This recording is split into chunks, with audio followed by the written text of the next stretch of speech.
inside. I think they should have stopped them.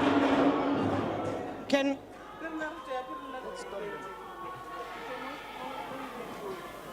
What's that? Stop them. Now we should have...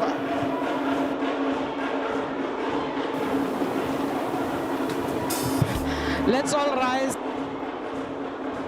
Trees are walking.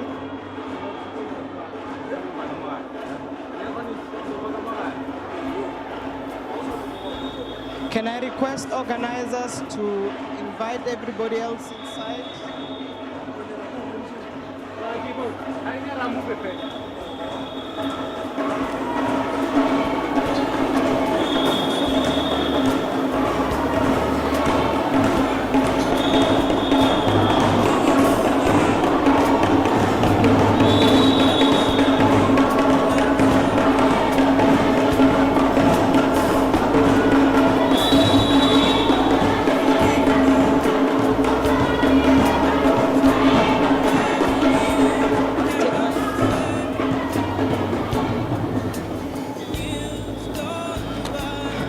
Thank you so much. We may take our seats.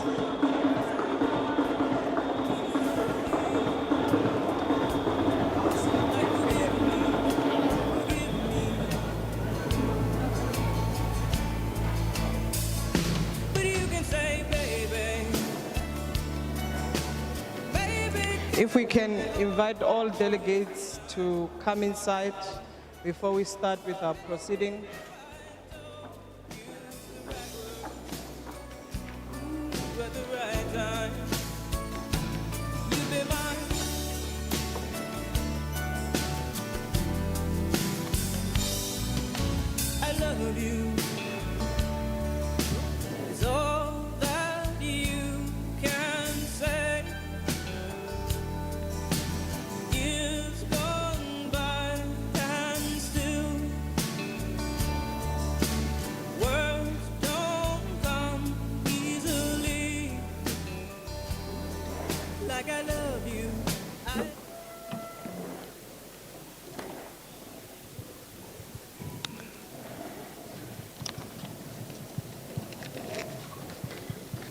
Let me take the opportunity to welcome the Honorable Minister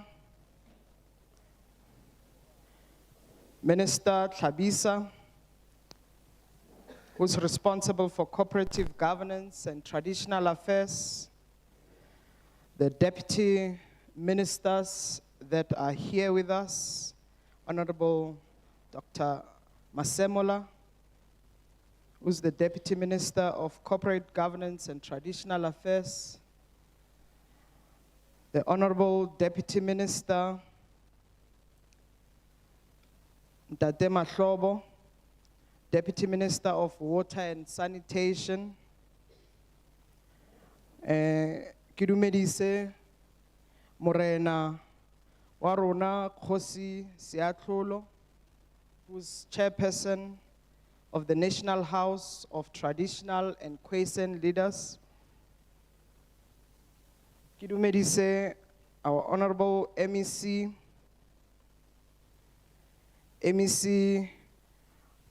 who is known to many of us, la mitsi ge gore ke MEC wa rona Ntate Makamu. Let me also send greetings to our executive mayors, Executive Mayor of Capricorn District Municipality, Councillor Tefo, Kidumedise Executive Mayor, Councillor Mpe, Executive Mayor wa rona wa Polokwane Local Municipality.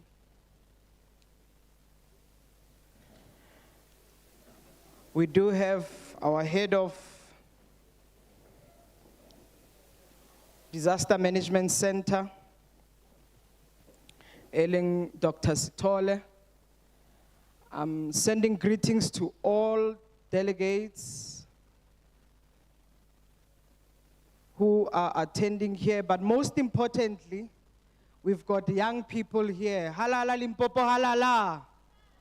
Halala Limpopo, halala. Halala Polokwane, halala. Halala Capricorn, halala. Okara haratswa sentle. Re tswile sentle. Re tswile sentle. Okay. Now we're going to start with our proceeding. We are aware, Minister, that most of the delegates are about to arrive. As we see, the room is half full. The buses were delayed this morning, but we are going to start so that we don't run late. Re na le bana ba tjha, in fact. Ba lo reng tshwantse re respecte le nako ya bona ya go boela gae. But we're going to start with our national anthem, and I'm not sure if the school choir, Helen Franz Special School, is here. Okay. If we can get the team ready to start with our national anthem. We'll await for them to come to the front, and then we will rise.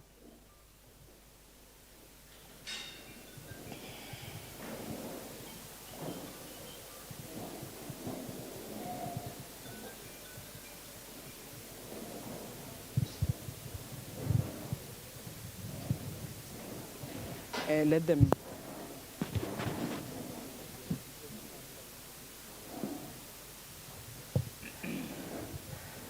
So while they are preparing themselves there, my name is Mapasika Steve Letsike.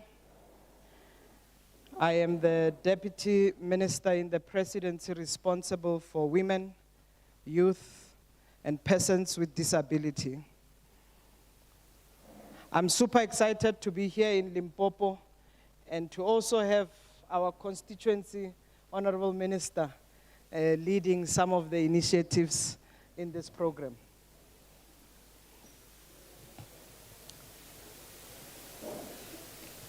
I'll wait for the teacher to indicate when they are ready.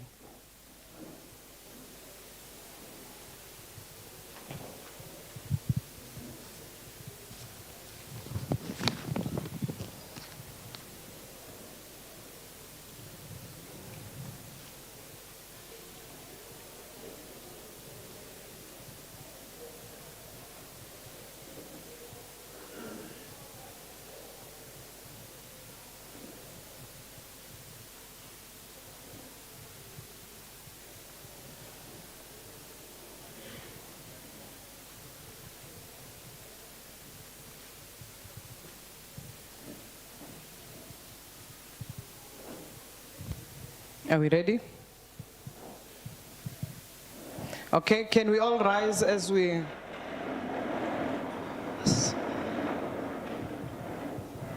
start with the national anthem?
Thank you so much. That is Helen Franz Special School.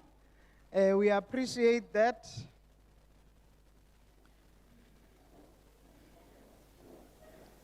To help us welcome and introduce our honorable guests, it will be Councillor Musema Mpe, who's our Executive Mayor of Polokwane Local Municipality. Over to you, Executive Mayor.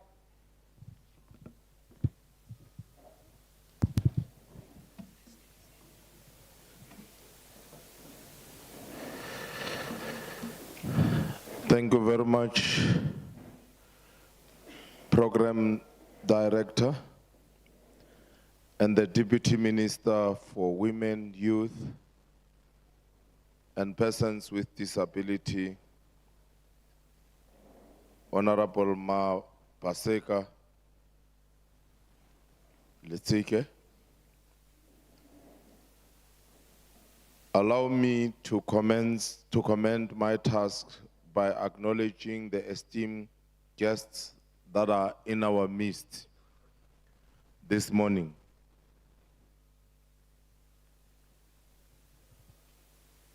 We are honored as the city of Polokwane to have our new, I'm not sure they've got more than 100 days in office.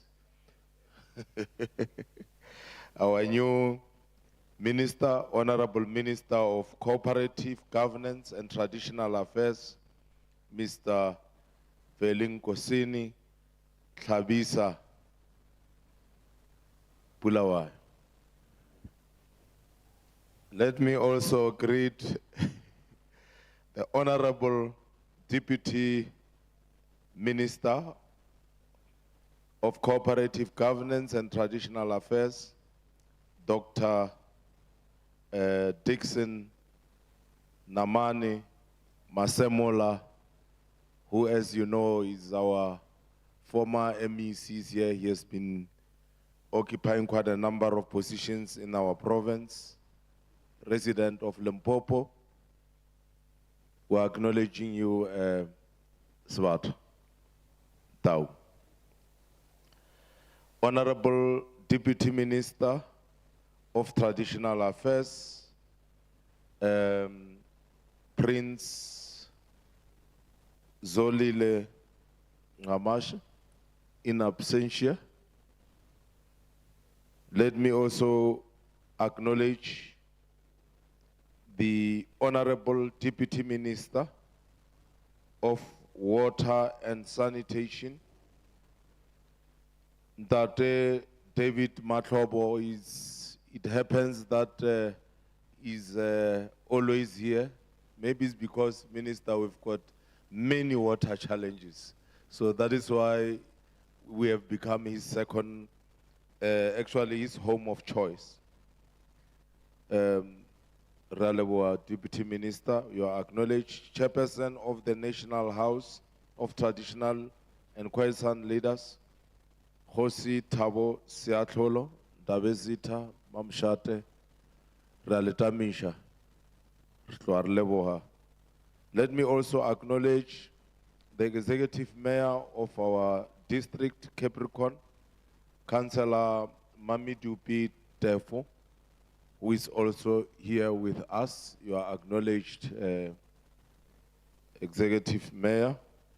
Let me also acknowledge our own MMC for Community Services, Councillor Yusuf Pema, who is also part of this occasion. All councillors that are present, representative of academic and research institution, as well as our non-governmental organizations from within and outside our country. Let me also acknowledge all the children from various schools that are here. You are also acknowledged and very much an important part of this occasion, together with those that are leading your various schools that are accompanying you, our teachers, educators that are here. You are all acknowledged, distinguished guests, ladies and gentlemen. When I've said ladies and gentlemen, it means everybody is covered. It's like all protocol observed.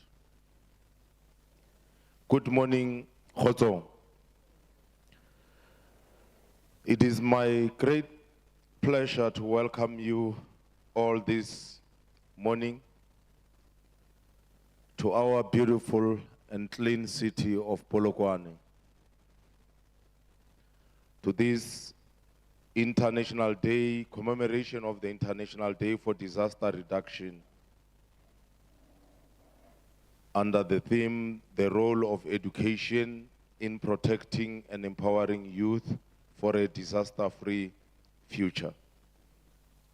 This commemoration comes at a time when South Africa, like many countries, we're experiencing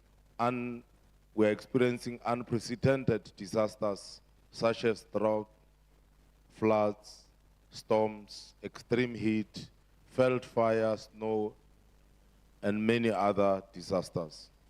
This event underscores the urgent need for proactive and collaborative effort to reduce disaster risk. So we are gathered here today as we reflect on the significant progress we have made in disaster risk reduction. Through concerted efforts, we have implemented strategies to strengthen our infrastructure, enhance early warning system, and improve community preparedness. Earlier on, Honorable Minister, I was talking to my boss, the MEC for Coxta, Tatana,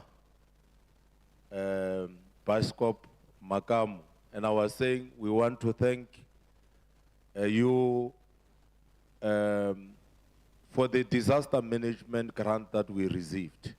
And I said that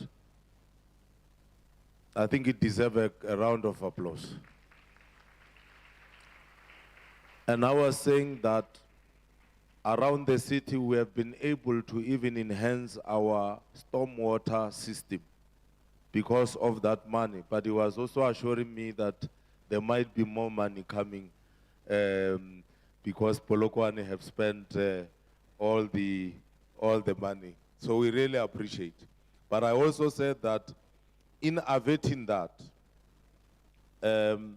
we also have got a big project that we are doing in Seshego of a stormwater tunnel. It's a whole lot of huge tunnel that cut across the entire township. And that on its own is because of the grants and funds that you are always making available for us. As a municipality, through our revenue, we cannot do all this. And this is part of taking proactive action against disasters, that we should have a system that absorbs the pressure of water during floods to avoid the damage on our infrastructure. We can build beautiful roads, but they can get destroyed by disasters and many other infrastructure that we are building. And as Polokwane, we have always prioritized the planting of trees and many other mitigating programs.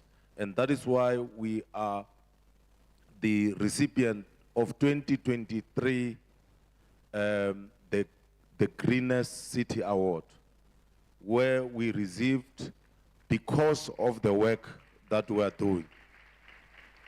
And we want to appreciate the national government for giving us that grant that also enable us to employ over 2,000 people in every village, in every ward in Polokwane.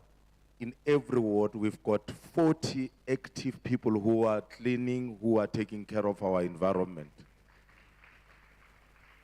That is why this morning when you arrive here, the stuff that you see, the trees that have been used for decoration, come from our own teams, our own nursery here at the municipality.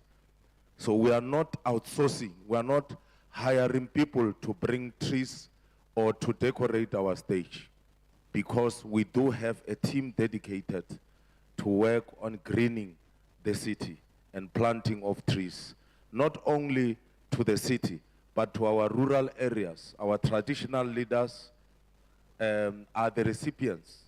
This year, we have taken 500 trees to Moshate wa Mamabolo on the day that we're celebrating Abba Day. And this is what we do every year, to plant at least more than 5,000 trees across our areas. These are only effort, but the effort of the minister bringing this event to our own province, to our own city, will go a long way in educating the young ones to take care of this planet themselves and to understand that the efforts that we are doing today is about creating a better future for our children. And we want to take this opportunity, Minister, I know you have not visited all the cities and all the provinces. We are indeed honored as the city of Star, as the city of Polokwane, the socio-economic nerve center of Limpopo, to welcome you to our province, and while thanking you for bringing this big occasion to our province. You are all welcome. Those who will be taking part in various discussions, we wish you all the best in terms of your deliberations, and we hope that what is key is that our own children will learn from this and make sure that they take whatever they have learned back to their schools, so that we take the responsibility of taking care of our own planet, of taking care of our own environment into our own hands. With these words, you are all welcome. Now, thank you very much.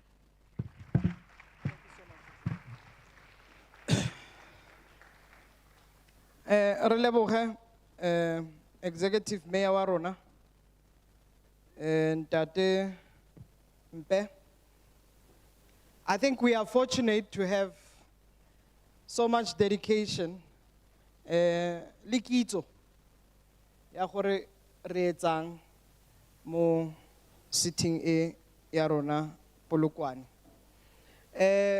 Now, before I continue with the program, I want to request the station officer. I'm not sure if Okausunyana. Because we are here to commemorate International Day for Disaster Reduction, we must know, in case of emergency, Minister, what do we do? We are in this big, beautiful hall, and should there be any emergency, what do we do in that case? So I want to welcome Station Officer Mark Malinga to help us know our surrounding announcement and the facility itself. Over to you, sir. Thank you, Program Director, and good morning. Are you well? Right, good morning, my principals, honorable members, protocol observed to be safe. I'm with Senior Fireman Mokokong. As we welcome you to the City of Stars, your safety is in our hands as disaster management and fire services. In this hall, suppose anything happens, you are told that there is a disaster or any eventuality. The advice is simple. You remain calm, you drink water, you wait for instructions.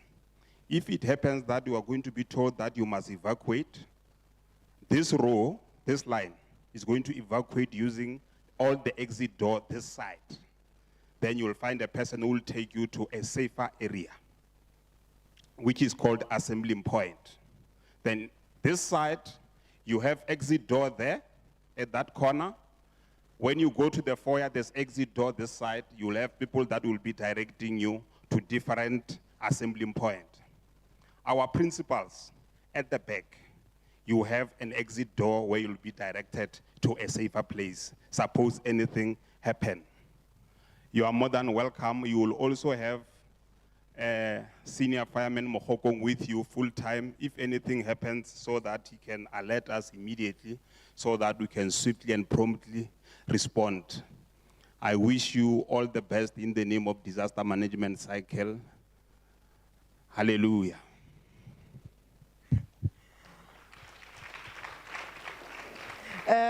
Station officer, don't go yet.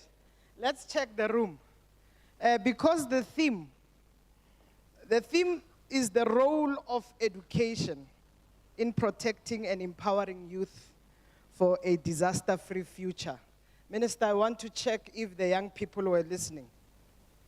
Is there anyone who's going to repeat what our station officer said? You might be lucky. You might be lucky because we've got so many leadership here, there might be a prize, you know? Let's see, who's wanting to repeat? Any volunteers? Or should I come down and select? Kitleng fatshe ke pick up motho one more to buang. Ah, bathong, how na di volunteer? Lo faila, wa itse keng. Anyone who would like to repeat what our station officer said? I want to check if at all we have the young station officers upcoming. Any volunteer?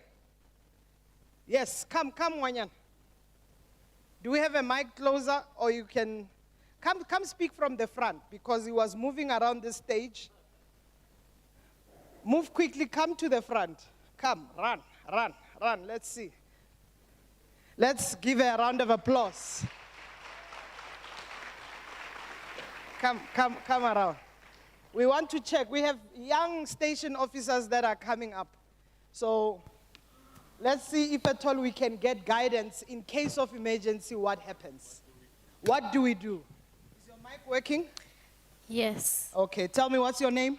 Murakano Van. Murakan, over to you, our station officer.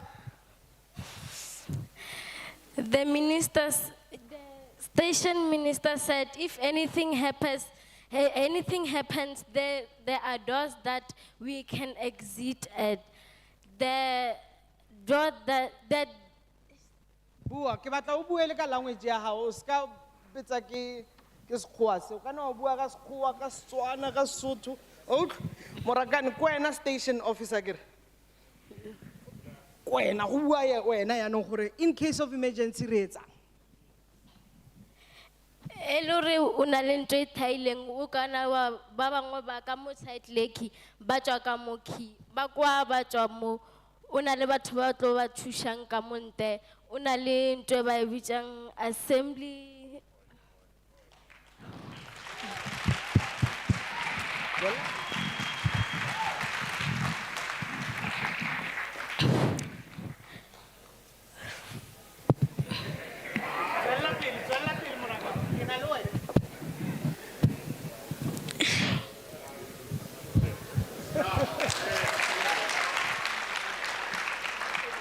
Oshap, tell me, what is wrong? Are you okay? Oshap? Arfe Murakani matsogo. Okay, don't cry. I think she's an amazing speaker. Minister Hlabisa, I want to say, about 2 months ago, I launched a program that is called Job Shadowing Program. And I want to already say and request our station officer that we're going to adopt Murakani for a job shadowing so that she can actually explore what it means to be in the field of disaster management and what do you do. So you have that opportunity. We will link your school with the station officer accordingly, okay? Congratulations. Thank you. So this is a message to all the young people. I'm saying to you, we've got all the dignitaries that are here. Today we're going to spend the whole day talking about the role of education in disaster management. And whatever that you do, take this as an opportunity to learn, but take this as an opportunity to also volunteer yourself. In case of emergency, haona motho a tlotlang a le kgetholla. Again, do we know that? Hora no hinkar mo DJ a go re betse ka mmino tlabe ke na le di volunteer tse ngata. Again, kana ba re ke mang artist e ya mo gae mo Limpopo. Mang? Ke batla o recent trending o. Ba re ka lebitso la ntate le la morwa o ke yona. We know that, again. Now, what it also means, it means that we're going to take the opportunities. As dignitaries speak, ke tlo nna ke le tester. Right now, our station officer was telling us, what do we do? There are many exit doors. And these exits, when there's an emergency, we exit through them, there will be assembly points. And uile alaela lona baling on the floor, ebe a jeka alaela, the dignitaries tsa rona. Ba re ka morago ga stage se. That's where you go. There's 2 points of exits there, which you can utilize. So I'm really requesting that we pay attention, but we're also going to do this in the fun way, right? Again. So, linnele nahana hore who's the next volunteer again? Kaban ke batla hore ntse ba bua re ntse re jaiva nyana mo pele mo re utlo gore ho etsalang. Station officer, thank you so much. Let's give him a round of applause. So we'll move to the next item. We did have day one of our program that ran because this is not just a one-day activity or initiative. Disaster management, dirala anytime, anywhere. We've seen the floods in some of the coastal lands. Re bone dipula di senya metse ya rona, dikolo tsa rona. Ka nako e re nang le disaster e, ko gore rena re etsa eng? Disaster ya re affecta gagolo ko dikolong, kra dikolo tsa rena di tswalla, kapa re palla ko accessa di class tsa rona, re palla ko ya di clinicing, re palla ko go ya di servicing tse re di needang, batswadi ba palla le ko go ya mesebetsing. So ka nakong eo re etsa eng? That's why we want to hear gore plan e re na leng yona mo Limpopo, mo Polokwane, mo South Africa, ko gore na re etsa eng. And re utlwile our executive mayor a bua gore di plan tse lo reng ba di beile tse di supportang le ke bo MEC wa rona ke eng tse ba di etsang. Mara re kopa go utlwa gore day one of this commemoration go tsamaile yang, and re tlo utlwa from our head of the National Disaster Management Center, Dr. Sithole. Over to you, Dr. Sithole. Let's welcome him with a round of applause.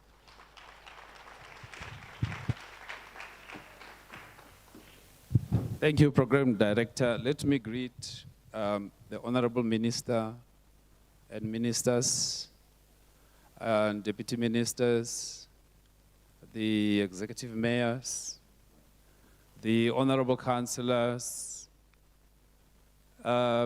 colleagues, academics, and friends, including our partners. Thank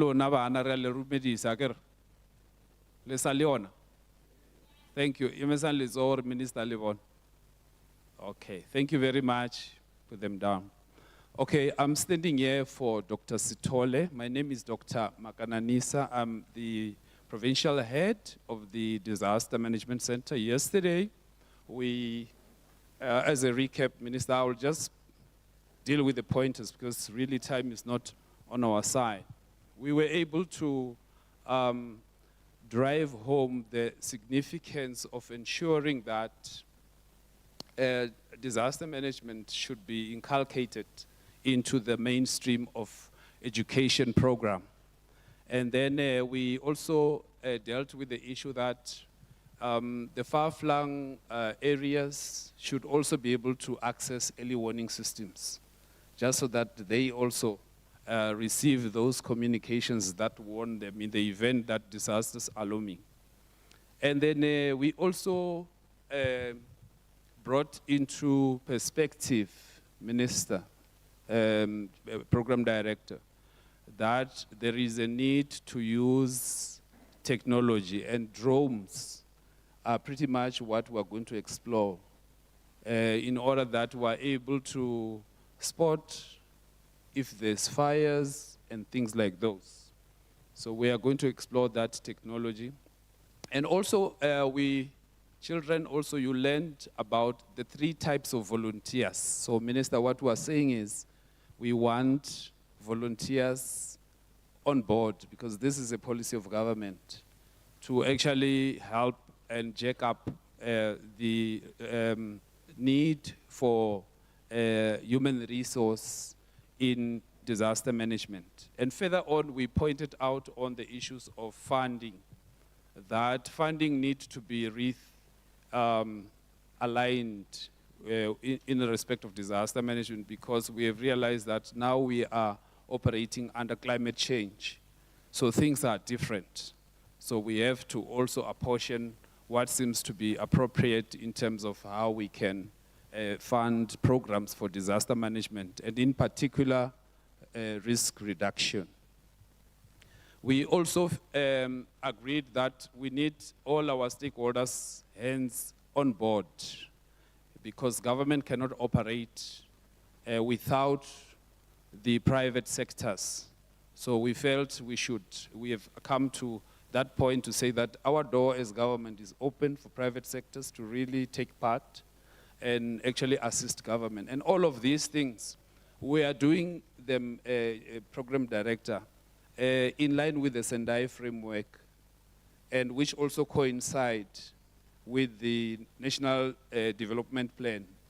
And then chapter 12 and chapter 13. Chapter 12 speaks about building safer communities, whereas chapter 13 speaks about capable state. So these are the most significant issues. And also when we do that, we are mindful of the 3 priorities of the new government, of the 7th administration. So we are putting all these linkages together. And then we've agreed that when we are doing that, we are going to reduce the impact of disasters. And we are also going, which was a very most important point, to retard the speed at which the average temperature is rising. Because rising it is, but the only thing we can do is to try to slow it down. In short, thank you very much.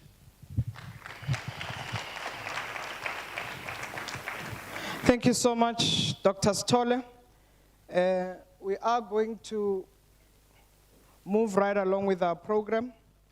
I'm going to request that we rise as we get remarks by the National House as our chairperson approaches this podium, that we welcome him. Bamoshate, Morena wa rona, Khosi Thabo Seatlholo, as we rise to welcome him.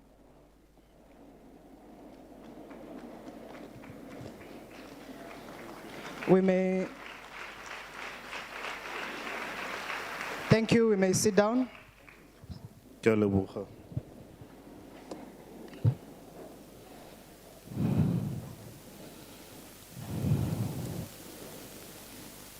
Ke a leboga, Program Director.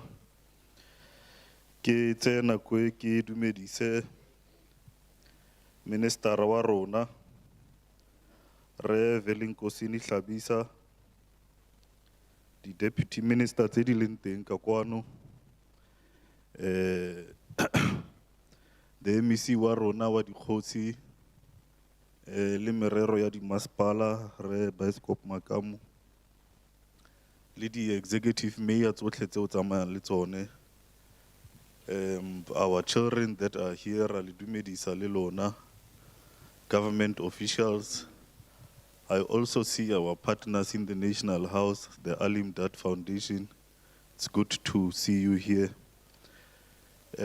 Program Director, we appreciate really the opportunity to come engage on the commemoration of International Day of Disaster Reduction. I think as a country, we properly got to understand from a government perspective, really, during COVID days, when the then minister, Mama Nkosazana Dlamini Zuma, periodically gave the direction as to what is ought to happen and not to happen, as she invoked different sections of the Act, affecting and the effects of different disasters that were detrimental to our people at that point. We really got to understand what disaster means, but also what are the different intervention mechanisms that are there. So once COVID was done, it sort of died, but it has taught us a lot, especially as traditional leaders, that we actually have a role to play in all of these things, from the national side up to the local side, because even at the local level, as we are here, there are local disaster centers in which traditional leaders are also expected to play a role and participate on behalf of their people. The effects of different disasters are detrimental to our people in rural areas, with the common ones being the wildfires. Rural people, we are highly reliant on natural resources to advance our lives. The availability of grazing for the purpose of our animals to survive, and the water both in rivers and dams for people and animals, because we are still subjected to that kind of situation. So when we have wildfires, it kills all the grazing that is there. And we are stuck with a situation whereby now we are expected to buy feed from the market, which is very expensive for both commercial and communal farmers, for that matter. So that is just one part of the negative effects of wildfires that we are experiencing in rural areas. And of course, the impacts of both El Nino and La Nina. They are very terrible either way. With El Nino last season, I think we had El Nino in the past farming season, whereby there was serious drought in the country, especially in the inland part of the country. There was a serious drought. Those who have planted the fields, we got into a situation whereby they did not get the expected yield because there was too much drought. There was too much sun and there was no rain. But of course, even with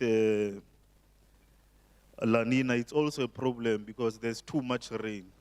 And when there's too much rain, you get into a situation whereby,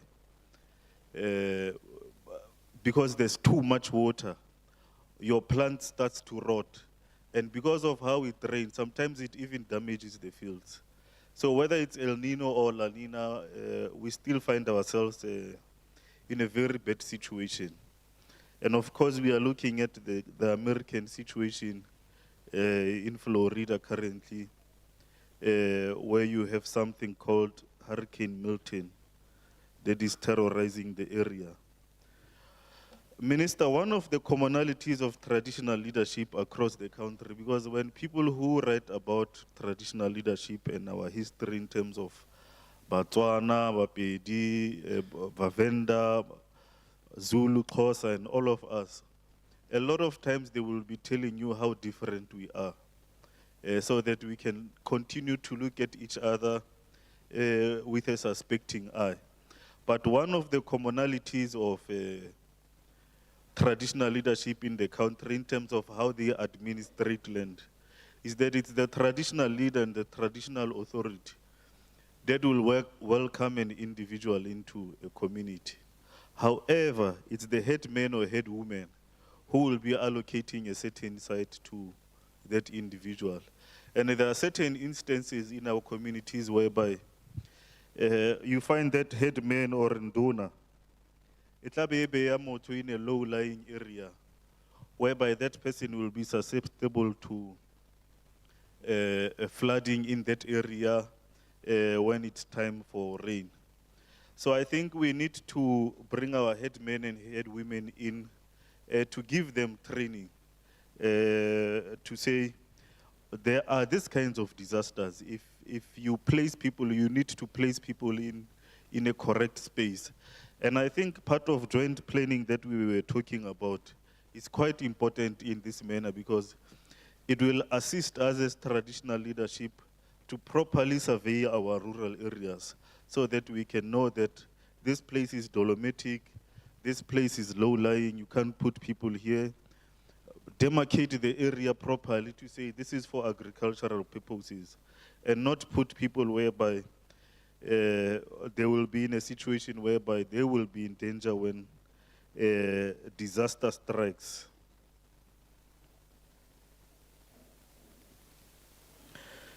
Program director, you know, ultimately human beings understand better when there are repercussions to their actions. There has to be serious consequences, Minister, for those who start fires or do any action that will lead to creation of disasters. We are urging that we must creating more awareness to our people at a local level. And we are saying, part of the proposal is that we are saying, let those who lead disasters at a municipal level, who lead disaster centers at a municipal level, let's work closer with traditional leaders. Whenever we have community meetings, can we have you periodically coming and teaching our people about certain disasters, whether it's wildfire, whether it's torrential rains, whether it's anything that has to do with a disaster, but also teaching our people about the consequences of any action that they might be taking, which will put all of us into trouble, especially with the reservoirs also, because we are in a municipal space. Also with the reservoirs, because some of the reservoirs are not properly secured. And if one community member who is malicious can put something in that reservoir, all that water is going to be drunk by the community. And we are going to find ourselves with a serious problem. We are saying to you that disasters are not necessarily a new thing in South Africa or in indigenous communities across the world. And there has always been ways of anticipating and finding means to mitigate it. In our African understanding, when Mother Nature speaks of an imbalance in society, royal people and their communities find a way of recreating that balance. For instance, if you go to our areas, you will see some of the traditional healers, not all of them. You will find some of the traditional healers who do rituals in the field. Some don't even clean whatever they are doing there, or even in rivers for that matter. And when they create fires, some of that fires, they end up burning the whole area because they are not doing it properly. So I think we also need to bring traditional healers in as part of the awareness and training to say, as you do your African rituals, can you please ensure that firstly you leave the place clean, but also you make sure that you do not create a situation whereby you will have potential for disasters by starting fires and not being able to properly stop those fires. As African people, we do not just focus on scientific ways. We also have to incorporate our indigenous ways of dealing with the disasters, because if we do that, we will be living out what our ancestors have taught us. I would just like to take you to the life and times of the late Credo Mutwa Vumazulu. He used, Minister, to periodically warn successive governments that we have of certain imminent disasters, from the likes of Verwoerd, when he was killed, the uprising of the Black Power in Soweto in 1976. He prophesied about that. But government continued to ignore him. Maybe because he was not scientific or he was not coming from that space. And many other disasters, including the Marikana massacre for that matter, he told government about it, to say this is a disaster that is coming. You need to do something about it. And as usual, he was ignored by government. And now that he has passed on, government is spending so much money in trying to secure his memory and the work that he did. But when he was there trying to warn them of what is coming, they ignored him. And also, if you borrow from the Roman history, if you look at the lives and times of Julius Caesar, remember he was warned by what we call a soothsayer, because these things are universal. We do not only have Dingaka or Masangoma in South Africa. They are all over the world. Even in Rome, they are there. So at that point, Julius Caesar was warned by a very dirty man in the street. They don't call them sangomas, they call them soothsayers. He warned Julius Caesar to say, beware of the Ides of March. And because Julius Caesar was in power, he responded arrogantly as a powerful man to say, cowards die many times before their death. And indeed, on the 15th of March, Julius Caesar was assassinated. That dirty man from the street, from the village, the poor man, he warned him and he didn't listen. This teaches us as government and people who are in positions of power that the voice of an ordinary man and woman in whatever we are trying to do in resolving our everyday problems is important that we take into consideration. Otherwise, we will continue to find ourselves in this kind of situations. Thank you very much, Program Director.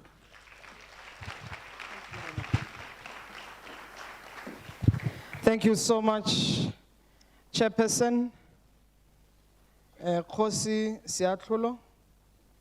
Re lebogele mafoko a re fileng ona, reminding all of us that there's also indigenous way of disaster management, that we are not all the time going to wait for a particular response, yet the community and all members of the community can play a role. Now, class work, before I call my next speaker. Class work, right? Our executive mayor earlier spoke about a program. Now, this province is known for its beautiful trees, right? Now, later, not now, it's classwork. You're going to tell me how many trees are we supposed to plant in Limpopo? And because you are here in Polokwane, you can say how many trees in Polokwane. I get every now and then we've got departments coming to our school. And we've got this national day where we plant trees, right? So I will come back to you later. Amongst yourself, wonder who's going to be the next volunteer. That is the class work. So let me call the next speaker. Class work is about to baba khulu akere. Grabacha, because all the necessary opportunities or gifts, it's for young people. So we are targeting young people as part of this education program that we are doing. Now, before we go to the next speaker, we do have a video clip. This video clip that will be playing, I'm not sure if the technical team is ready for us.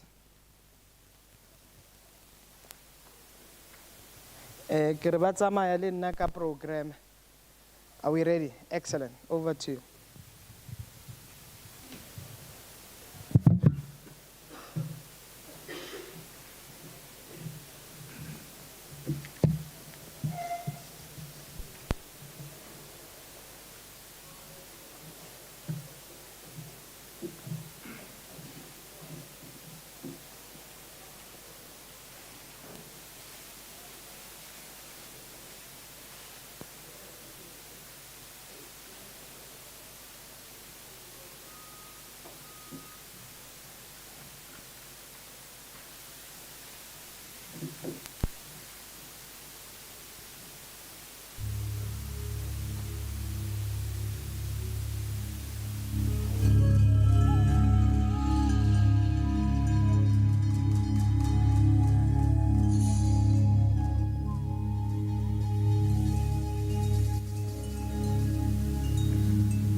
In South Africa, people, property, and the environment are more frequently exposed to fires, severe weather events, environmental hazards, and climate change-related events, to name a few.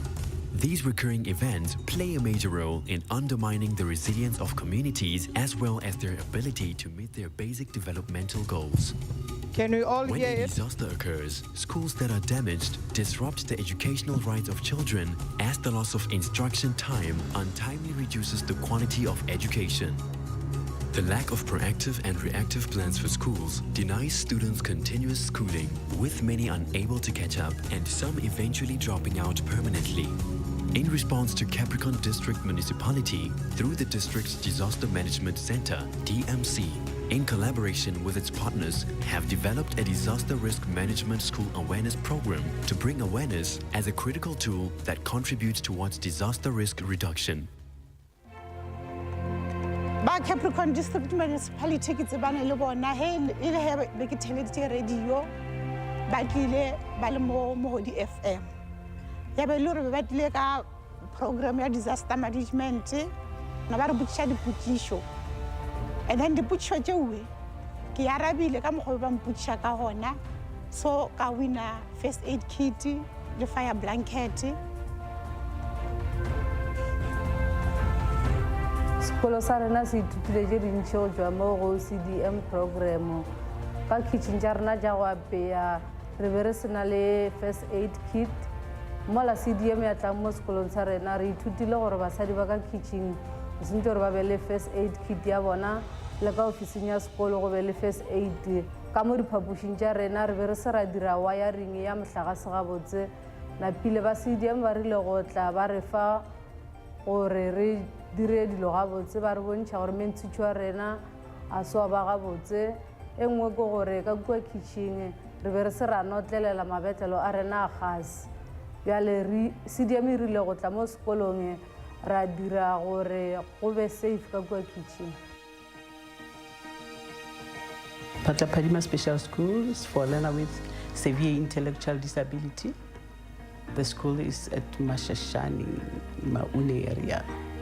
The disaster management of Capricorn, together with Santam, did the refurbishment of fire system, and they installed the fire system in all dormitories. We know that we are safe, and our learners are safe. Should anything happens, we know what to do, because after installation, they did training on how to operate those things. Our school was chosen as the one that will be in the competition of disaster management and early warning systems. In that competition, we got the position of being the winners. We responded to floods because the water during the rainy seasons were flowing into the classrooms. We got an amount of 20,000 rand. With that 20,000 rand, we were able to erect a garden there. The learners are from disadvantaged families. Now our learners can eat the vegetables from the garden. We were able to make sure that we harness the water and we make furrows to direct them to the garden. The water doesn't get into the classrooms during the rainy seasons. Program ya disaster management le ya fire be re kgopela gore o ka re batho ba ba mmušo ba ka itliša dikolong le di-crècheng le mo di-villageng gore setšhaba di tsebe, and then be re ka thaba kudu ba ka re he ba etla mo di-crècheng ba tla le dikoloi tšela tša di-steamamollo gore bana ba ba re ba rute le gore ba re bolela ka dilo tše e leng gore ba di bona ba di lebeletše.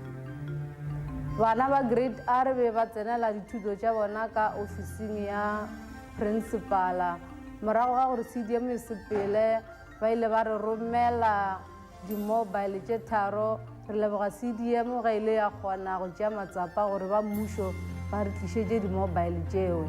le hono bana ba grade R ba thabile bana ba ba ile go ba tsena la phadišano ba winne tšhelete ya go lekana 15,000 rands sekolo se ile sa nyaka di-donation gore re kgone go tlatša tšhelete ewe ra dira moriti wa gona re re ke assembly point mo ge go ka ba le mathata re emela go gona mohlala ke ge go ka sekolo sa swa go ba le kotsi e itšego re ema ka fase ga assembly point napile ra tšea di-fire extinguisher tša rena ra tima mo go nago le bothata ngwaga ka ngwaga re swanetše gore re renewe di-fire extinguisher tša rena barutiši ba babedi ba ile ba ya go la Polokwane mo ba ile go ba ithuta ka first aid o mongwe ke nna ke be ke sa tsebe selo ka first aid ke ithutile gore ka first aid ge ngwana a go betše re dira bjang.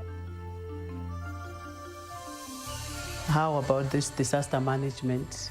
Install fire system in our workshops, because in special schools we're doing technical occupational skills, vocational skills.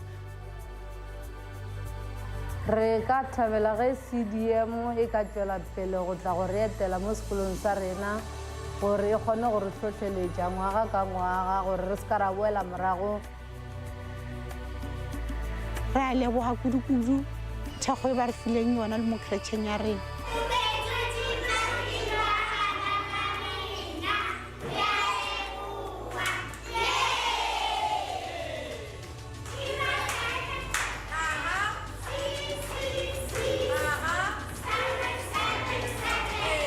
Our learners are getting very much confident, and even us as the educators, we are very much confident.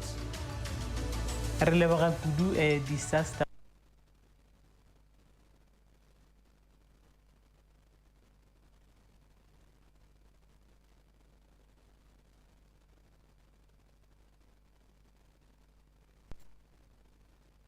They continue to use the knowledge acquired to contribute to disaster risk reduction in their schools and communities.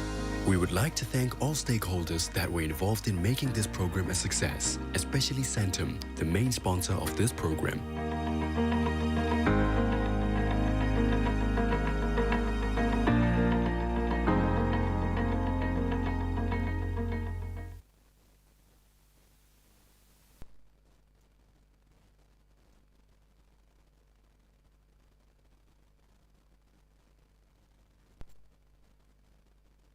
I think the girls are performing well.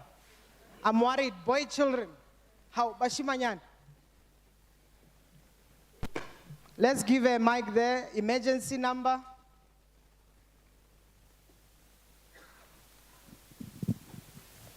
Greetings everyone, my name is Jera Tapang from Matadi Project High School. I'm doing grade 11. The emergency number is, I wrote it down. My apologies. I'm never so I forget things. It's okay. The emergency number is 68006677. Okay, what's the first digit? The first digit, Yes. 6800. Those ones are the first digits. The full emergency number. Oh, my apologies. This is the only one I wrote. Okay, she's half there. Let's see it. There's there are boy children there. Let's take the hand there.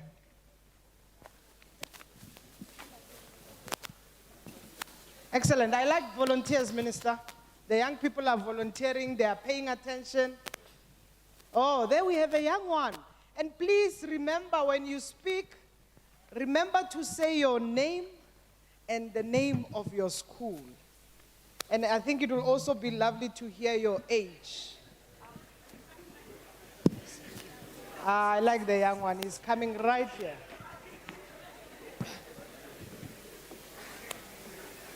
Greetings to you all. My name is Babalo Matlo. I'm 12 years old. I'm from Cooperative Primary School. The emergency number is 0800-666-777.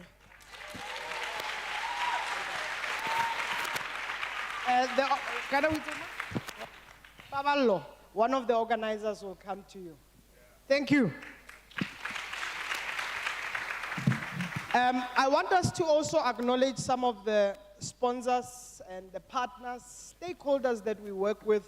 We do have Santam, which you also saw the brilliant contribution to the disaster management program that we have. We've got Old Mutual, we've got Alimdad.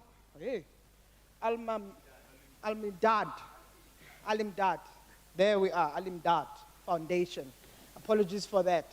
Alimdad Foundation, Patsima Chemical Suppliers, and Noko Funerals. Let's give our strategic partners a round of applause.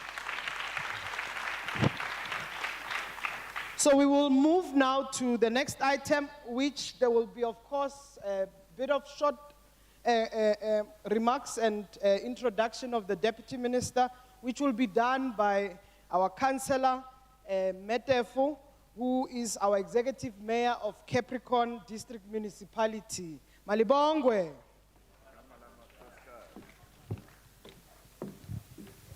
Thank you very much, Deputy Minister, for the opportunity.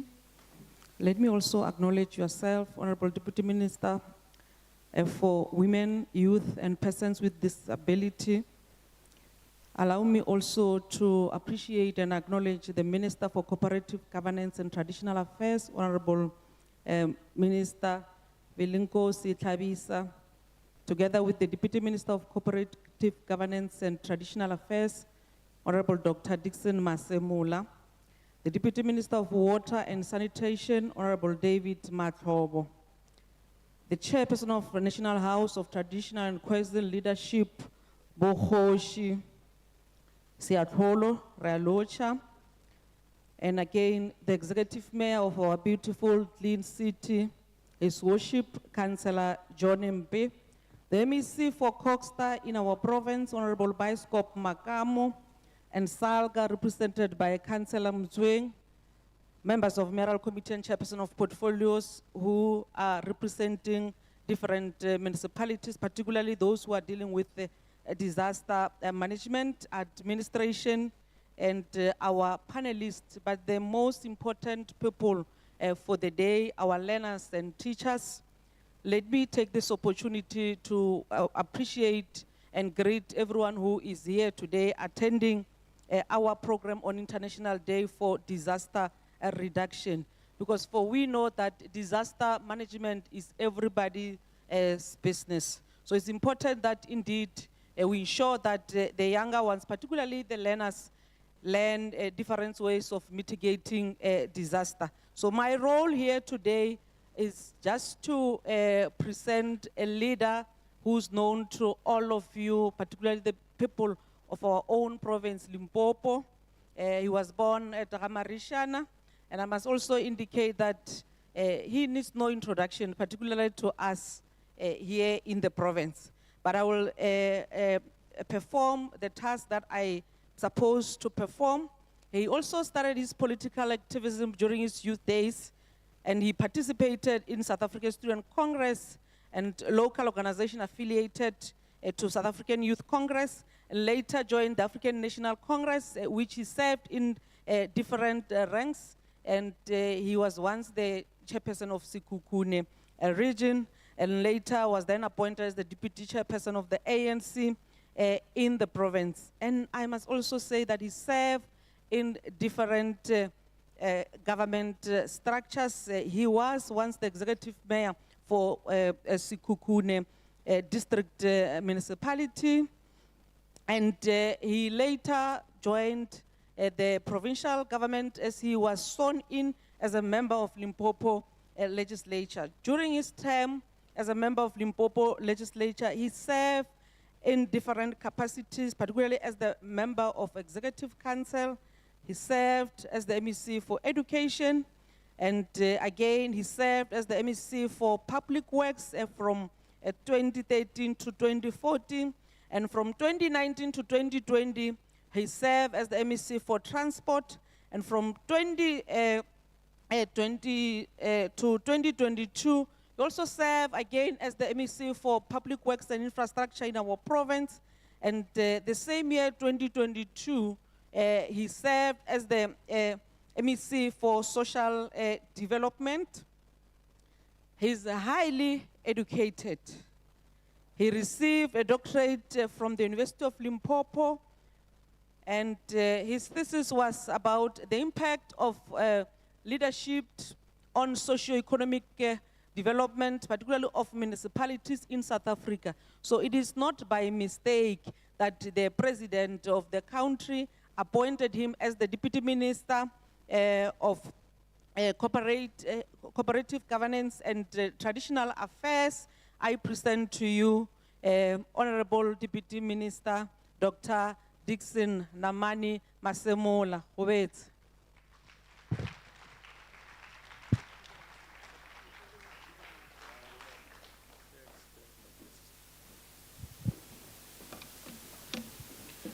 Halala Limpopo, halala.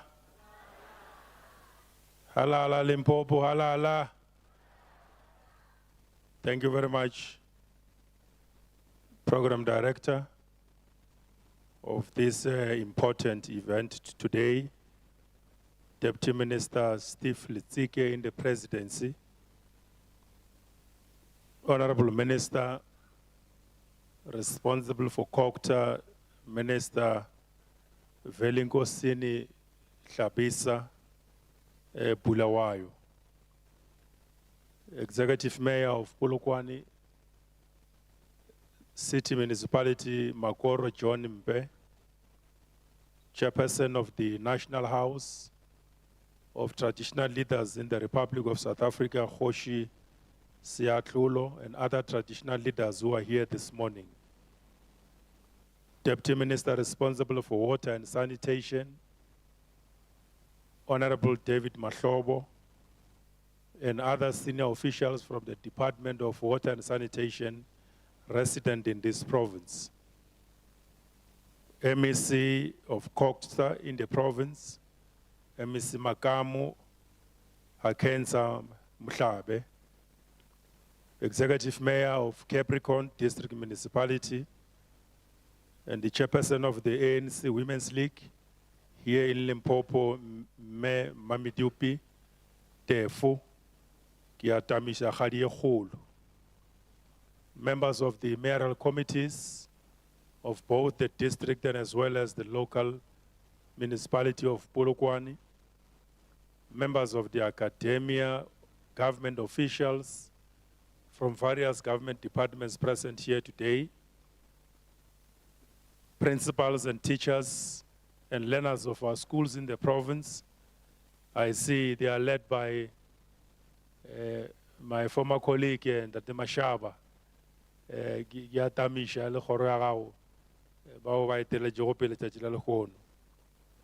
Ladies and gentlemen, friends and colleagues, a very good morning to all of you.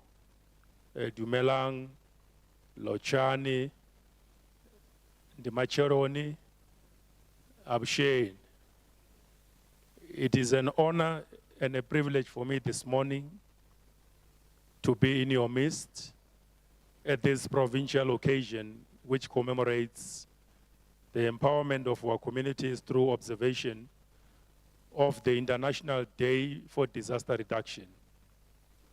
This day takes place under the auspices of the United Nations International Strategy for Disaster Reduction, a body which is a global focal point for disaster risk reduction globally. It is a system that promotes partnerships of a broad range of actors, of which all with serious essential roles to play in supporting communities, nations of the world to reduce disaster risks in pursuit of sustainable development objectives. These partnerships, which are coordinated by this body, they include government departments, and that is the reason why we are here, and governments of the world, intergovernmental bodies, financial institutions, scientific and technical bodies, specialized networks, and as well as civil society and many other private sectors. In this responsibility of public affairs, as we are here this morning, working together with many other institutions, we are very much clear and committed as this department through our minister to heighten our responsibility in collaboration with our traditional leaders for leadership provision and as well as guidance to many communities. South Africa's unwavering commitment to institutions of progressive multilateralism is demonstrated through her participation in the UNISDR programs marked by inter alia commemoration of this day as we are here this morning, celebrating this day on behalf of the entire country, meeting here in the province of Limpopo. We are not only limited to this board in terms of our roles and responsibilities as a country, we remain committed to global peace based on human rights, hence our active participation in global organs of governance. We don't only participate in those structures, but are actively involved in their transformation so that we could ensure that they become real instruments of peace and as well as global prosperity. This day, ladies and gentlemen, the International Day for Disaster Reduction we are commemorating started in 1989 with the approval by the United Nations General Assembly, which recognized this day as an instrument fit for purpose to promote global culture of disaster reduction through disaster prevention, mitigation, and as well as preparedness. We are celebrating this day with a clear understanding that the global family of humanity is faced with very serious problems of our times, of climate change and global warming, characterized by unpredictable climate weather conditions with serious or devastating effects to humanity. The inclement weather that we are experiencing on a daily basis continuously has not spared us as a country. In the recent past weeks, we have seen such in the coastal provinces of our country, including the Free State and other places in the country, where a blizzard prolonged for days and hours and left many people stranded on the roads of our country because they got trapped and could not proceed to their different destinations. Therefore, this day is observed with an understanding that we are here to conscientize the people of South Africa going forward about the ever-present risk of disaster and therefore a need for consciousness that these matters are caused either by nature or by man-made. But most importantly, it is a day to inculcate a universal culture of risk-averse behavior through raising awareness and empowerment of our communities through championing the disaster reduction program, which this morning we are here led by our minister. Cognizant of the fact that disaster is a reality, the onus is on the preparedness and responsiveness to build through adaptation of of disaster resilient communities, development of new engineering designs for infrastructure adaptability, and conscious nations should be able to lead this particular program. Our Air Force Program Director, in this regard, as a country, depends on our commitment to place these matters very top on the agenda of our nation. And in doing so, we should continue to build the necessary capacity required to cope with whatever form of disaster it might affect us. And quite honestly, the mayor of the district has just shown us on the screen the work that they continue to do as a municipality. All these efforts underscores the significance of informing and mobilizing government, communities, and individuals to ensure that disaster risk is fully integrated into our day-to-day work, including the extent to which it can be infused in our schooling system, and therefore call upon the authorities as we continue to converse on education transformation, find a way to include disaster as a component or part of our curriculum, as it was said by the provincial head of disaster on our arrival this morning. Institutions of higher learning in this country, therefore, they have not sat behind. They have introduced a number of courses in disaster management, and they are working very hard to prepare South Africans to take this field of study as a field of profession, but also a field of service to the people of our country. We therefore, as we are sitting here today, need to call upon countries of the world, more especially the highly industrialized ones, to look at alternatives of industrialization with regard to their industrial productive capacities to decarbonate our productive capacity with regard to the provision of power, because globalization and global warming is as a consequence to a large extent of all these realities.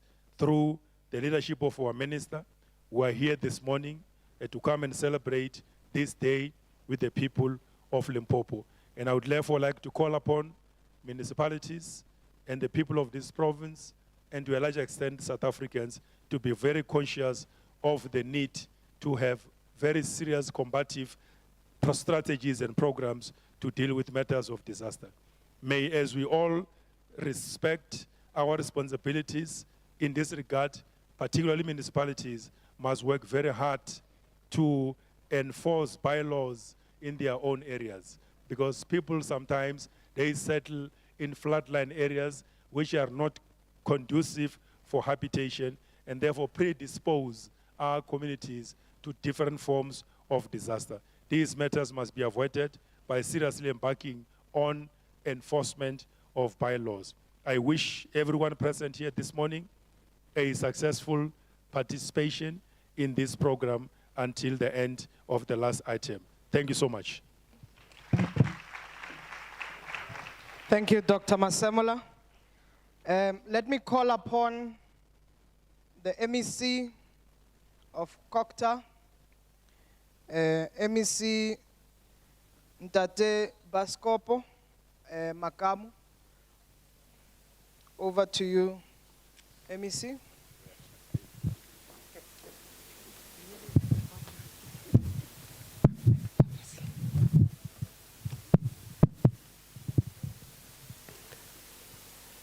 Thank you very much, Program Director, our Deputy Minister, Ditsike, to the Honorable Deputy Minister Prince Zolile Bans Namashe Chawe, the Deputy Minister Masimula Uwete, to our Deputy Minister Mahlobo for Water and Sanitation, the Executive Mayor of the Capricorn District, Mamdu Pitefu, the Executive Mayor of Polokwane, who is now being stand on by MMC Pema, Hoshiaka, the National Chairperson of the National House, Hoshi Siafula, executive mayors and mayors who are drawn from other municipalities who are here today, our esteemed royal leaders who are present in this gathering, ladies and gentlemen, distinguished guests, most importantly, our school children present here today. It is my single honor and privilege to be afforded this opportunity to stand before you on behalf of the provincial government of the beautiful Limpopo, to welcome you, Minister, and your team, and the National Disaster Management Center. Today marks an important day and a watershed in the disaster management fraternity. The commemoration of the International Day for Disaster Risk Reduction, most importantly, in the presence of school children in this August occasion, because the theme of this event is mainstreaming disaster management at schools. Engaging in school children in any development program find favor in my heart. When I was told that the program has been developed for me and for all of us to engage with school children, I embraced it with all my heart, solely because school children and the youth constitute the bedrock for the future of our society. Minister and honorable guests, as the member of Executive Council responsible for disaster management in the province, as appointed by our Premier of the province, Dr. Popira Matuba, I want to reiterate the fact that disaster management is a shared responsibility that requires all spheres of government, public-private partnership, including NGO collaborations. As a nation, let us embrace the notion that says, I quote, disaster management is everybody's business, close quote.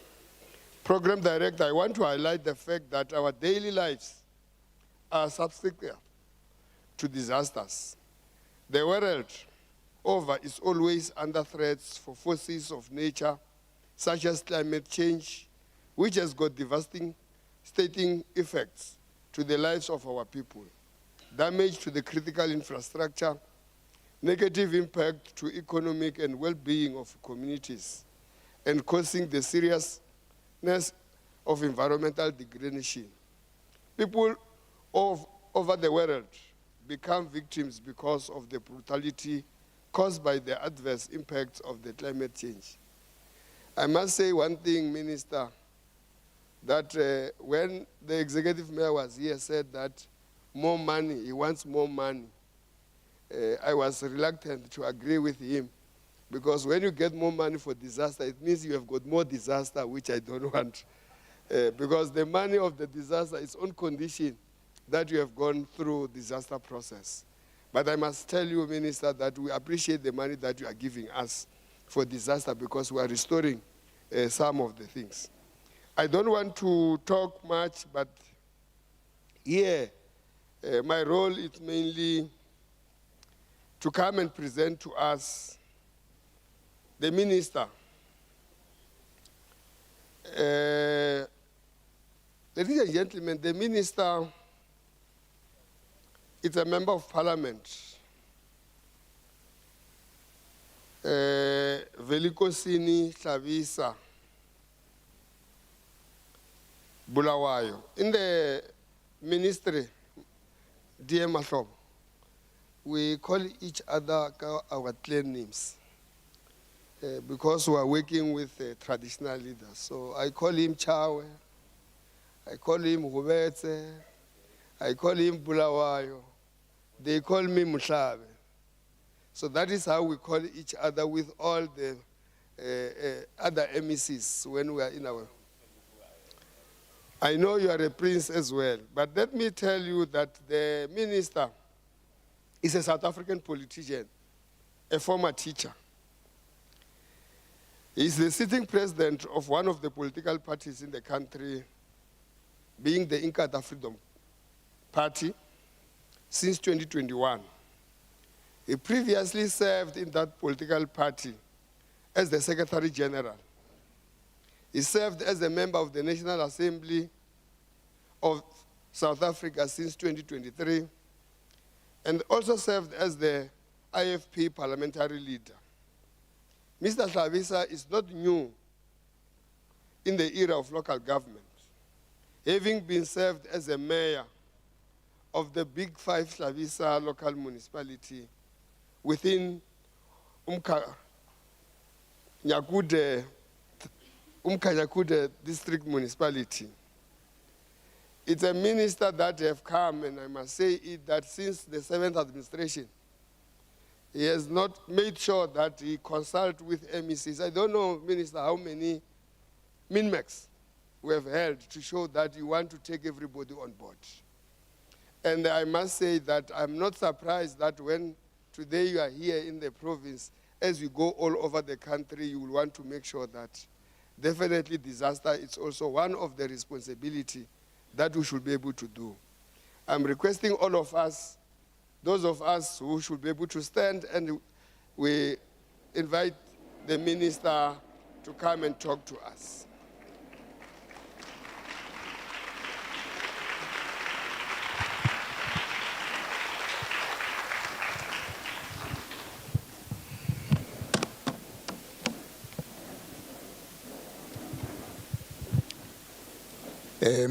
We can be seated.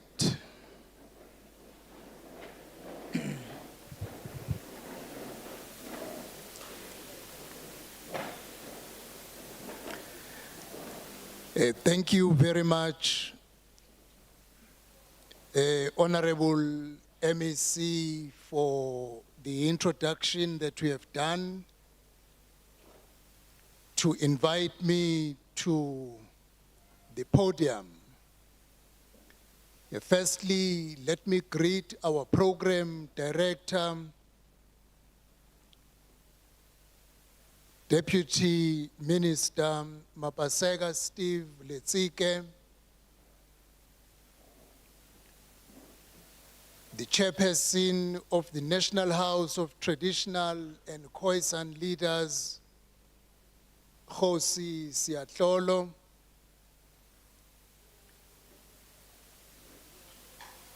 the Deputy Minister,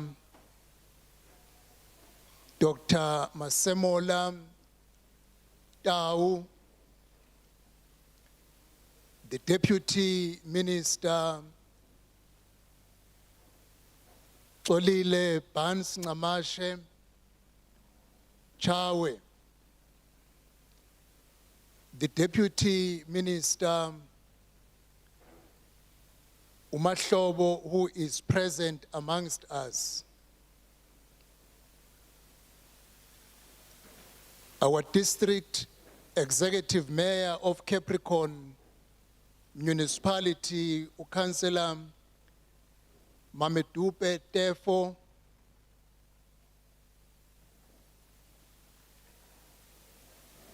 our Executive Mayor of Polokwane Local Municipality, who welcomed us in this gathering, our distinguished guests, and most importantly, our youth, the future of our country, who come from various schools into this gathering. And lastly, the media. A good morning to everyone who is present today. A program director, firstly, allow me to express my appreciation of the city of Polokwane for what I have seen with my eyes this morning when it comes to cleanliness. I want to congratulate the town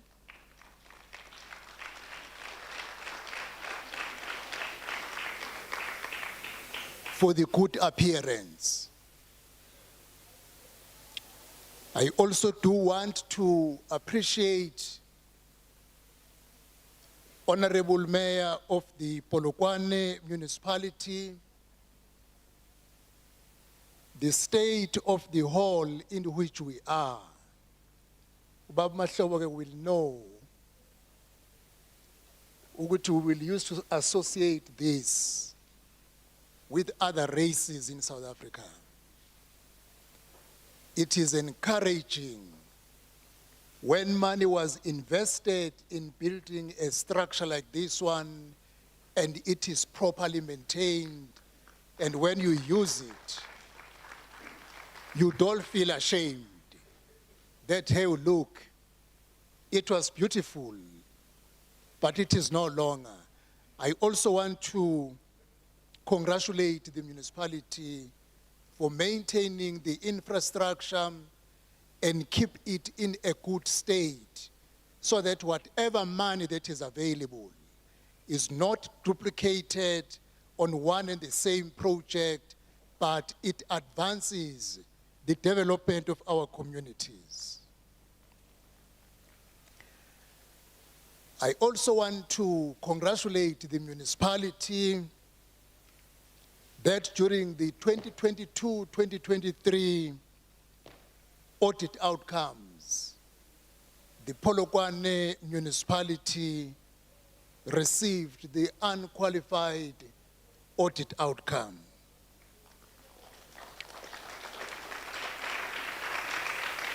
I do also want to congratulate the district municipality, the Capricorn, that in April this year, they received an award under the category of the Outstanding to Song Satellite, which was done in April 2024. it is good when people are doing well that we must congratulate them and encourage them, so that when they are not doing well, we must not shy to call them out. Keep it up, the good work, as you have done. It is a great privilege to join you on this important occasion as we commemorate the International Day for Disaster Risk Reduction 2024. Today, we stand united under the theme, the role of education in protecting and empowering youth for a disaster-free future. This theme captures the essence of what we aspire to achieve, a future where all young people, regardless of their circumstances, are equipped, empowered, and ready to face the challenges of a world increasingly shaped by natural hazards, climate change, and complex global dynamics. As we look around this room, the majority of people in this room are young people.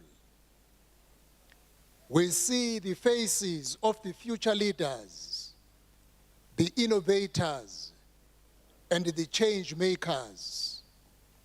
The youth of today will be the architects of tomorrow's world.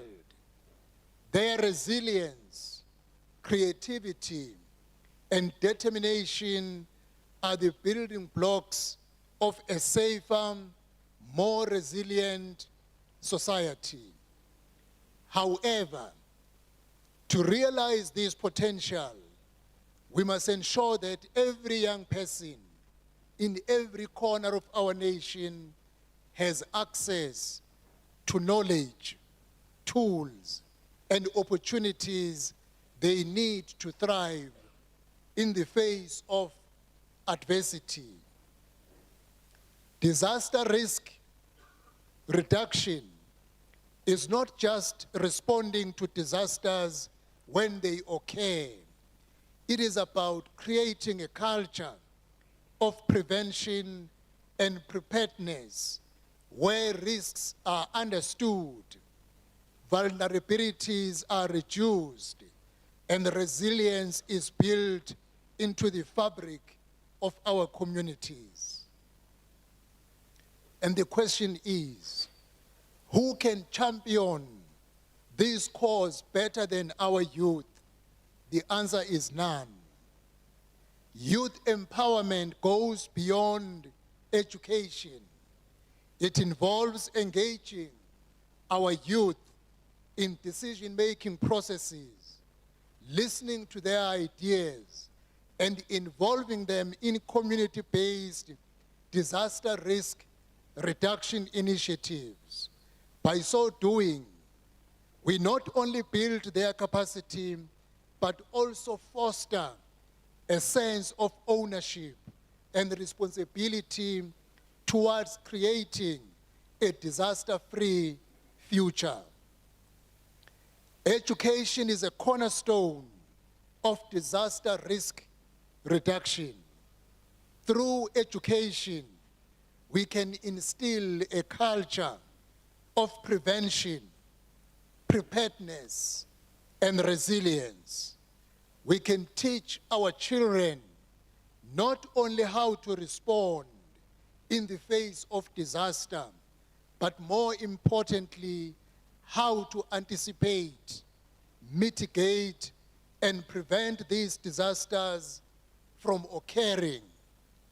I was impressed, Program Director, the video clip that was shown. When disaster management is taken down and filtered in our schools, other than learners learning from the media, but actually practicing it in their premises. It was also encouraging to see a 12-year-old young man who stood in front of us here without reading from any source, he could read out the emergency number in case of disaster. This is how we want to see our young people being participants on issues of disaster. Incorporating disaster risk reduction into our educational curricula is not merely an option, but it is a must. From primary school to universities, disaster risk education must become an integral part of our teaching and learning processes. By doing so, we empower our youth with the knowledge to identify risks, the skills to manage those risks, and the confidence to lead their communities in the times of crisis. This young man who came here, he can lead his community when there is disaster by providing the number to phone when the disaster strikes in a community. That is the role we want to see our young people involved in ensuring that we safeguard our communities as we live in the period of climate change. Education is the most powerful tool that we can use to build the resilience. It is through education that we can empower our youth to take control of their futures and become leaders in disaster risk reduction. Education, however, must be inclusive and equitable. It must reach every young person, regardless of their background, their abilities, and their circumstances. Let me start by addressing the needs of young people with disabilities. I was also encouraged when I saw the school that led us in singing the national anthem, that it is a special school fully active in disaster management issues. It is estimated that approximately 15% of the world's population live with some form of disability, and many of these individuals face heightened risks during disasters. These risks are not just physical, but also systematic, as barriers to education, communication, and mobility can make it more difficult for them to access the information and support they need during emergencies. In our efforts to build disaster resilience, we must ensure that young people with disabilities are not left behind. This means designing educational programs that are accessible and inclusive, using diverse communication methods, and providing the necessary support to ensure that they can participate fully in disaster risk reduction activities. It also means empowering them to take on leadership roles within their communities, recognizing their experiences and insights are invaluable in shaping effective disaster management strategies. The case of Christiana School for the Blind in the Northwest. In South Africa, we have witnessed the devastating impact of disasters, particularly highlighted by the tragic incident like the one at Christiana School for the Blind in Northwest, where we faced a heartbreaking loss of a learner with disabilities, a vivid reminder of how our vulnerable communities can be in the face of the natural hazards. These tragic events serves as a stark illustration of the profound risks faced by individuals with disabilities during disasters. In this instance, the combination of insufficient preparedness, lack of accessible emergency plans, and inadequate support systems culminated in a situation where a young life was lost. Disasters do not discriminate, but they disproportionately affect those who are already marginalized. The tragedy at Christiana School for the Blind highlighted the urgent need for comprehensive disaster risk reduction measures that prioritize the inclusion of all individuals, particularly those with disabilities. Let us honor the memory of that student by committing ourselves to creating a more inclusive and resilient society, one where disaster risk reduction is a priority for all, ensuring that no one is left behind. Let me also recognize and address the unique challenges faced by young people in the LGBTQI+ community. Discrimination, stigma, and social exclusion can exacerbate the vulnerabilities of LGBTQI+ youth, making them more susceptible to the impacts of disasters. In many cases, they feel isolated or excluded from disaster preparedness and response efforts, further increasing their risk. Our commitment to disaster risk reduction must include a commitment to social inclusion. We must work to create safe spaces where LGBTQI+ youth can access education, support, and resources without fear of discrimination. We must also involve them in the planning and implementation of disaster risk reduction initiatives, ensuring that their voices are heard and their needs are addressed.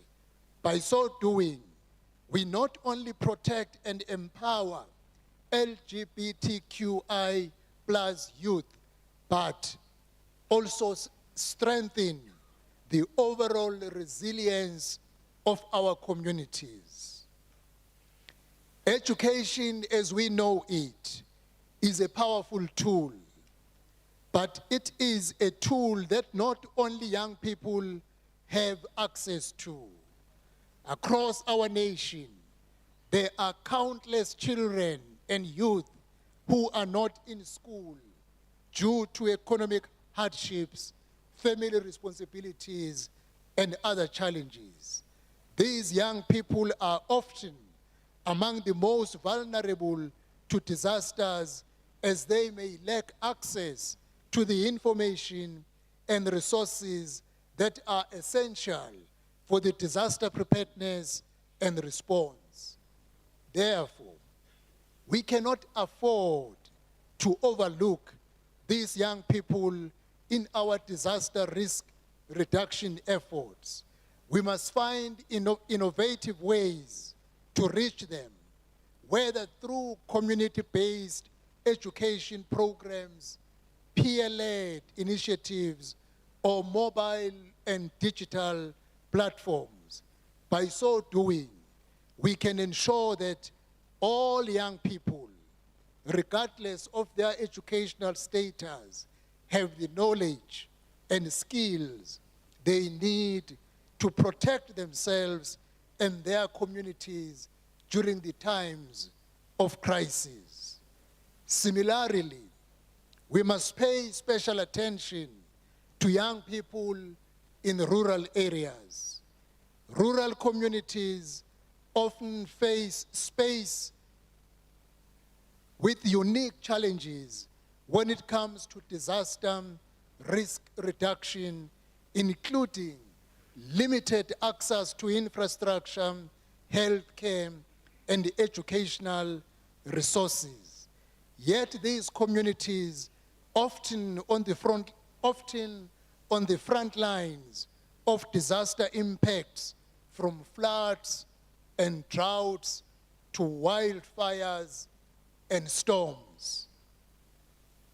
It was encouraging, and I want to appreciate the National Chair of the House of Traditional and Khoisan Leaders, because all the times where Kokta is, the House of the Traditional and Khoisan Leaders is amongst us. Thank you very much, Khosi Siakhlolo. This is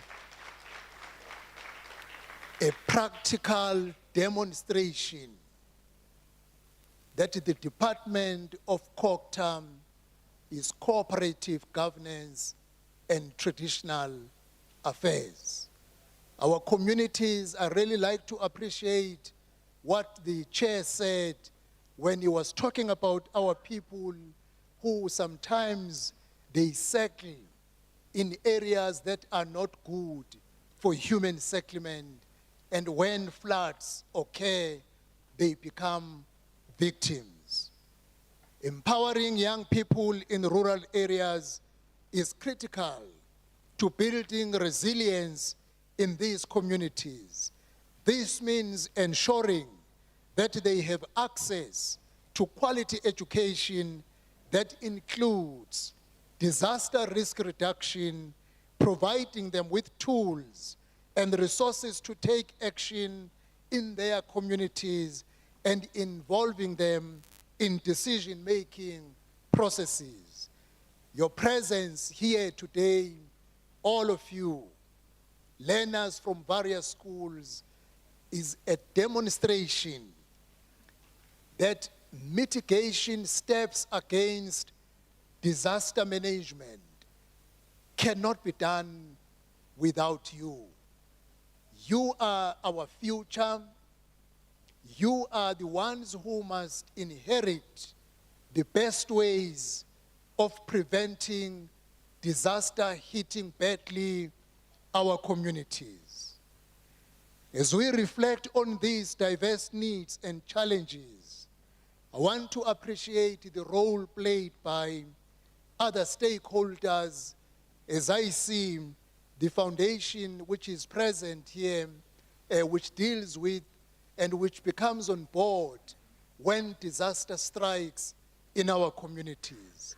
On behalf of the government and the president, I really want to thank you for the Samaritan work you do in assisting our people and also providing resources during the times of crisis. Our policies,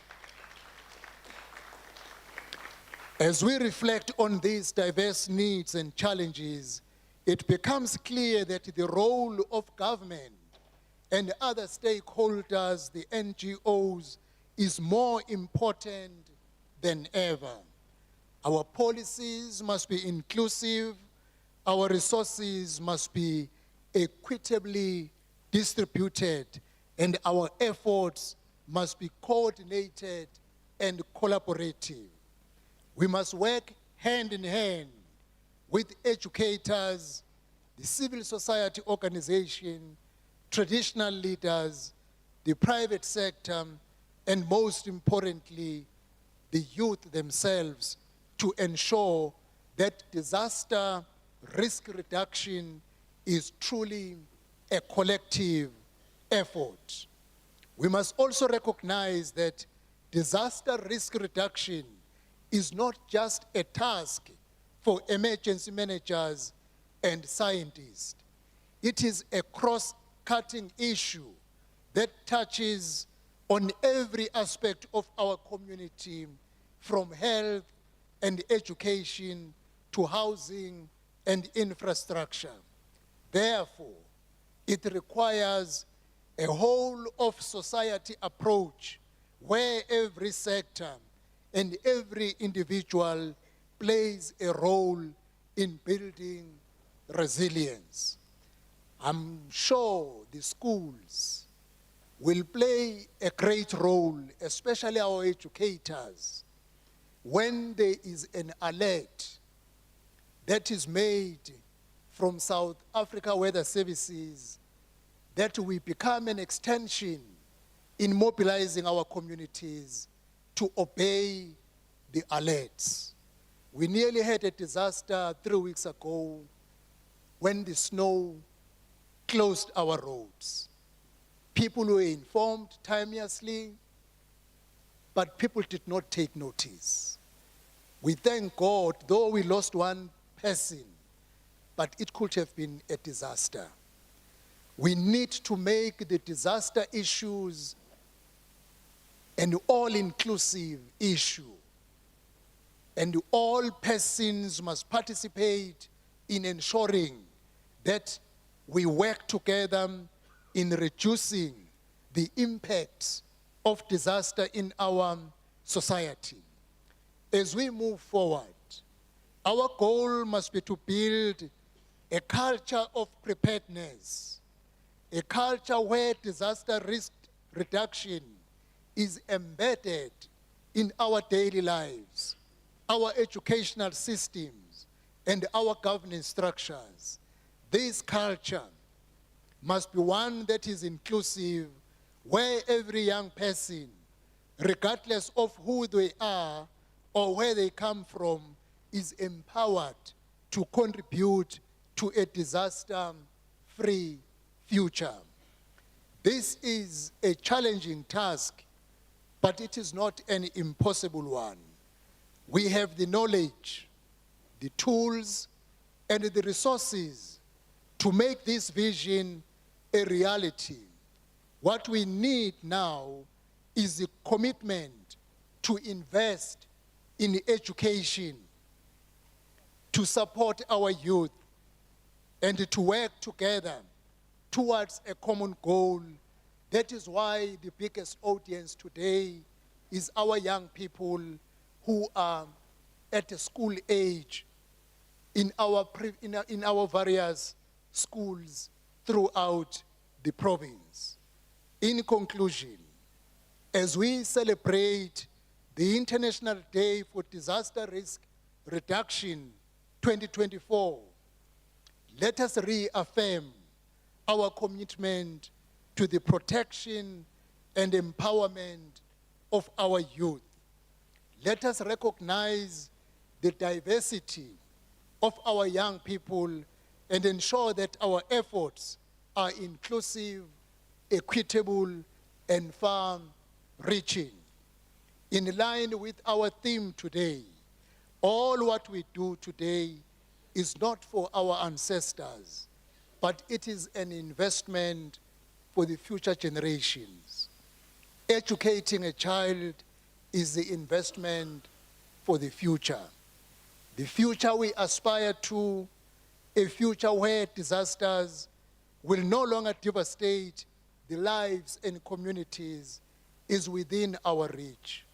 But it requires us to act now, to educate, to empower, and to involve our youth in every step of the journey.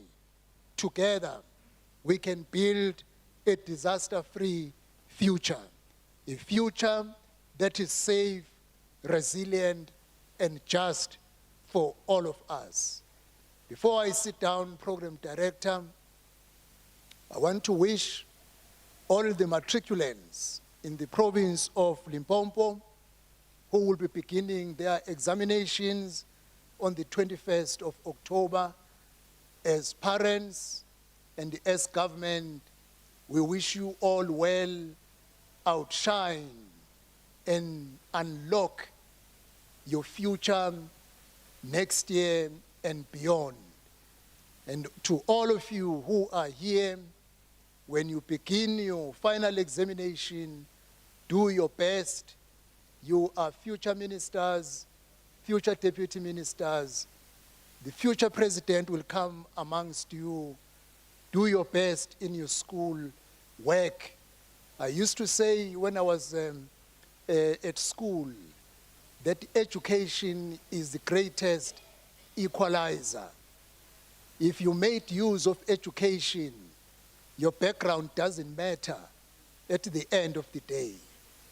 You become in charge of a country with children born by people who were swimming on money, yet you came from a poor background simply because education is a great equalizer. Your background doesn't matter. What matters is what you want to become in your future. Thank you very much, Program Director.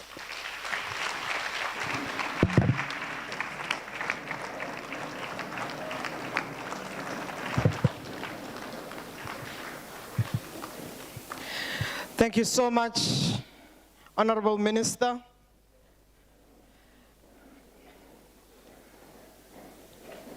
I'm going to request before we break for tea that we have a poem recited by Mampa Peto, who's coming from Komani Primary School.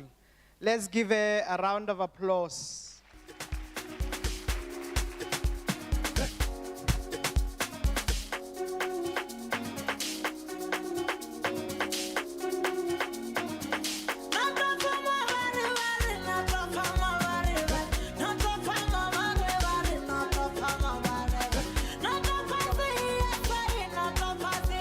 Patience will recite the poem.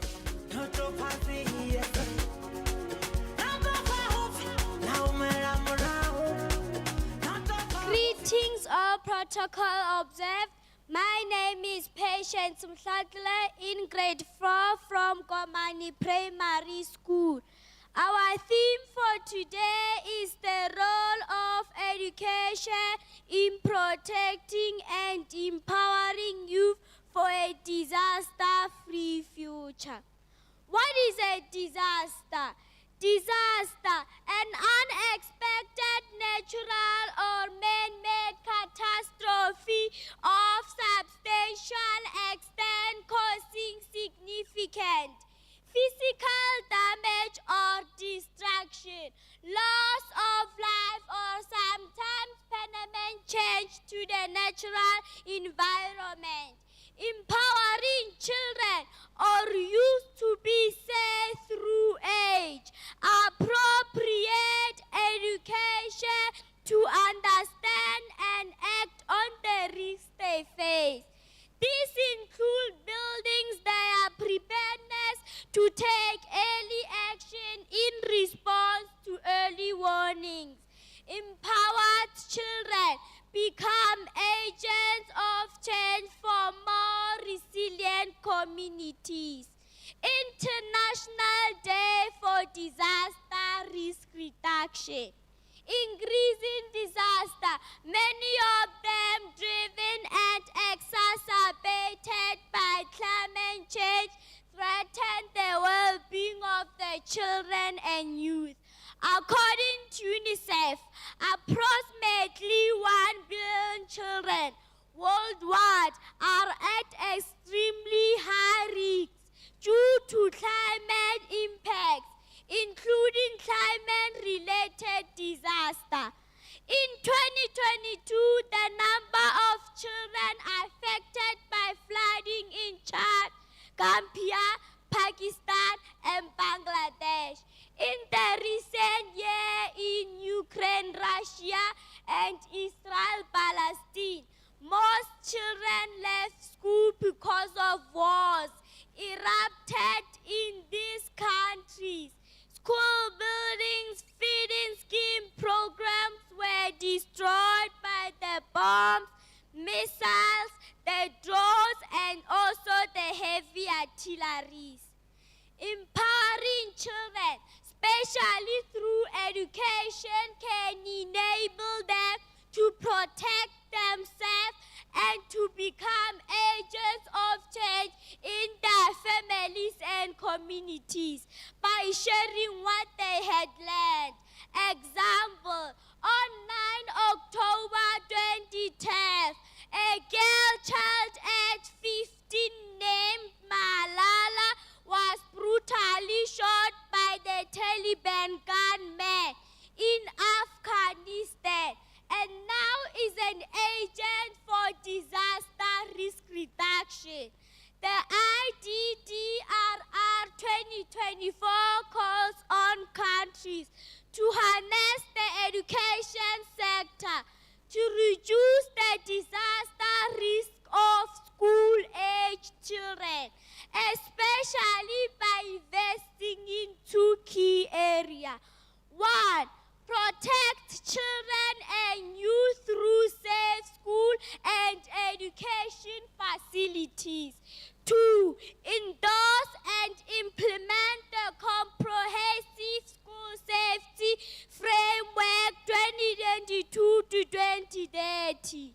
Developed by the Global Alliance for Disaster Risk Reduction and Resilient Education Sector, which shared by UNESCO and UNICEF. Antonio Guterres, United Nations Secretary General, said, young people must be equipped with skills to shape a cleaner, greener, more climate-resilient future. The comprehensive school safety is structured around enabling systems and policies and 3 intersecting pillars. 1. Protect safe school facilities. 2. School safety and educational continuity management. 3. Risk reduction and resilient schools have critical roles in promoting a culture of disaster prevention and empowering young people to understand and act on the risks they face. Let the Almighty protect, save, and empower the children. Let it be so. I thank you all.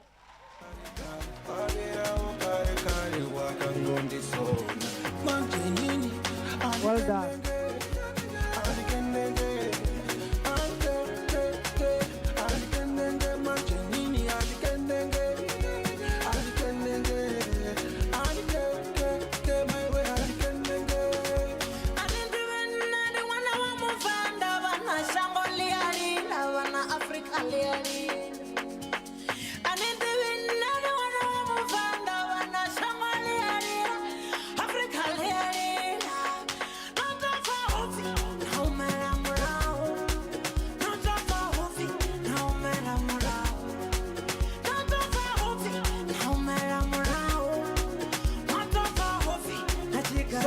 So we have received free education to the young ones. If we are going to tea break. You grab patience, you ask 1 or 2 things, because Harboa, I'm going to ask questions of the lessons she has given us, and you're going to share 1 or 2 things with us. Remember, I said today I have goodies in the name of COCTA and our partners. And those goodies must be given away, right? Goodies. Yes. So the only way to get goodies is when we participate actively. So we will hear, if so we're going to break for tea. Our dignitaries will follow protocol. It's just around the corner here. And we're going to have tea and we will return and start again our program. We'll start again our program at 10:55. Thank you so much. Break. Okay, we'll start exactly at 11. I want us to minimize time. Thank you so much.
Everybody,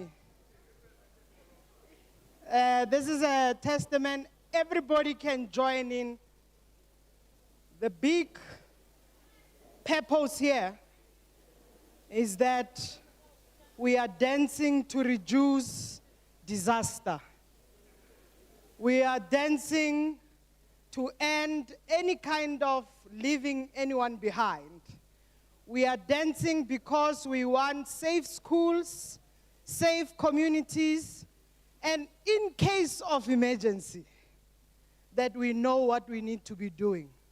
But the most important thing, if we join hands, everybody come in. Remember I said, Toma, who can dance? And I had 1 or 2 people.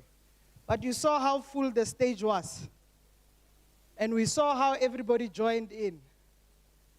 That's how we must respond to disaster in our communities. And it's very important that when we are empowered, we use it and we care for one another. And when we have a challenge, we moved from the stage, Minister, and we joined from the floor. So it's very important that sometimes we may not have the right kind of resources to empower ourselves, but we work with what we have, as long as we ensure that we leave no one behind. So that was the message. It was good exercise. Now we're going to have 3 panels. They are going to go back to back. And not today, my work is very easy. Musebetsi waka, it's very, very easy. I'm like a watchdog, so I'm going to watch the tie. We have a facilitator here, Ntate Masuga, who's the member of mayoral committee in Capricorn District, who's going to facilitate a panel that will stop exactly at 11:50. Over to you, Ntate Masuga.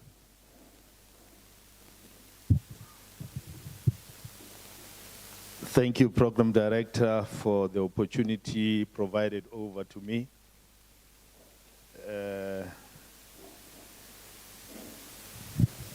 Minister Hlabisa, Deputy Ministers present here today, Khoshi Siatlolo Mungarena, the Executive Mayor of Capricorn District Municipality, Mayor Mamidu Pitefo, the Executive Mayor of Polokwane Municipality, Papa Makoro John Mpe, the MEC, I'm sorry for that, the MEC for Coxter, the panelists that will be participating in this process, sponsors, learners, educators, and members of school governing bodies if they are present. The topic is very clear, that which of course we are supposed to deal with. It's about the incorporation of education in the whole system of disaster. And I take it that you'll agree with me when I say education is a precondition for development. And on that note, we'll be calling upon stage members who will be forming the panel. Amongst them, the first one is Mr. Janjis Dazel, National Disaster Management Center. If you can come to the fourth, can we put our hands together as he attends the stage?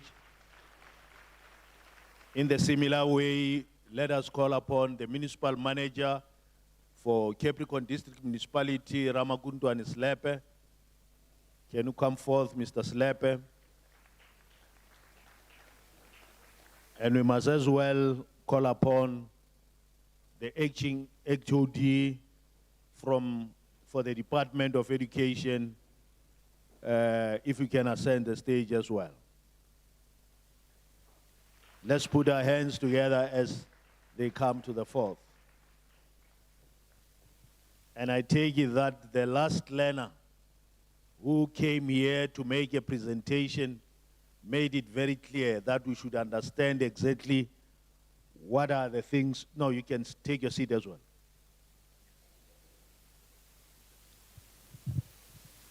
She made it very clear that we should understand the role that we are supposed to play and ensure that we are able to have an understanding that disaster is not just about us, it's cut across all the areas of our own communities, locally, nationally, and internationally. And the contribution that we can make on our own as a province, as a country, will go a long way in ensuring that we remain relevant and make a proper contribution to the society at large. And we appreciate Minister for bringing forth to the crawl the fact that youth of today will be the architect of the future or tomorrow. Our role, like Oliver Tambo said at some stage, that a country that does not take care of its own country, or rather its youth, is about to fail. So without much ado, the panelists are here, and they have questions that were prepared for them to respond to.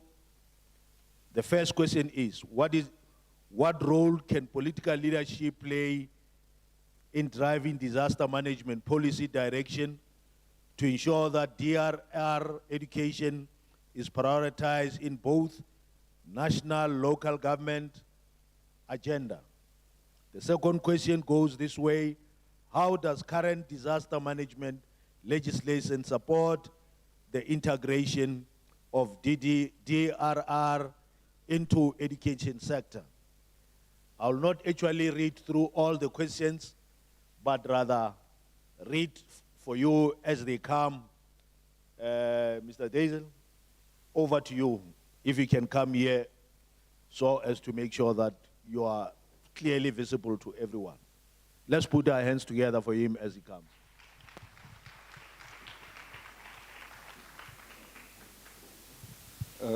Good morning, Minister, and good morning to all the leadership.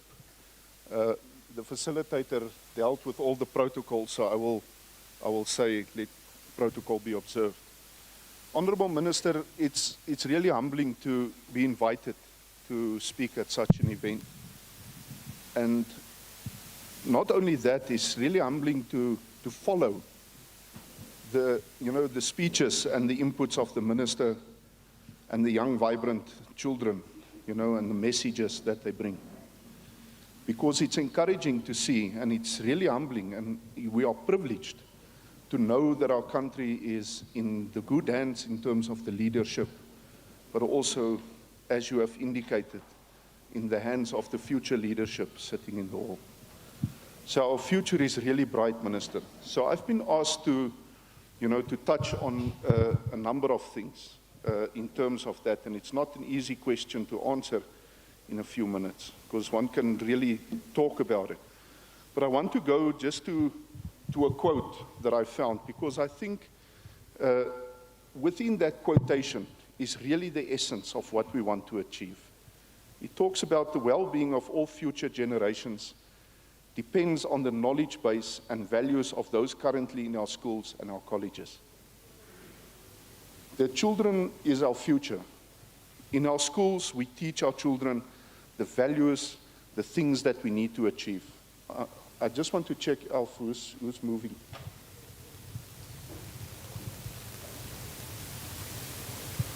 This one.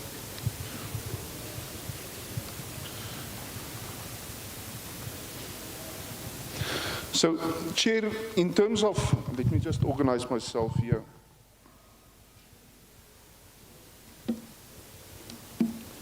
So in terms of the question that we were asked is, how can the political leadership in South Africa contribute?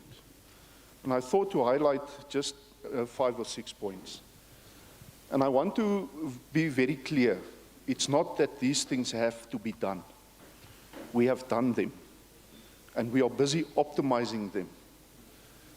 In developing and implementing policy is an ongoing process, and it is influenced 100% by the leadership of our country.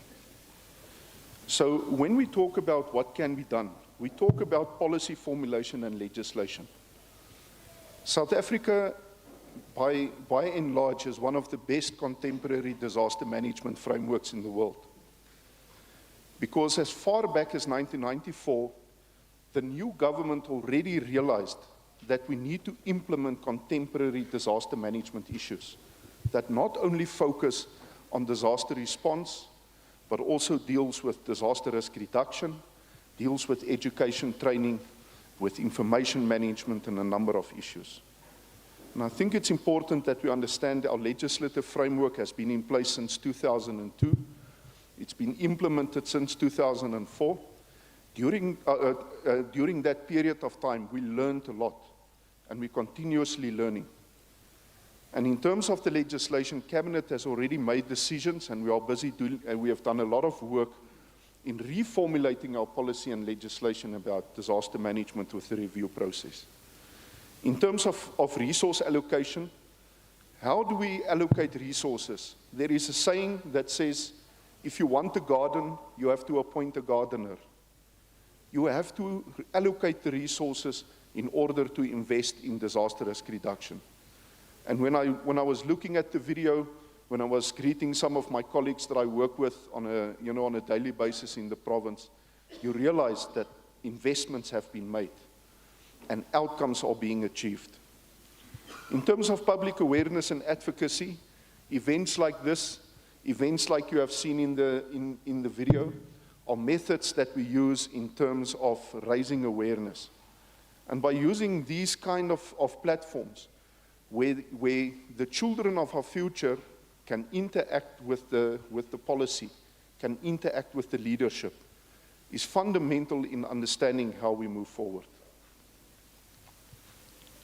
The next item I want to touch on is interagency coordination. During the speeches, a number of the leaders spoke about how important it is for disaster management to cut across different engagements.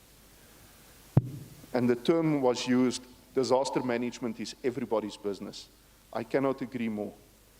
But we also need to understand that disaster management must be changed. And we really have to inculcate that mantra. It cannot be somebody else's business. It must be everybody's business. And through leadership, we are able to move into that environment. The next point I want to touch on is monitoring and evaluation. We cannot accept that when we have legislation and policy, when we have made interventions, when we have allocated resources, that our programs will yield results. We have to monitor and evaluate. Because through monitoring and evaluation, through compliance assessments, we get a clear understanding, are we achieving our policy objectives? And then very important is we must foster international relations. There is a number of international bodies where in the world we cooperate with one another in order to safeguard our future. Some of the speakers prior to me spoke about the impact of climate change. Climate change and the discussion about climate change cannot only be about other people, it must be about us as well. The impact that we see, the biggest polluters in the world, is not coming from Africa, but the impact is here in Africa. So when we talk about the solutions that must be found to climate change issues, when we talk about the programs that needs to be implemented, how those programs are funded, and how do we ensure our future, is a matter of how we cooperate internationally, you know, through organizations and blocks like BRICS, the G20 and a number of others. But also, how do we leverage the knowledge and share information amongst those different organizations? So, Chair, I was also asked a question, well, I'm going to be asked a question, and with your permission, I want to touch on it. It's the concept of, you know, in terms of the legislation, what legislation empowers us?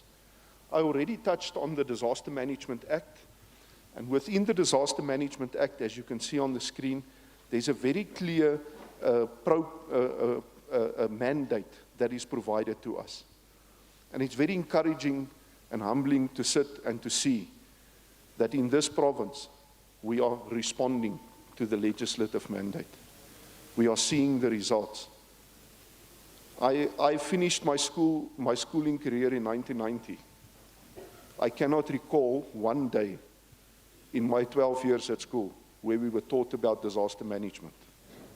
It did not exist because the world is changing. Climate is changing, our populations are growing, our economies, various other issues impact on our society. And I found myself later on in life having the opportunity to work in a space for a job that did not exist. Because of all the issues like the advent of technology, the advent of the tools that we have at our disposal. Over the last few years, it is possible for one person to sit in Taiwan, another person to sit in South Africa, another person to sit in Geneva, and discuss issues of mutual, interest. So I want to end off, Chair, just by indicating our disaster management system and the framework that essentially builds on this is broken into 4 key performance areas and 3 enablers. And you will see, Chair, that in terms of enabler 2, when we talk about training, education, and research, it's not only about training the children at school. There is a number of universities in our country that is providing education not only in the disaster management field, but also to cross-train our engineers to understand that in a changing climate, we have to adapt our building standards in order for our buildings to, to survive and to be able to adapt to these various issues. Chair, let me leave it there. Thank you very much for the opportunity. I hand back the podium to you. Thank you.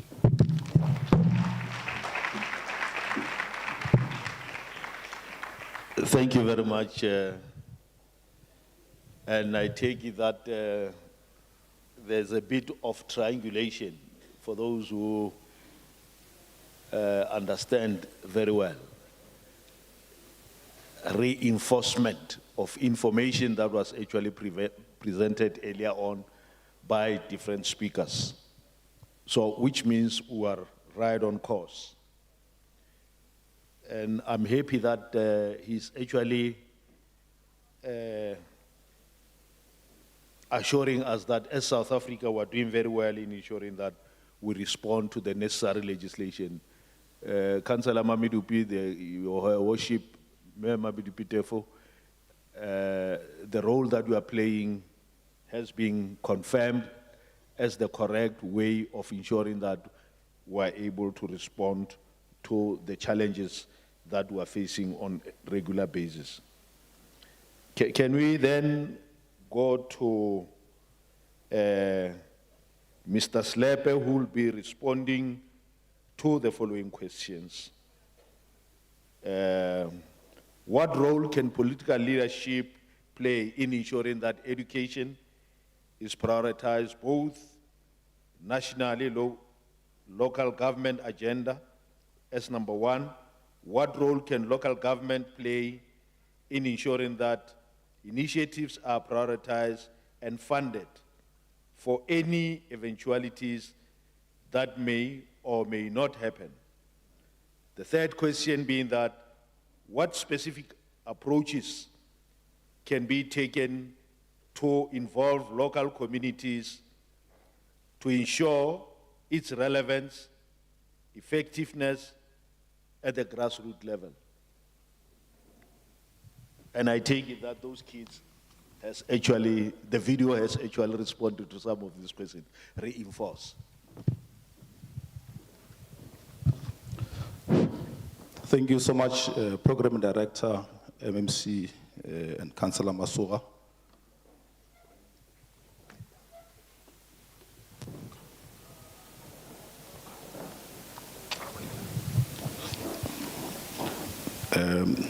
Thank you so much. Good morning to the Honorable Minister, Hlabisa, all the deputy ministers, the executive mayors that are here this morning, and the chairperson of the House of Traditional Leaders, and the House at large. Good morning once more. Good morning, class. Great.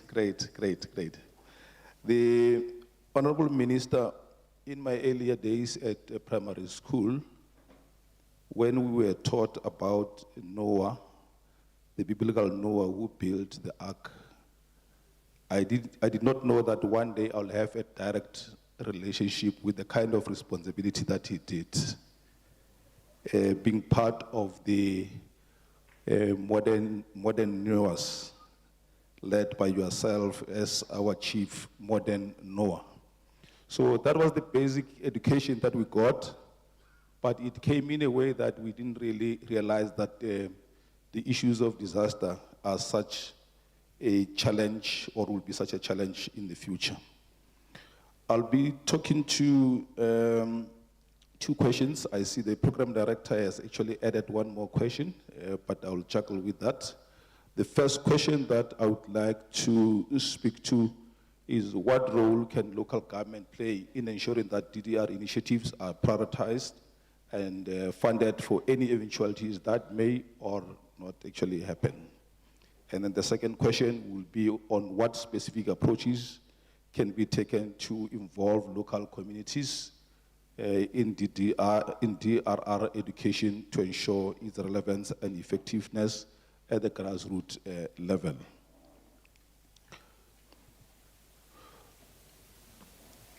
My first point of reference as I deal with this particular matter will be the Constitution of the Republic, which actually put enormous responsibility on the local government sphere, as actually it is outlined in section 152, the object of local government, subsection 1. It actually tells us that the local government has got a responsibility to provide democratic and accountable government for local communities. And secondly, that it must ensure the provision of services to communities in a sustainable manner, and also that it must promote social and economic development. And further that, it must promote a safe and healthy environment. It's important that we note this because as we speak today, since the beginning of this morning, it is all about creating a safer environment as well as healthy ones. And further that, it must encourage the involvement of communities and community organizations in matters of local government. And very lastly, that a municipality must strive within its capacity to achieve the object set out in subsection 1. So as municipalities actually provide services, as they create better economic conditions for the communities to thrive, it's important that we also be responsive to our task of ensuring that there is a safer communities. Because if we cannot be able to do that, the economy that we are building at a local level up to the national level, it can be disrupted by any form of disasters which we would have not prepared ourselves for. And further that, as we do this, the role of communities is actually very important because these are the people that are directly affected when there are disasters, so they need to be ready and empowered through the programs that the local government, particularly municipalities, are supposed to provide. And further that, municipalities must be in a position to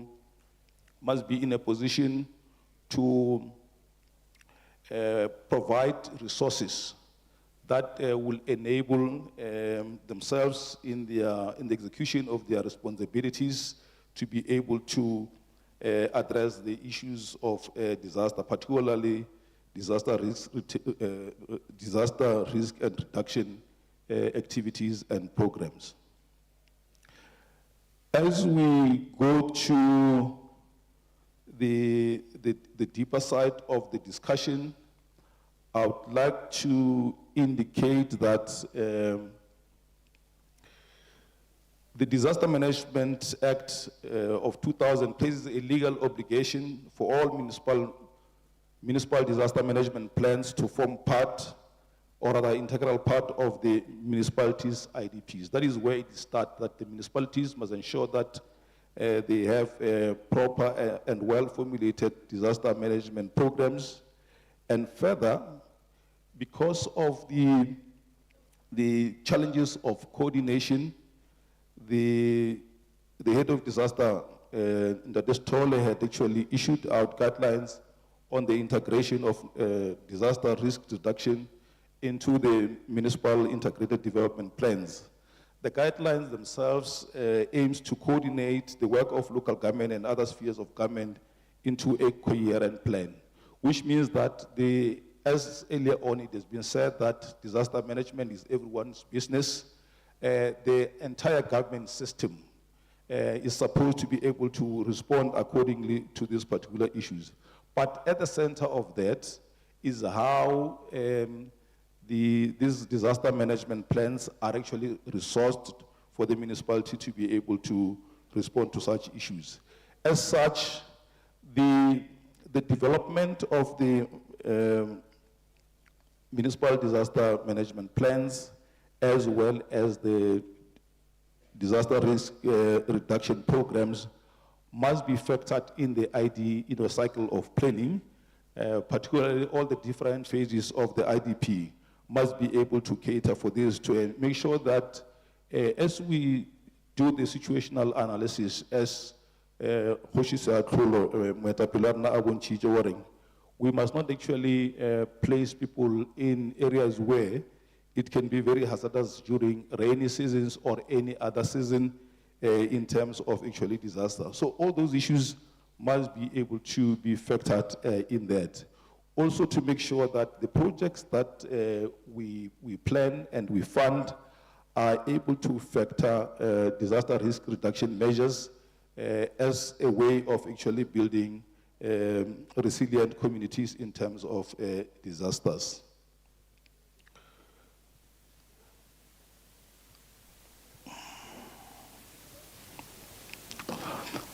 We also know that there is a new approach which is part of the system that is established nationally, and a call made by the president that we need to, all of the entire government system, implement a district development model or be part of the district development model, because this actually brings an harmonious approach whereby all the departments are able to map out the resources that must be channeled at the local level in terms of various projects and being able to respond to the disaster management issues. The guidelines, as I've already talked about, give us a base instrument that help us to guide and monitor the integration of DRR into the municipal IDPs and obtain human capital, financial, as well as political support, which means that it's very important that municipalities, as we plan, in terms of our budgets, we're able to respond adequately to the call that we need to support measures in terms of the disaster risk reductions. And I must indicate that because the IDP is politically driven, supported by the administrations, it enables the political leadership at the local level to have a strong influence in terms of how they need to see the municipalities responding to the issues of disaster. As I go and speak to question 2, which is about the specific approaches which can be taken to involve communities in DRR education to ensure its relevance and effectiveness at the grassroots level, I want to indicate that the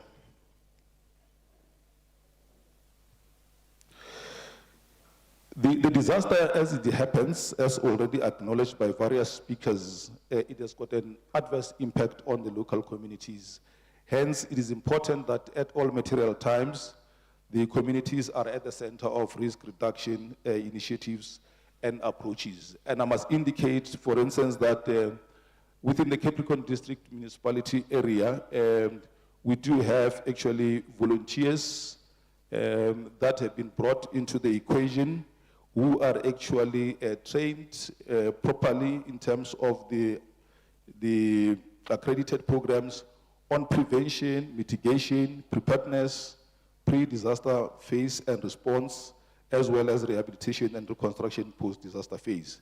Now, the communities are able to appreciate these tenets of the disaster risk reduction, and they are able to take ownership of what actually happens on the ground, how they are able to respond immediately when the situation actually happens.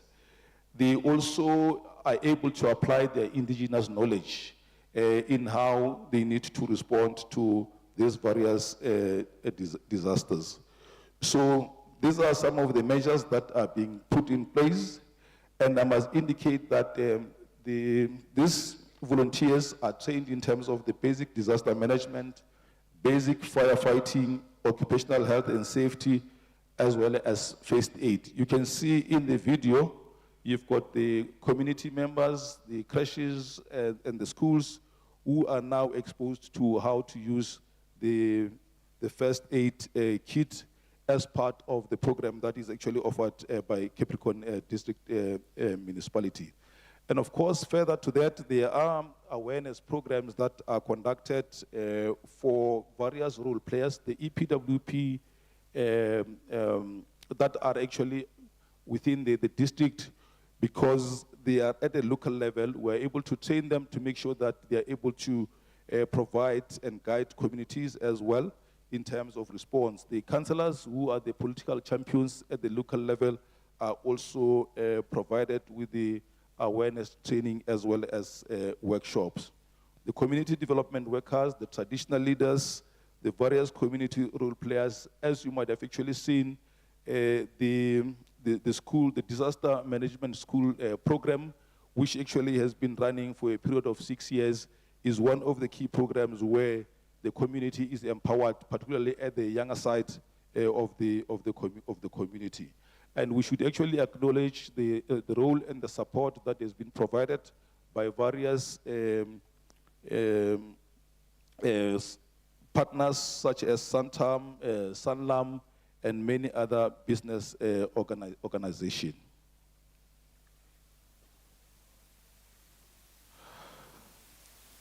As part of empowering the community and involving the community, we're also able to reach out to the community through the community radio. On this slide, I've actually just pulled out our 2022 Facebook posting that actually speaks to how we actually use the community radio as part of ensuring that we access and we reach out to the communities and actually providing awareness program. This was also supported by Santam, whereby they bought the radio slots on some of the community radio stations that I've listed there, like your TEV Radio, Tsepo, FM, Mohodi, Mulechi, ZB, Patlele, as well as Butlokwa. And as we do that campaign, which is driven from our disaster management team, we're also able to run competitions where the preschools as well as the crashes are able to win the first aid kit as they have earlier actually indicated. So this is a program that we run for every season that actually is phased in. We run this kind of a program about the implications of disasters that are prone in each and every season. I think as I go towards conclusion, I also want to indicate that as Capricorn District Municipality, very recently, our executive mayor, on the 25th of September, launched what we call the customer care app, named CDM Talk. This is a very powerful app which actually everyone in the community, from the community leaders, ward committees, councillors, Maroshi, are able to use to report the disasters. You can see that on one of the, I'm not sure how does it light. Oh, but you can see that on the phone that actually appears there, you've got the complaints button, which actually you are able to go into the app and be able to report. If you want to report any issue on emergency basis, you have got access to the emergency line. And as you can see on the left-hand side of the slide, it shows the issues that people can actually report about as they use this particular app. Now, it will actually make sure that even if our disaster management, our emergency number is clocked because of the volume of reporting that people want to do, we're able to communicate through this, and we're also able to send messages to those who have actually registered. I see my time is lapsed, and I will just speak to the last slide to indicate that as the district, much as we educate, we also provide, which we have started, the firefighting equipments to our traditional leaders, 27 of them, 5 each in terms of the grass beaters, the knapsacks, and then there are also a number of fire stations within the district. Polokwane has got 5, Capricorn has got 3, and there is the 4th one, which is the new one that has been built. It will be launched soon, but I must indicate that from the side of Polokwane, they are also looking at establishing mini fire stations at various clusters. And very lastly, we also appreciate that very recently Polokwane municipality has actually resolved in its council to donate a 6-hectare land for the establishment of the district disaster management center, which would also cover the provincial disaster management center. So this is how overall these facilities will also be able to add in terms of the capacity that the community needs for the response to attend to all these disaster matters. Thank you so much, Program Director. Thank you very much, Mr. Ramakuntu and Selepe, for a very clear and elaborative kind of an arrangement of ensuring that we understand the role that which is played by your good self. I understand why you spoke so much is because of the district development model, because you integrate almost all the activities of all departments into one so as to respond to the whole aspect as such. Well, earlier on, Mr. Dazel made it very clear that part of the role that we are supposed to play is to find an international cooperation. I just want to bring it to your mind that South Africa at one stage had to play a role at Mozambique, for those who remember, during very rainy seasons.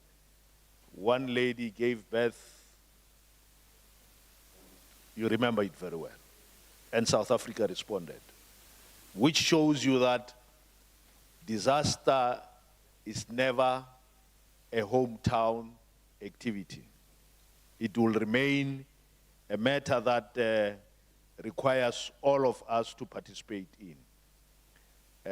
We go to the third speaker, who is the acting HOD in the Department of Education, and will be responding to the following questions.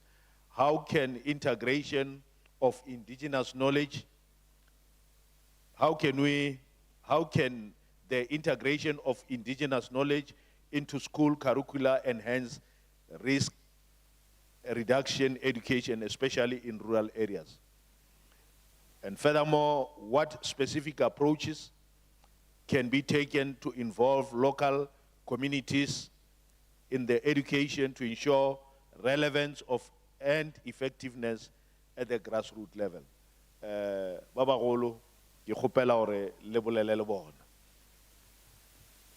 A re sa mfa matsoa gona bana.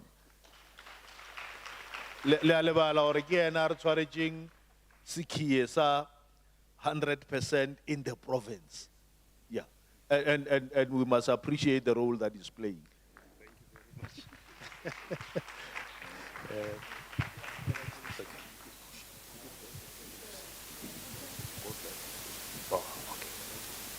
All right, thank you very much. And greetings to the Honorable Minister, Deputy Minister, the one who brought me to the Department of Education. I won't forget that Deputy Minister. He is the one who employed me, and the other political leaders who are here. Greetings to you. Let me, Minister, first of all, apologize for our MEC who is not here today. We were supposed to be together in an event where she's doing what we call the last push for the matriculants, so we agreed that she would go there, I would be here, and unfortunately, all our other senior managers are also all over the country because of the urgent matters that are coming at this time. But I gave her the presentation, she said, no, it's okay, I can make it here. Bana ba MEC Mabunguli rule Ramakanya ba kae bona halala lena we mma le na o tlo kwa botlhoko bana ba MEC Ramakanya ba kae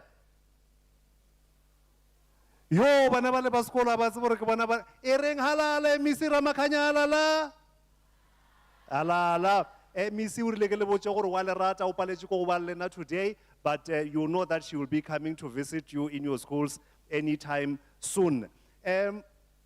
I am representing a department that we say that our vision is excellence in the provisioning of innovative quality basic education, but most importantly, we are saying that the impact statement of everything that we are doing is learners exiting the education system with requisite skills for future field of study or work.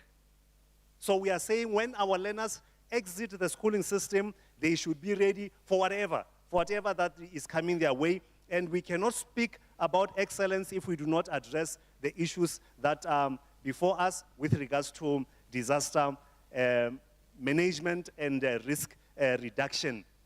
And we acknowledge that we have got a serious responsibility on our shoulders to ensure that we deal with these matters. We are noting, and I think it's also an eye-opener today, as we are here and we are receiving this attention with regards to this program, to say, you have entrusted learners into our hands, and these learners are exposed to risks and disasters while they are in our care. And therefore, it's a crucial responsibility for us to ensure that we take these matters into account and we make sure that your children are safe in our hands. And the areas that as we deal with the issues of disaster reduction, we have noted that it's crucial, in line with the questions that have been asked, that in whatever that we are doing, as we teach our learners, we teach your children, we embed disaster risk management into every single subject that we are offering. But in particular, we also have, as you are aware, a subject called life orientation. And in there is no way that we cannot talk about preparing our learners for dealing with risk. So this a disaster risk reduction. So this is what we are focusing on, and we'll also focus on the fact that schools should be seen as a point of community awareness, and where the community can be empowered with regards to disaster risk management. I will not talk to some of these matters, but just very quickly to indicate that one of the issues that we are currently doing in our schools, but which out of this engagement I see that it's critical that we fast track it, is the issue of emergency preparedness in our schools. Our learners and our educators have to continually be drilled on what to do in case of an emergency and in case of a disaster. So we do have those, but we will endeavor to make sure that we fast track it and we roll it out to all the schools, and we empower our schools and our educators to ensure that they are able to do this. But we're also indicating there that there is no way that we can do this work on our own. We need other partners who will assist us. But at the forefront is the educators. If the educators can be empowered, we can be sure that our learners are going to be able to deal with any issues of disaster. I was talking to my colleague down there, and we were saying, if meme akaboja ngwana gore this thing it was so, even if the mother says no, we do it this way, the learner will refuse. She will say no, ma'am said. And therefore this, for me, is probably the most important, to make sure that our educators understand that it's not about teaching learners 2 + 2 is 4, but it's about preparing them for work, and this is what we are going to do. I will not go into this thing, except to say, when we talk about indigenous knowledge on the disaster reduction, I'm reminded, and I'm not sure how many of our learners know this. I was talking to my wife the other day, and I was saying to her, hey, it's going to be hot tomorrow. And she says, how do you know that? Kerno, don't you hear that locust that is making that noise? I don't know how many of you know that locust. When it does that, I grew up knowing, once you hear that, it's going to be hot tomorrow. And she says, who told you? No, that's how we grew up. So we know these things, and there is a lot of traditional knowledge or indigenous knowledge that is out there, which if we can integrate into our schools, call the traditional leaders to come and talk to our learners and our educators. Some of these things are easy to grasp. I will not go too much into community engagement. I think it has been dealt with, but also to say that all the plans that we have, if as a department we do not have a system to monitor that indeed our educators and our schools are adhering to these protocols and to these plans that we have in place, we will not go anywhere. And finally, we are just saying we acknowledge the great responsibility that we have, and we'll do everything in our power to ensure that your learners are safe and your children are safe in our hands. Thank you very much, Program Director. Thanks. Oh, I'm taking over. Thanks. Thank you very much, Mr. Mashaba, the acting HOD for the Department of Education. At least we're spot on in terms of time. She gave us up to 12:15. We're still left with 3 minutes to go. But nonetheless, we'll donate these 3 minutes to the others that will be coming. But suffice to say that all of us are agreeing that disaster is everyone's business, and we must ensure that we capacitate our own selves to ensure that we respond adequately in times of need. Program Director, you will join me as we thank the panelists, Mr. Dazer, Mr. Ramagundwane Slepe, Mr. Mashaba. The pleasure is yours. You have actually made a contribution to this responsibility. Let's put our hands together as they come down to join the other members. Thank you. Thank you so much, Mr. Masuha. I think it's very important for stakeholders, for schools that are here. These are the plans that must be in your school. So you as learners, you must be able to see even signs, assembly points and so forth. And when they are not there, don't just sit and say these things don't exist. You've got RCLs, you can communicate with them that this thing is missing. We've learned about disaster management. Can we introduce disaster management plan so that we know it happens? Again. So we'll move to the next panel, which will be the panel facilitated by Deputy Minister Honorable Mahlobo, who is Deputy Minister responsible for water and sanitation. Let's welcome Mr. Mahlobo. He will be facilitating in the visit. And to Your Excellencies and His Majesty, the visit, Prince Benz Namashe Uchawe, my elder brother and leader, Dr. Masemula Sbata Tau, and to my sister and executive mayor of our district, Comrade Mamitupi. I don't see Comrade John, but and the team, and then Comrade Mtsweni from Salka. Very quickly, I'm going to thank you, Comrade Deputy Minister, my force. Can the panel members that are supposed to join me, they know themselves, can they quickly come to the stage? We have the University of Venda, ably represented by Dr. Muhwepo, and then our University of Venda is Dr. Wilfred Lunga. Or I'm confusing this. It is the Human Science Research Council. Dr. Muhwepo is representing UniVend. We also have Mamuruti Munama, Department of Sports and Culture, and Mupo Mukhutu, who's representing the Department of Social Development. If they can quickly take their position on stage. We have a very limited time, and I'm going to request my panel members that you talk to the issues very briefly, because you were given the theme.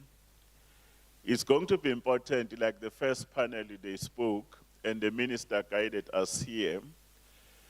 Remember, when we discussed the issues of disaster management, and the United Nations has made a choice that we're empowering the next generation for a resilient future. What does it mean? We're all just living in a risk environment. We just have to understand. We will not be able to take away the risk. We're living within the risk. In other words, Comrade Steve, they used to say we're living in dangerous times. But our duty as leadership is to leave no one behind. They were correct when you have called young people with the leadership of the province here, MEC Makam and everybody. We have done well, because these are the people who are going to inherit our land. We are just in a custodianship, but the entire country with its resources belong to young people. Therefore, when the MMC said that any nation must be in a position that it must take care of its youth, it's the right thing to do. Therefore, you as young people from various schools, just remember what Tata Madiba said. He said the future belongs to our youth. As some of us are nearing the end of our political career, it's the end of our political career, and younger people must take over. We are going to take over the country. And we don't want to leave a country in a mess, both in terms of the economy, in terms of the environment, in terms of security, and all other issues. You will have to take over.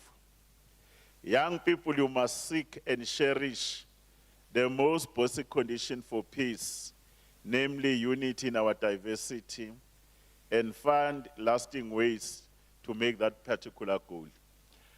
A panelist, I'm not going to give you more than 8 minutes. I'm from another church, Comrade Steve knows. When I'm made to chair, I'm not going to ask you the questions. I'm going to say, please respond sectorially. Please respond sectorially to the theme of the day, that in your sector, what are you doing to respond to the living challenge we face of risk? In other words, these are the young people, Dr. Mkhwepo to come and say, they've been there doing an important work, and many people have been produced by Univent. In about 7 to 8 minutes, Doc. Based on what you have just asked. Hi everyone, how are you? The slide. Wait, yeah.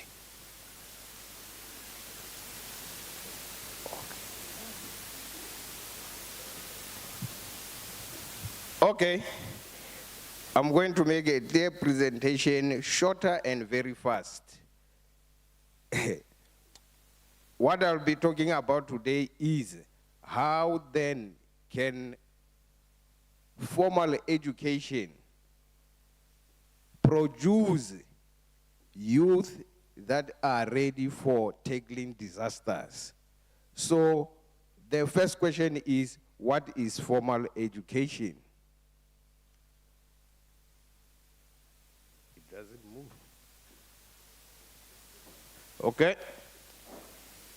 We know formal education is structured. This is what you get into the classroom. It follows a particular syllabus.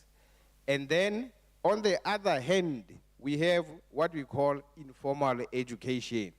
What's the difference between these? Why is there a dichotomy between the two? Because the first one, the informal education, influences the success of the formal education. Hence, what we teach, no matter how good we are at it, we will always have a backlog, because the informal education therefore affects the manner in which formal education can be successful. I'll show you how. When we grow up, I'm going to merge it to the education part. When we grow up, our parents teach us 1, 2, 3 regarding how we should behave, all our cultures. Then we go to school to get formal education. Then what do we get? We are told this is how we learn at school. We follow certain procedures for us to learn. At the end, we are assessed. That is formal education. Then how then do we then infuse the two to tackle the problem of disaster risk reduction by empowering the youth? We therefore need to understand that every person has what we call a frame of reference. The manner in which a person takes decision is the manner in which he will react to disasters. And it is the manner in which a person would then learn and utilize that education. That is why we have so much in education that we believe that it is not achieving what we want But what is lacking?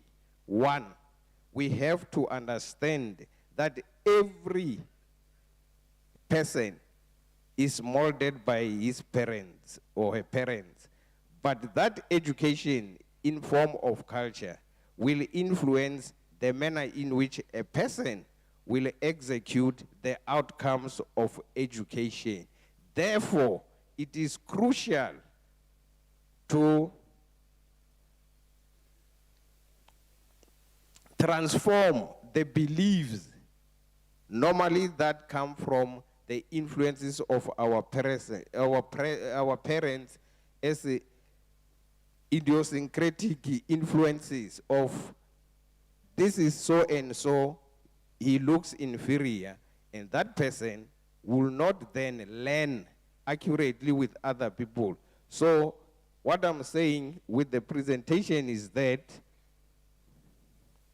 they are bringing the life experiences, the culture, and the manner in which learners learn outside there have to be merged to produce youth that are sensitive to cultural differences so that they tolerate other groups, and hence the education system will be successful. You can have the best of the education system as long as there's one person who still sees his culture superior than others, which we bring to the classroom.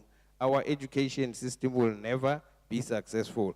What we should do is to fuse the two and then include them in our curriculum, especially the life orientation part. Because even if you like, culture and the manner in which we were brought up will always determine how we utilize education for our survival. The absence of how culture is important and the tolerance towards other people's cultures is very crucial so that we incorporate it into the curriculum. It is very important. So from what I've said then, you need to, the last one, recognize the role of place in education. Where does a person come from? What influences him how to learn? And then those which are embedded in culture should always be emphasized when we teach our learners. So this is what we should happen. Geospatial techniques should be incorporated into the life orientation, even if you can argue it. Life orientation has played a significant role in the education of our youth, especially with disasters, the pandemic such as AIDS and the COVID. It has played a significant part. So the use of that as a tool to solve our problems then will be very positive. Then, this is what I've just, then how do you incorporate everything so that after changing, how do you change the attitude of youth so that whatever they are taught, they don't see it as classroom knowledge, but as something that is part of what they learn from home, from informal education, and incorporate the two. Then how do you do that? This is how you do it. You expand the content for life skills orientation, teach learners more about their fears and experiences, localize content to speak to the experience of learners, see the world through the eye of a child. And IKS should be taught from foundation phase till FET phase. I think I will end my presentation here. Further than this, I'll be repeating myself. Thank you very much, Doc. Thank you very much for your presentation. At this stage, we will call the representative of the Human Science Research Council to speak around the question of policy implementation, formulation, because policies are very, very critical. We will welcome Dr. Wilfred Lunga. You have not more than 8 minutes to talk to your presentation. Thank you. Thank you, Program Chair.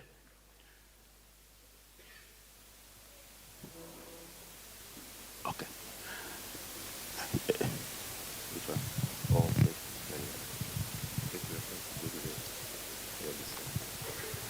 okay. I hope the protocol is still intact. Thank you so much for giving me the opportunity. Okay. Thank you for giving me the opportunity, and DMC for recognizing the Human Sciences Research Council. We are a social science institution that operate not only in South Africa, but the whole of Africa. And we are happy that we have been recognized actually in the field of disaster risk reduction. I'll go straight to the question where I'm looking at issues to do with policy. What is it that can be done to make sure that the youth are actually taking part in disaster risk reduction? Policy issues which need to be considered. There are quite a number of them. The first one should be issues based on community-based disaster risk reduction education programs, public awareness campaigns, mobile learning initiatives, youth-led disaster risk reduction advocacy and training. When you look at these, they've already been highlighted by a number of other previous speakers already. And each of them, you'll find that there is a policy which needs to speak to it. I'm not going to look at all of them. I'll just pick 1 and 2 so that we understand what are the policy issues which need to be looked at. On number 1, community-based disaster risk education programs, the policy should mandate local governments to establish community-based disaster risk reduction education centers that target non-school going youth. And the program here can actually include training workshops, simulation exercises. I'm aware there are quite a number of other provinces which are already doing this, because once you practice something, you'll find that when it happens, it makes more effect in terms of response, in terms of recovery. On public awareness campaigns, there is also need to develop national and local campaigns to disseminate disaster risk reduction knowledge, which can be done through non-formal education platforms. We have been shown a number of examples already by the previous speaker, especially from the Department of Education, where they use community radios. Community radios are very important, the reason being that they use the languages which are understood by all people within that vulnerable community. I will quickly go to the next question so that I don't waste time. The next question, which was question number 2, is how can political leaders actually work alongside the young people to develop disaster risk reduction policies? This is an area, colleagues, which we need to put more emphasis on, where we need to establish youth advisory committees on disaster risk reduction. Already I've seen from yesterday, Capricorn is doing a lot along those lines, where they've got volunteer groups, and that is really commendable. And within that space, we can have certain actions or strategies that can be used, where we can create youth advisory committees at national and local levels. And also the approach here, we can provide platforms for youth to offer direct input or disaster risk reduction policies, strategies, and this can actually ensure inclusivity within the communities. mostly when this is done, you'll find that we have got favorable outcomes in terms of policies becoming more reflective of what the young people think and what are their needs. And this is very critical, that if we consider, it can go a long way in working with the young people. We can also have what are known as youth-led policy consultations, where young people carry out consultations amongst themselves and share a lot of information on that. We can also even integrate youth policy implementation in monitoring and evaluation.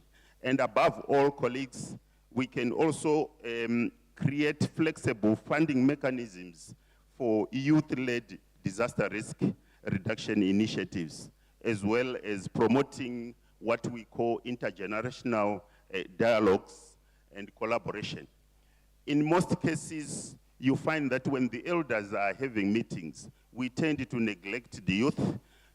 It's now high time that in those meetings which involve traditional leaders, members of parliaments, youth also need to be represented, so that the knowledge can be passed on to the new generation. I'll stop there and thank you, Chair.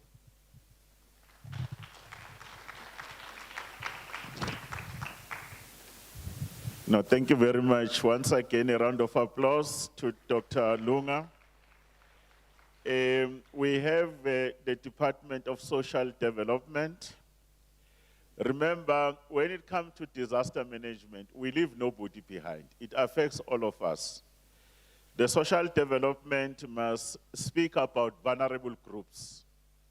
How do we ensure that they are not left behind, but they become change agents?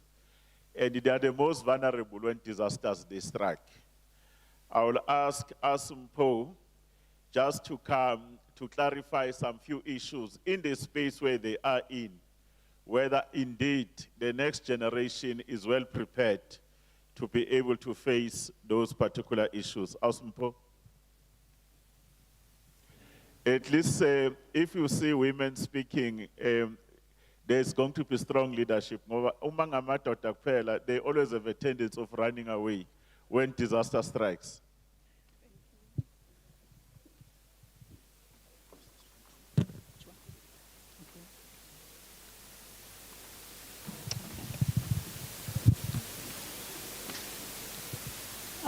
Greetings to all. I must say protocol observed. And to our beautiful children who as social development have a responsibility and a mandate to ensure the care and protection. I'll be representing Department of Social Development in responding to the two questions. Okay. As social development, our core mandate derives from Chapter 11 of the National Development Plan, ensuring that our most vulnerable groups are cared for.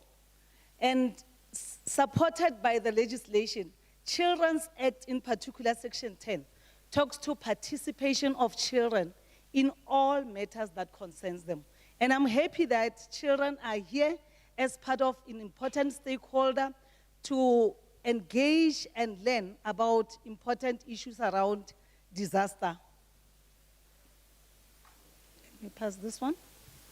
What is it that as social development do as provision of support services in promoting care and during disaster and for disaster reduction?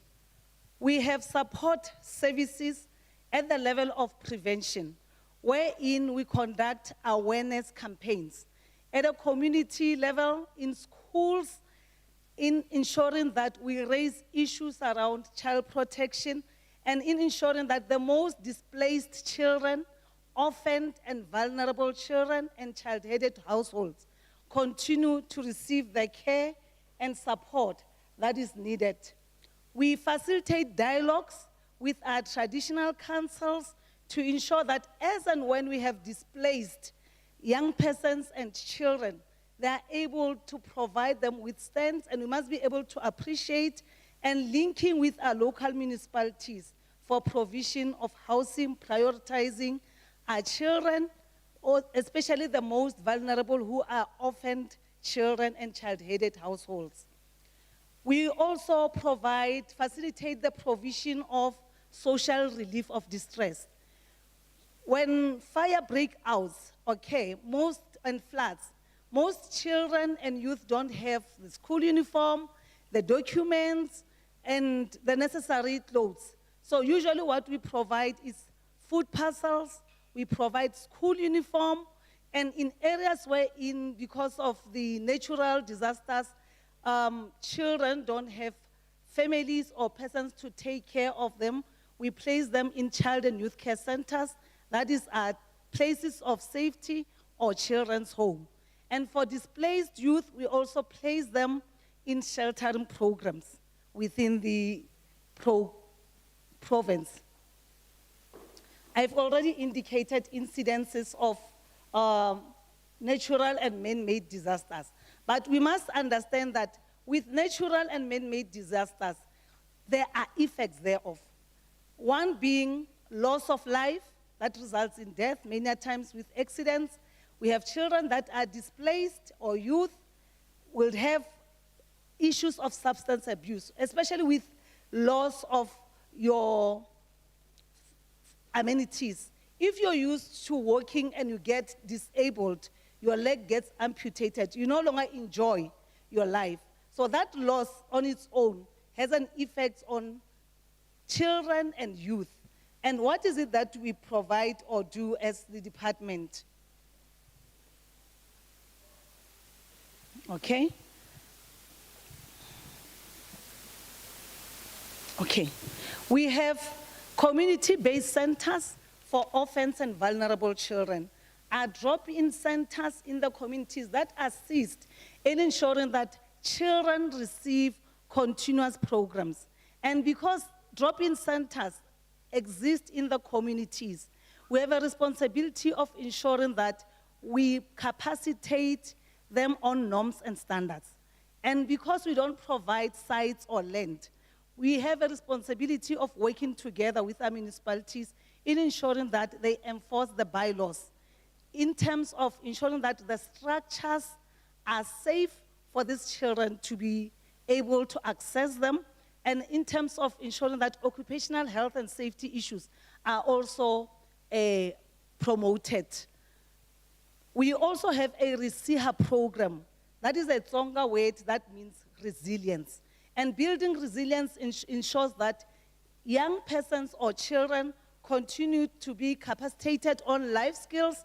And in the life skills programs, we have designed programs that are documented in ensuring that our children understand what grief is, how to protect themselves in terms of emergencies, which resources and stakeholders can they access within their communities. I've already indicated the food security programs. We know in terms of the disasters, you'll find that most of the youth-headed households are unemployed. The department has food security programs, entrepreneurship programs that links our youth for job opportunities. And we have that important role to play in that when we have life skills programs and vocational skills program, it's important that we comply with the regulations for safety and occupational issues. So that's where it's important. When you deal with vocational skills, you're dealing with furniture making, sewing, and also welding. If young persons are not empowered on how to utilize the resources and ensure issues of safety, we'll then have a problem. So we call upon the municipalities as a stakeholder and NPOs, private sectors, to ensure that we build capacity when it comes to supporting the organizations and facilities by conducting assessment of facilities. We are not in the know, we are not technocrats when it comes to that, but we feel it's important in ensuring the safety of the young persons. Yeah, as we conclude, we would love for the municipality to ensure that they establish help desks for children to participate in as important stakeholders. We also have children's forum and youth forums, wherein issues of safety and disaster needs to be elevated. Children as an important stakeholder need to express their views and also share how best can we improve on issues of safety, and local government must lead in ensuring that they coordinate disaster management teams. Thank you.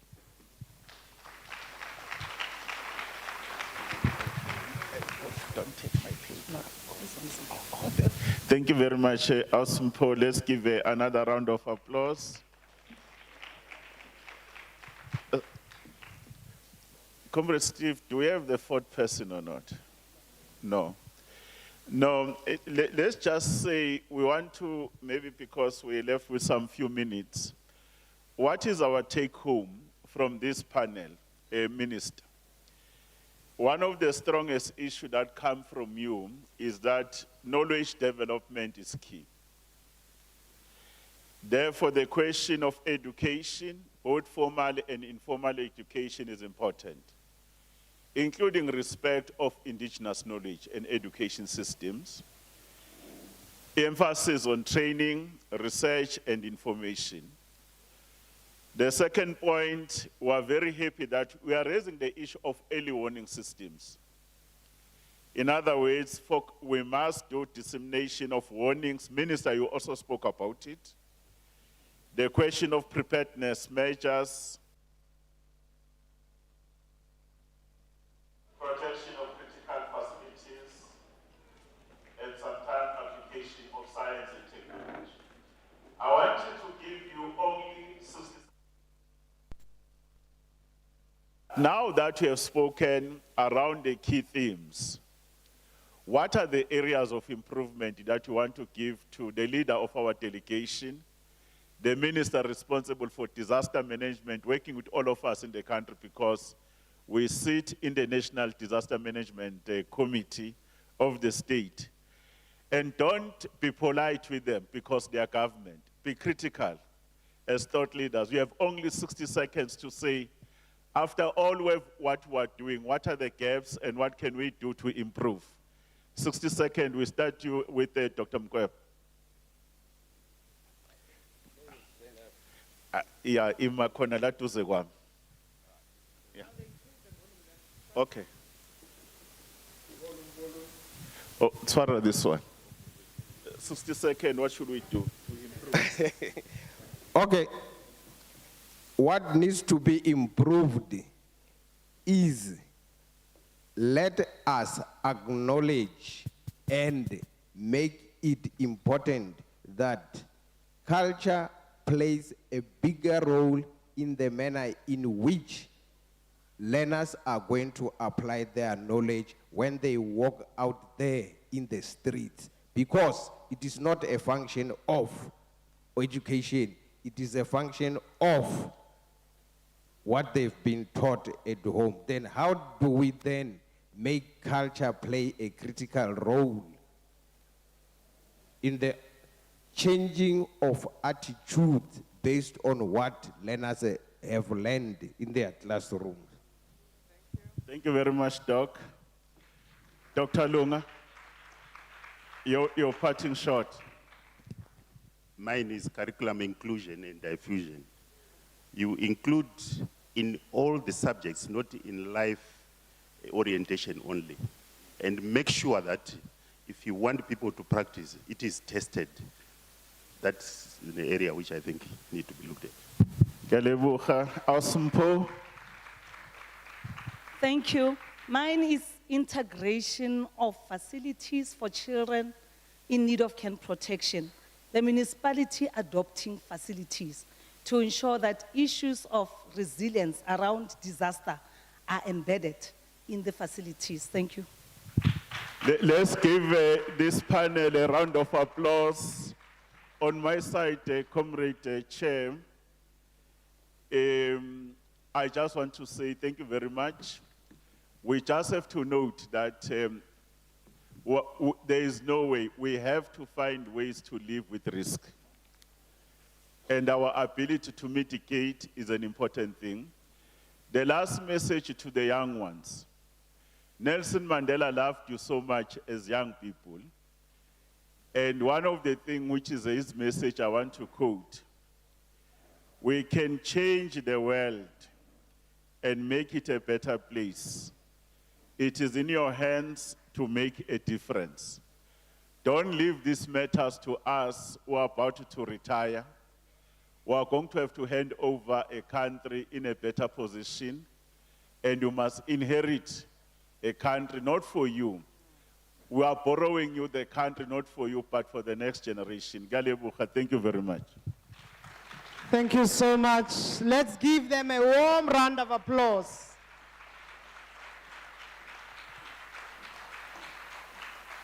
I've got 2 questions before we break for lunch. Are we ready? Were we taking notes? Uh-oh. Uh-oh. Were we taking notes? Okay. So let's see if you were paying attention, you were listening, you are interacting with the program. What does IDDR stand for? Okay, I'll take the girl on this row. Stand up. I can see you there. The mic is coming to you. Stand up. Yeah, the mic is coming to you there. Thank you. Greetings to everyone. My name is Laizandoro. IDDR means International Day for Disaster Reduction. Let's give them a round of applause. Okay.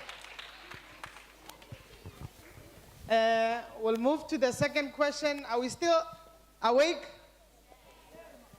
Are we? Okay. So it's a question of true or false. It's a question of true or false. Are we listening? Excellent. I like these little ones. I keep a boy but I like them. Root by the voice sabo. Is it safe to cross a flooded road if the water does not look deep?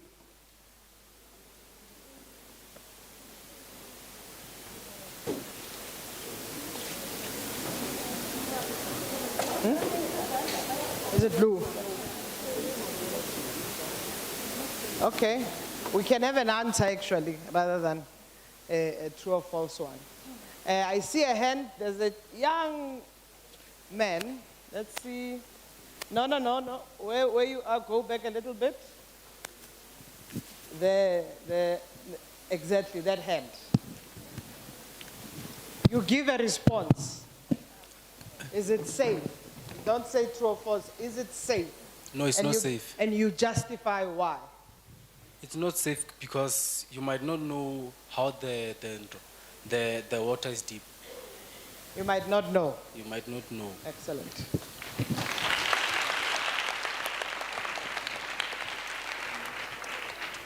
I want to check now, before I welcome the group that will perform for us and we break. We had 2 panels. And I want to take a question from this side, from young ones, and a question from this side. Who wants to ask a question? Raise a hand. And remember, you can even ask it.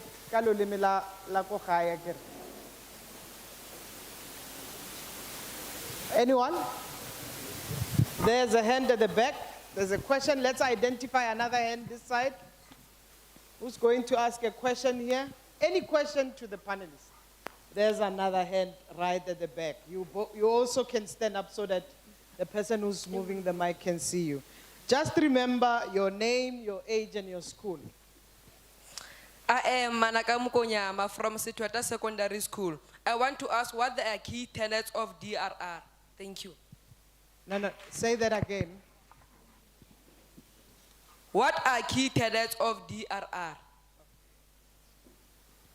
Excellent. The next question, and we need those who will respond on the questions. Greetings to the floor at large. My name is Kekana Ratile, a grade 11 learner from David Kobe Technical High School. So my question is, DRR, does it also include the LGBTQ pride, as it has been stated that youth should be included in this program so that we could have the new empowerment to turn our country into a new exquisite one? Interesting. Interesting. Okay, responses. Do we have one from? Yeah, no, I'm going to the experts who are willing to. Because in fact, these kids are asking questions on things that have been said. Now they are testing you. Because all of those issues were covered in Minister's speech. Yes, sir.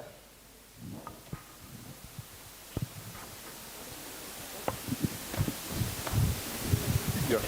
So I'm going to respond to both. Yeah. So the second question is in the disaster legislation, it requires that at provincial, national, and local level, an organ of state must plan its disaster management plan. And part of the plan is to include vulnerable groups. And we specifically talk about, women, children, people with disabilities. So it's already included in the legislative framework.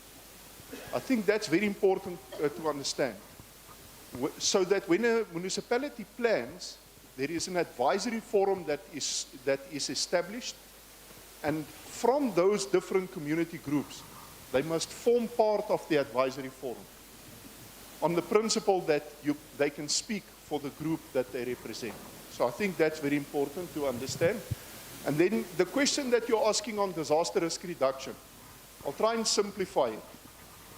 The basic tenets is that we must understand what is at risk, who is at risk, where are they at risk, why are they at risk. In order to do that, we need to understand the exposure that people have. Who is exposed, what infrastructure is exposed, what systems are exposed. We need to understand why they are vulnerable. And we need to understand the capacity. Once we know that, we will be able to develop mechanisms of reducing that risk. So if I can simplify it, let's say, for instance, you live in a house that is below the flood line. There is a number of risk reduction mechanisms that we can do in order for you to be more resilient against flooding. I think that is the key, some of the key risk reduction issues that we need to do. Thank you.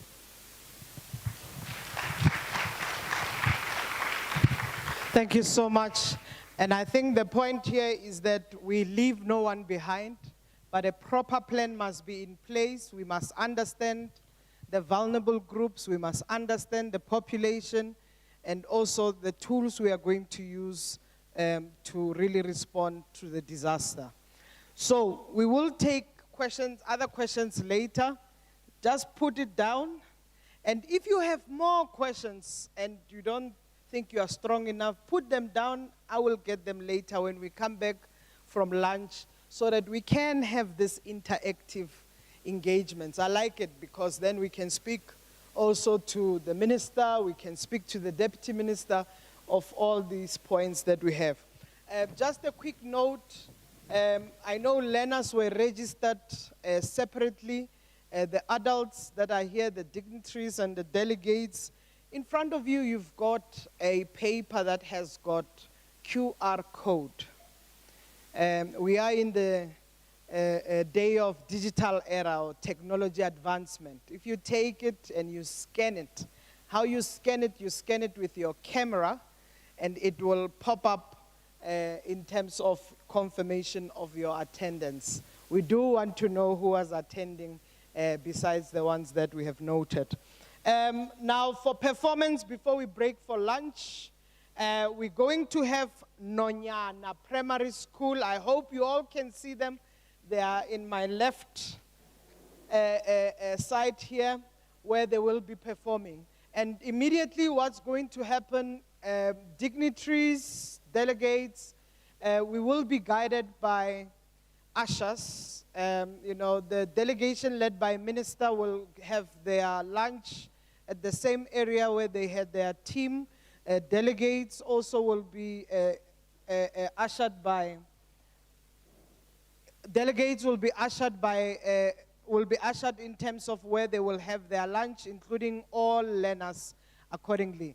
But so far, we will hear this, see this performance, and then we will then have lunch and return back after an hour. Thank you. Over to you.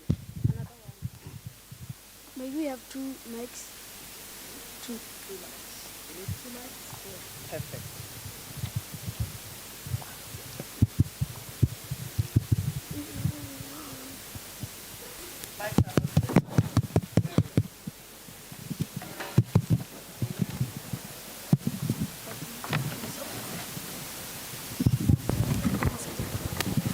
Welcome everyone. I'm Mawata, the lead of the story. I invite you to join us on a journey to explore the role of education in protecting and empowering young people to create a disaster-free future. Here is a story taking place at Nonyana Primary. In the schoolyard of Nonyana Primary, a group of curious learners, Mpawa Manuku, Mawata Masilu, Ramusi Mutlajo, Sepaela Gidiboni, Musholom Bikato, and Manaka Mancha are gathered around their educator, Ms. Temba. Learners begins the discussion in the noisy class of Ms. Temba. Guys, last night was a disaster. The flood was insane. I saw water in our school yard this morning. It's crazy. Our house was flooded too. We had to move our furniture to the other rooms. Do you think school can be disrupted today? I hope so. I don't think like learning today. But we need to learn to deal with disasters like this. Maybe our teacher will teach us something useful today. Yes, like how to build an ark. You are making noise. What were you discussing about? We were talking about the heavy rain that occurred last week, Monday. Okay, good. Today we're going to discuss a crucial theme, the role of education in protecting and empowering youth for a disaster-free future. I've heard about the recent floods in our community. How can education help? Excellent question, Mabota. Education is the key to mitigate disasters like floods. It empowers us with knowledge to prepare, respond, and build sustainable future. That makes sense. We need to be prepared. And education can help us make a difference. Let's explore how education can make a difference. We'll learn about early warning system, emergency preparedness, and sustainable practices. I see. So education can help us to be prepared to take action. Executing power by spreading awareness, volunteering, and making eco-friendly choices, you as youth can create positive change. As we know, our hazards at school are structural fire, veld fire, thunderstorm, and floods. But now, our focus is on floods. It's caused by climate change that lead to heavy rain. It is increased by poor drainage density, land use, soil type, and slope. Mountains can increase on areas flood risk too. Yes, friend, on point. And again, let's focus on magnitude of floods. At high risk, community members will temporarily relocate affected areas, such as community halls, where the responsible government, department, and municipality will donate food, clothing, and blankets to those affected. Pusetso, you are so quiet. Tell us, what measures will be taken to support high-risk community members during severe flooding, and what essential supplies will be provided to those affected? In the event of severe flooding, high-risk community members will be temporarily relocated to safer areas, such as community halls. The relevant government, department, and municipality will provide essential supplies. This includes food, clothing, and blankets to support those affected. Exactly my point, Puseleto. That's why we need communication such as clear messaging, Assist vulnerable individuals such as elderly and those with disabilities. I'm afraid one must be done to mitigate the risk. Always listen to the radio, watch television to see the weather forecast alert about our area. Empowering youth, safer tomorrow. I'm proud of you. Remember, education is the key to unlock safer future. When the floods worsen, the principal will contact Disaster Management Center on 0800 666 777. Let's work together to create a disaster-free future. We thank you. Thank you, Nonyana Primary School. Put it there. You may all enjoy lunch. Dignitaries, you will be ushered exactly to the place where you had your tea break. Thank you.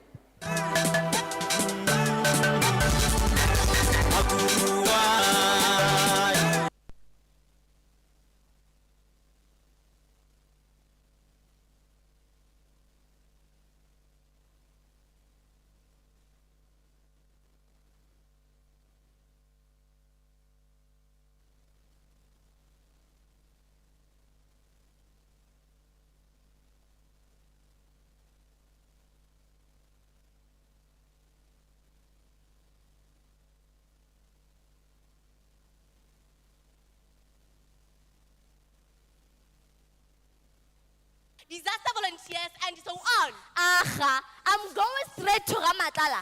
I'm the only daughter and my mother who is left in the family. I can stand many hours on the queues at police station just because of a share paper. Are saying it's a permit. Pandemic. How long have you been waiting on the door? Not so long, but long enough to hear that our boss Omicron is taking things personally. Did you just say I'm taking things personal? Do you know who you are talking to? Don't talk to me as if you are talking to a boyfriend. I am not a boyfriend. So I'm sorry, boss. But what you should take into consideration is that Coronavirus Command Council, Health Ministry, President, and other relevant stakeholders did not put the law into practice to punish us, but to save our lives to ensure that we are all safe. You are right, Pandemic. And remember that it is better to be safe than sorry. Do you still remember that? My mother was a very hardworking person. She used to clean the house, wash my clothes, and cook for me. She did all that, carrying me on her back. My mother spent half of her life selling vegetables in the village, ensuring that I go to institutions of higher learning. Right now, is taking care of my 3-month little baby. Who is going to take care of my baby? What have I done to deserve such painful punishment? What have I done? COVID, I hate you. The facility level fellow. Give my way to lead it like chef. My pillow, I wanna be sure I lemonade, Motala Chuba.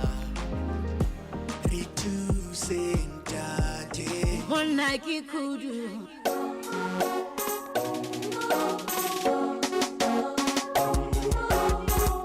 One Chenga.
what reminds us of that horrific incident? It was the first time attending a public gathering after lockdown at level 1. You are right, Mrs. First Time. In the COVID-19 era, public gatherings were deemed the epicenter of coronavirus. Yes, and people were encouraged to cough, sneeze, under tissue or flex elbow. Or to stay home if they were sick. People were encouraged to maintain 1.5 meter social distancing.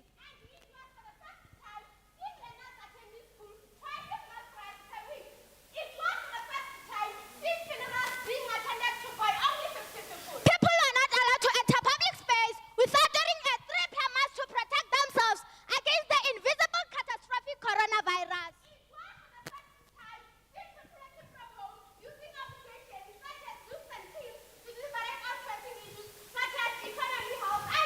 Yes, Mrs. First Time, technology proved to the world that it can be a solution when things were tough, like in the COVID-19 era.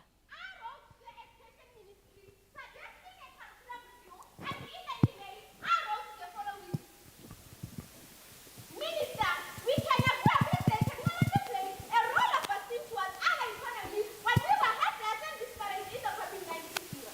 So how about we from grade R to grade 12? I concur with you, Mrs. First Time. It can also be used as a tool to remedy unemployment of young people in our country. It should be implemented as soon as yesterday. But COVID-19 pandemic should not separate us. And this is not the right time to point fingers, nor to name and shame, but the time that we are supposed to be holding each other's hands so tightly, fighting for the joblessness that has either been created or worsened by coronavirus pandemic itself. I like it, Ginger. To us who are still alive, we should know that there is a race we must run. There are victories to be won. We pray to the Almighty God that He gives us power every hour to be true. There is a race I must run. There are victories to be won. Give me power. There is a race. There is a race I must run. There are victories to be won. Give me power every hour to be true. It is nice to be here.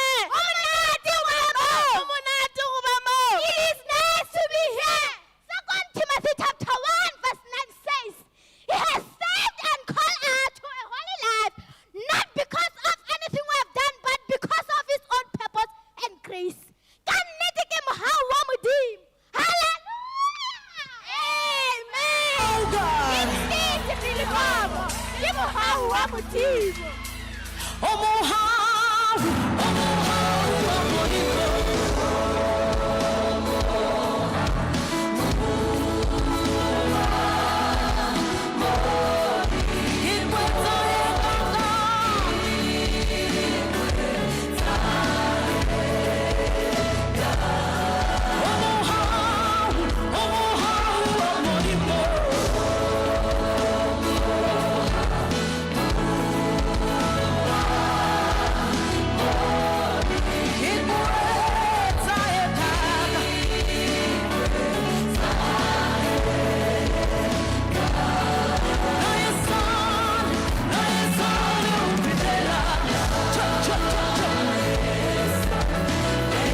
Molapo Mohatwa, New Look Primary School, grade 7, extension 76. Kalik, Ndoro Liza, New Look Primary School, grade 6, extension 76. Lengana Sije Magwana, grade 7, New Look Primary School, Muleti, Jerusalem. Pandemic, Masala Tabo, New Look Primary School, grade 7, extension 76. First time, Mpila Mutlali, grade 7, New Look Primary School, extension 76. Omicron, Mukwele Puti, grade 7, New Look Primary School, extension 71.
This is the only time I really know how to sing.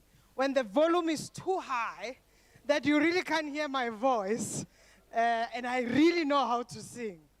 But the performance that we had was done by New Look Primary School. Another round of applause. We are moving into the last part of our program. This is the last panel, which will be facilitated by Councillor Mtsweni, who's the chairperson, also responsible for Provincial Working Group on Emergency Service and Disaster Management. Let's give Councillor Mtsweni a round of applause.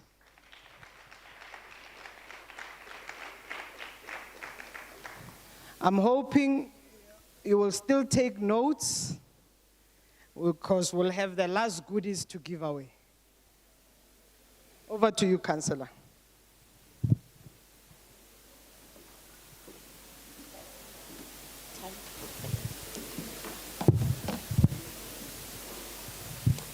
Thank you, Program Director, Honorable Deputy Minister Paseka. Let me start by greeting to Honorable Minister. Okay, let me start by greeting to Honorable Minister, Honorable Velenkosini Hlabisa, all ministers present today, executive mayors present, Honorable Deputy Minister, Undabezita Ubaba Prince Zolile, House of Traditional Leaders, Nkosi, Thabo, Siyatlule, Ndabezitha. Let me start again, let me greet all MMCs present, all councillors present, all students that are present here. Also include with their HODs, distinguished guests, all protocol observed. I am Councillor Sabina Mtsweni, MMC for Public Safety in Dr. J.S. Moroka. I'll be the facilitator for today. I'll be representing Salga, and I'm also a PEC member from Mpumalanga Province, Chairperson. I won't take much time because nagoile, and today it's Friday. I'll be calling all the panelists to ascend the stage, which is number one, it's a United Nations Development Program, Mr. Bongani Matumela. Also, number two, it's a United Nations Educational, Scientific and Cultural Organization, UNESCO, Mr. Marshall Zebazekana. Also, Mrs. Irene Mutombwa, South African Red Cross Society. Dr. Eric Mariga, African Development Bank. Dr. Moses Kangela from Santam. Can we clap?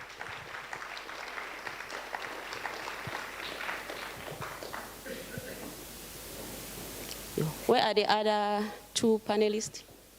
They left. Oh. Okay. Okay, thank you very much. I'll first start asking the question and from the first presenter. Okay. Which is UNDP.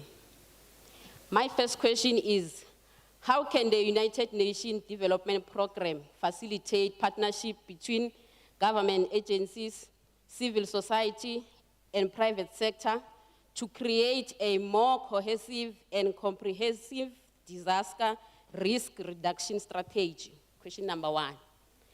Number two, what mechanism can be put in place to ensure that multi-sectoral collaboration are inclusive, especially of marginalized communities, in both planning and implementation of disaster risk reduction initiative? Over to you, sir.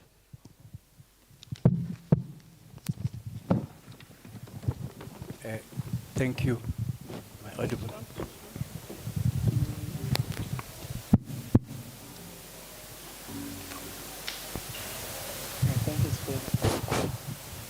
Use this one. Thank you, facilitator. To the minister in our midst, who is a host of this day, the political principals that are also present, the officials, and also the young people that are here. I just want to say, as I'm the only person from the United Nations in this room, just to say on behalf of the Secretary General of the United Nations, we would like to extend our gratitude to this, and he wishes South Africa very well in this deliberation to commemorate this very important day, which is a very critical aspect of the Sendai framework on disaster risk reduction. Also, greetings from the United Nations office in South Africa. So I'm going to respond to the two questions that have been asked, but I don't want to make a general proposal or suggestions about collaboration. I really want to give this a bit of a context, because the United Nations has been quite very involved in the recent past in working and assisting the country to respond to some of the disasters, starting with COVID-19, the floods that happened in KwaZulu-Natal, which were very, very, very critical in that. So what I want to do is to start to give a sense of an observation of what we've been seeing, and also to do a bit of an assessment of some of the role players that need to collaborate, just our own perspective in terms of their capacities and perhaps areas where there needs to be a collaboration going forward. I've also tried to include some pictures in the slides, because I want to contextualize what we're talking about. What you are seeing, for example, in that slide, in the picture, is this is the April 2022 floods in KZN. You may actually recall that. Actually, I think this was taken. What happened in the South Basin in Durban in KZN, when there were problems and there were challenges with regards to the ports being able to operate, and you can see the situation was quite very, very, very dire. So going forward, one of the things I wanted to highlight, I'm just trying to get the slides too.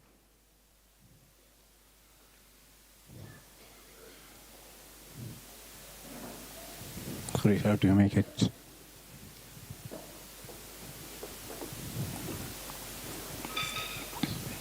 Here. Side. Which way?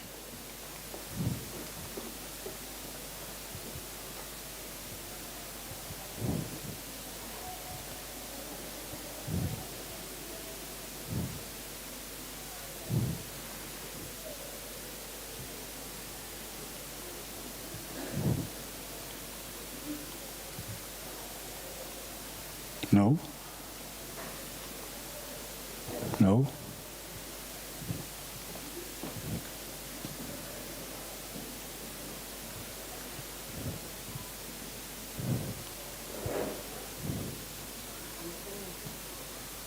Yeah.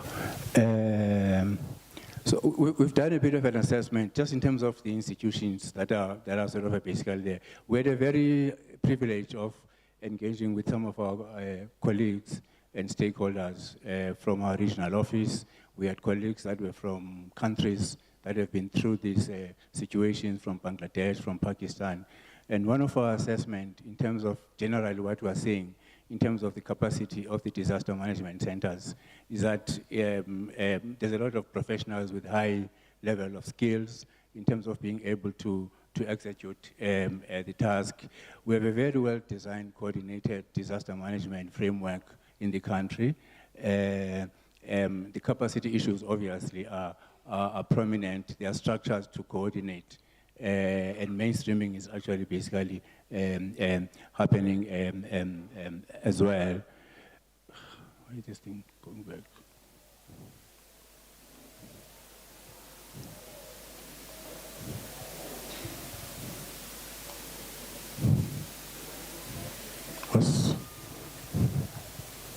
Sorry? Just move the slide for me.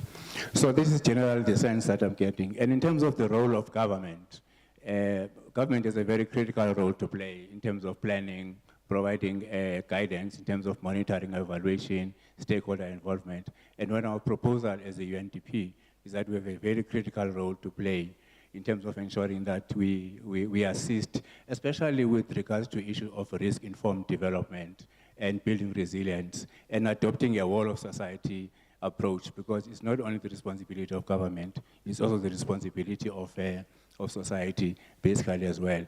And one of the things that we've seen is that capacity can exist at a national level, to an extent at a provincial level, but as you go down the system, capacity becomes a problem. There are gaps if you go to districts, if you go to local government as well. So this is some of the things that I think we need to consider. But government has a very critical role to play in terms of planning, monitoring, evaluation, and obviously ensuring that the interventions are actually put in place.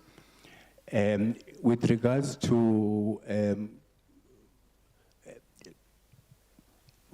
the academia, I think one of the roles that has not been discussed here, which I think for us is very critical, is the role of academia. Because this is uncharted waters for South Africa. South Africa has never experienced the kind of disasters that other countries, especially countries like Mozambique, Madagascar, countries along the Indian Oceans are dealing with. So I think we need to make sure that we put into prominence the role of academia in terms of their ability to do scientific research, engaging communities, ensuring that there's a link between what they're doing and the local government and districts, and aspects around technology and risk tracking and providing some advice in terms of the possible risks that may emerge. There's also a big scope for potential knowledge management and coming up with innovations, because we cannot continue to respond or to plan using the old systems. We need to think innovatively and creatively about how we do things. And also the need to use young people. We have young people around us, but in universities, for example, the role of students that are there that can potentially play a role in that to come up with solutions. At some point when we visited the University of KwaZulu-Natal, they actually indicated some of the work that they did where they were using their students to go to specific communities to respond to some of the disasters, some of the issues that were basically happening. And out of that intervention, they come up with solutions, and we need to find a way of ensuring that those solutions are actually fed into the system, to the authorities, so that we can look for new ways of doing things. So the role of academia is actually very critical in this particular regard. The role of disaster-affected communities. These are just the pictures and the images of what we as the UNDP did following the April 2022 disasters, providing support to communities that were placed in certain halls where they were actually placed and given food and shelter to basically to stay. In some cases, communities were moved from where they were and they had to move to other areas so that they could continue to do their business as well. So we've actually realized that especially the issue around the women is very, very important. And I think that's one aspect that we probably didn't take into account. One of the very critical things as well that seems to have been a trend is the absence of early warning systems, especially early warning systems that are quite localized. We've got very good systems, that are very technical in terms of warning communities about imminent disasters, but the extent to which these early warning systems are localized, I think is a big thing. One of the observations we made, for example, was the fact that during the disasters and when the people had to be moved, there was the issue about gender, which were not taken into account. They need to segregate and to separate shelters, between men and women and children. So I think those are some of the things that, that we need to take into account. And the fact that small recovery initiatives are quite very effective in terms of dealing with the immediate problems that the disaffected communities are actually. So I think we need to find a way of ensuring that we include them as part of our response, but also as part of our planning to ensure that we prevent these disasters. The role of the other organizations, for example, that are providing support. For example, we had a situation where there was food and support that was provided to communities that were affected. It's very important that we have a strong linkages with the private sector and other civil society organizations like Red Cross that are here. That's actually very, very, very critical as well. The local government is very critical. I think one of the big issues around local government is the fact that local government is confronted with a problem of a culture of informality, of settlements that are rising, that are unplanned. How do we begin to ensure that our planning systems take that into account? The issue of land use is quite very, very critical. And the need to ensure that there is capacity, and also defining the role between the local and district as well. In eThekwini, for example, at some point when we're having engagement with the disaster management authorities, we're told that there are about 600 informal settlements in eThekwini, and that is very, very huge. And all of these settlements are unplanned. They happen as a result of people coming to the city and basically settling wherever they are. So, can move to the next slide. So we just, in terms of the areas of collaboration, at least our thinking as the UNDP. Move to the next slide. Next slide. Next slide. Next slide. Okay, thanks. Yeah, we feel that the UNDP has a very strong role in terms of coordinating the work of government, private sector, CSOs. The need for community inclusion and awareness is very critical. We need to ensure that there's coordinated planning, basically as well. We extend the role of the private sector for them in terms of their recovery efforts. And one of the things about the private sector is the whole aspect about insurance. And this is one of the things that sometimes is something that we think only after the effect. So I think that is very, very, very critical that we basically we address that. So our proposal is that we need to have a whole society approach to create common platforms where we can all come together and we promote the use of risk and ensure that we include risk in our planning as government and ensure that there are functional coordinating mechanisms to ensure that we all work together as different organizations. We establish common platforms for sharing data, for responding, to come up to explore different technologies that we can all use. At the moment, it's very ad hoc, but we need to be more logical and systematic about how we want to do it. So these are our proposals in terms of how we can collaborate better between government, civil society, marginalized communities, and other organizations. Thank you very much.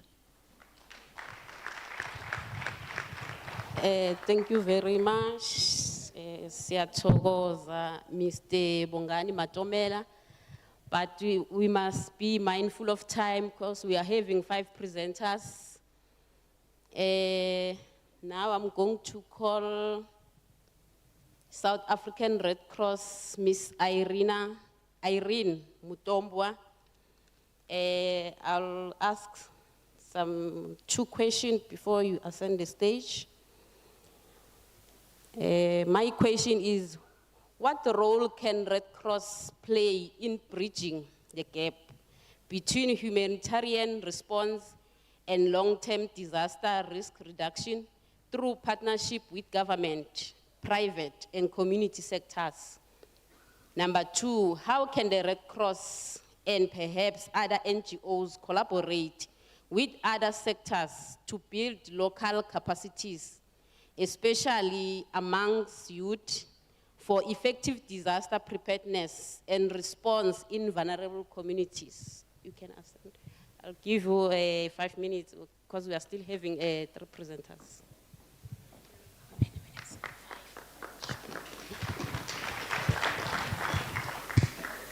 Thank you so much, Program Director.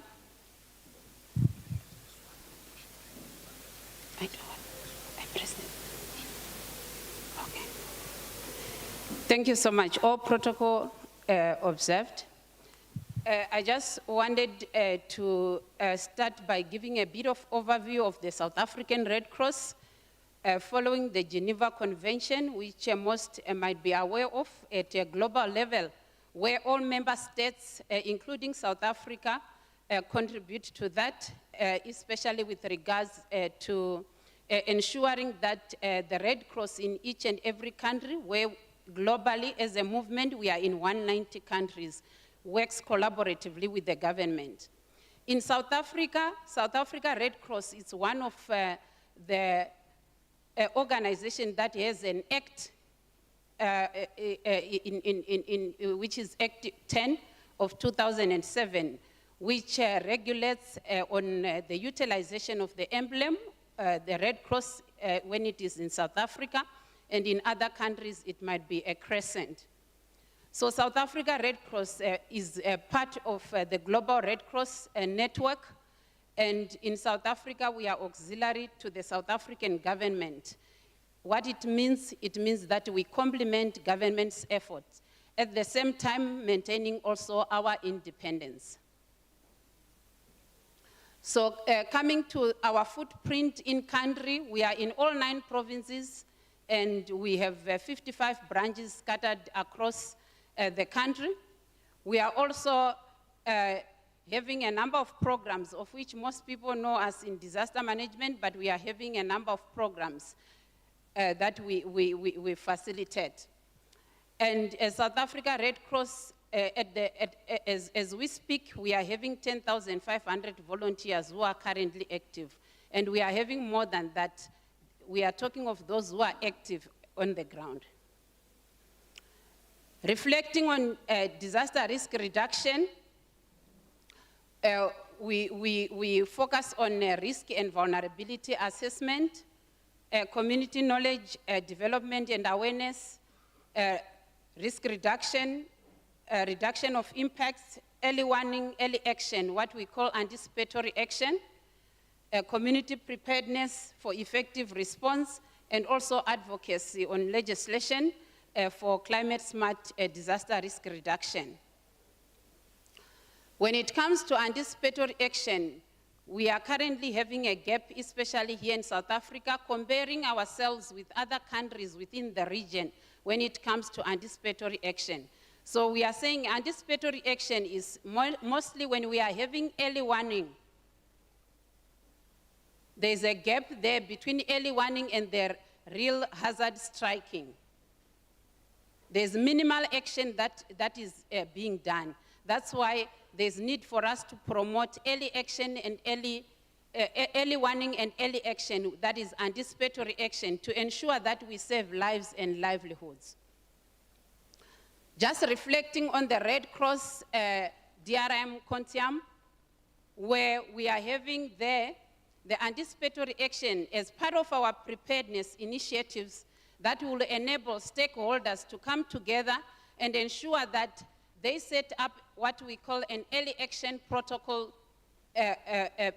plan, early action protocol development plan, which will then guide, it will be a guiding document for all the stakeholders. It's not it won't be owned by Red Cross, but it will be a document that guides the whole country on how to act whenever there is early warning, so that we promote early action. I can't emphasize enough the essence and rationale of anticipatory action in saving lives and livelihoods. Whether it's weather-related or climate-related hazards or non-climate-related hazards, anticipatory actions are key to ensure that we save lives. We really need to move out of the reactive mode and venture into the proactive mode when it comes to disaster risk reduction. Otherwise, we will continue to have the same communities being affected time and time again. When it comes to anticipatory action activities, there are three groups of activities. The first activity being the readiness activities that looks at enhancing capacities, whether it's local capacities, it's capacities at all levels. And it is paramount to engage communities in everything, so that at least we foster sustainability and also ownership. Then there's also prepositioned stock to ensure that prepositioned stock when it comes to early action or anticipatory action. It's not prepositioned stock to respond to disasters. It's prepositioned stock to ensure that we save lives and livelihoods. So if there is a threat of a cyclone, it means we are doing preposition to ensure that we provide communities with materials to strengthen their structures and be able to evacuate well on time. There is also early action activities then. Now, depending on the lead time and the trigger, the agreed trigger, once the trigger is actioned, an agreed trigger, once it's actioned, then communities are then able to be engaged in what we call early action to ensure that lives are preserved. When it comes to preparedness response, we use what we call people-centered and locally led approaches. And we encourage both public and private sector to engage communities so that we foster their participation. More so, there are different approaches that we use, what we call participatory approaches to the work which we do, to ensure that we enhance community preparedness for effective response at all levels. Of course, I can't unpack, due to limited time, on climate-related DRR, climate smart, promoting child road safety programs, which we do in schools, climate smart initiatives that we also embark on to ensure that communities are more resilient, and we ensure that we enhance their livelihoods. When it comes to also communities, there's need for us to really value what the capacities are available in the communities, especially promoting recycling of different materials. Then when it comes to the gaps that has been identified, we need an enabling environment in South Africa for early warning, early action, so that we are more proactive. There are low capacities at local level, which we need to enhance collaboratively so. There's also limited financing when it comes to financing mechanisms towards disaster risk reduction. Then there's also minimal collaboration of stakeholders. Coming to recommendations, we really need to promote community engagement and accountability to reduce risks in vulnerable communities. There's also need for enhanced collaborations for DRR. We need to intensify and integrate anticipatory actions in our preparedness plans. More so, we really need a multi-sectoral platform where stakeholders are able to share data and to share information. At the same time, we are also able to draw lessons learned and good practices from different organizations. And it is a system that is currently lacking in South Africa. We thank you.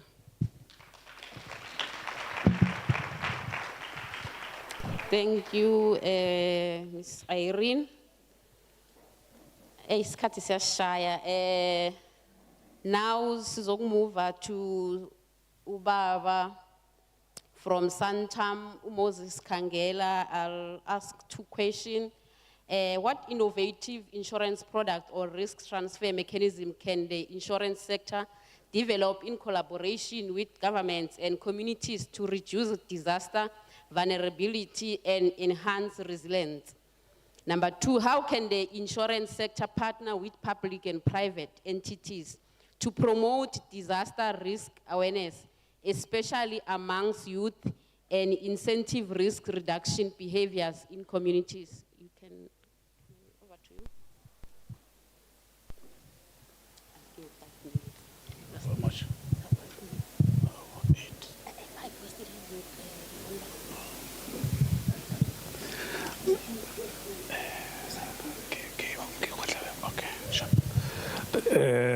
Good afternoon, Honorable Minister of COCTA, Honorable Hlabisa.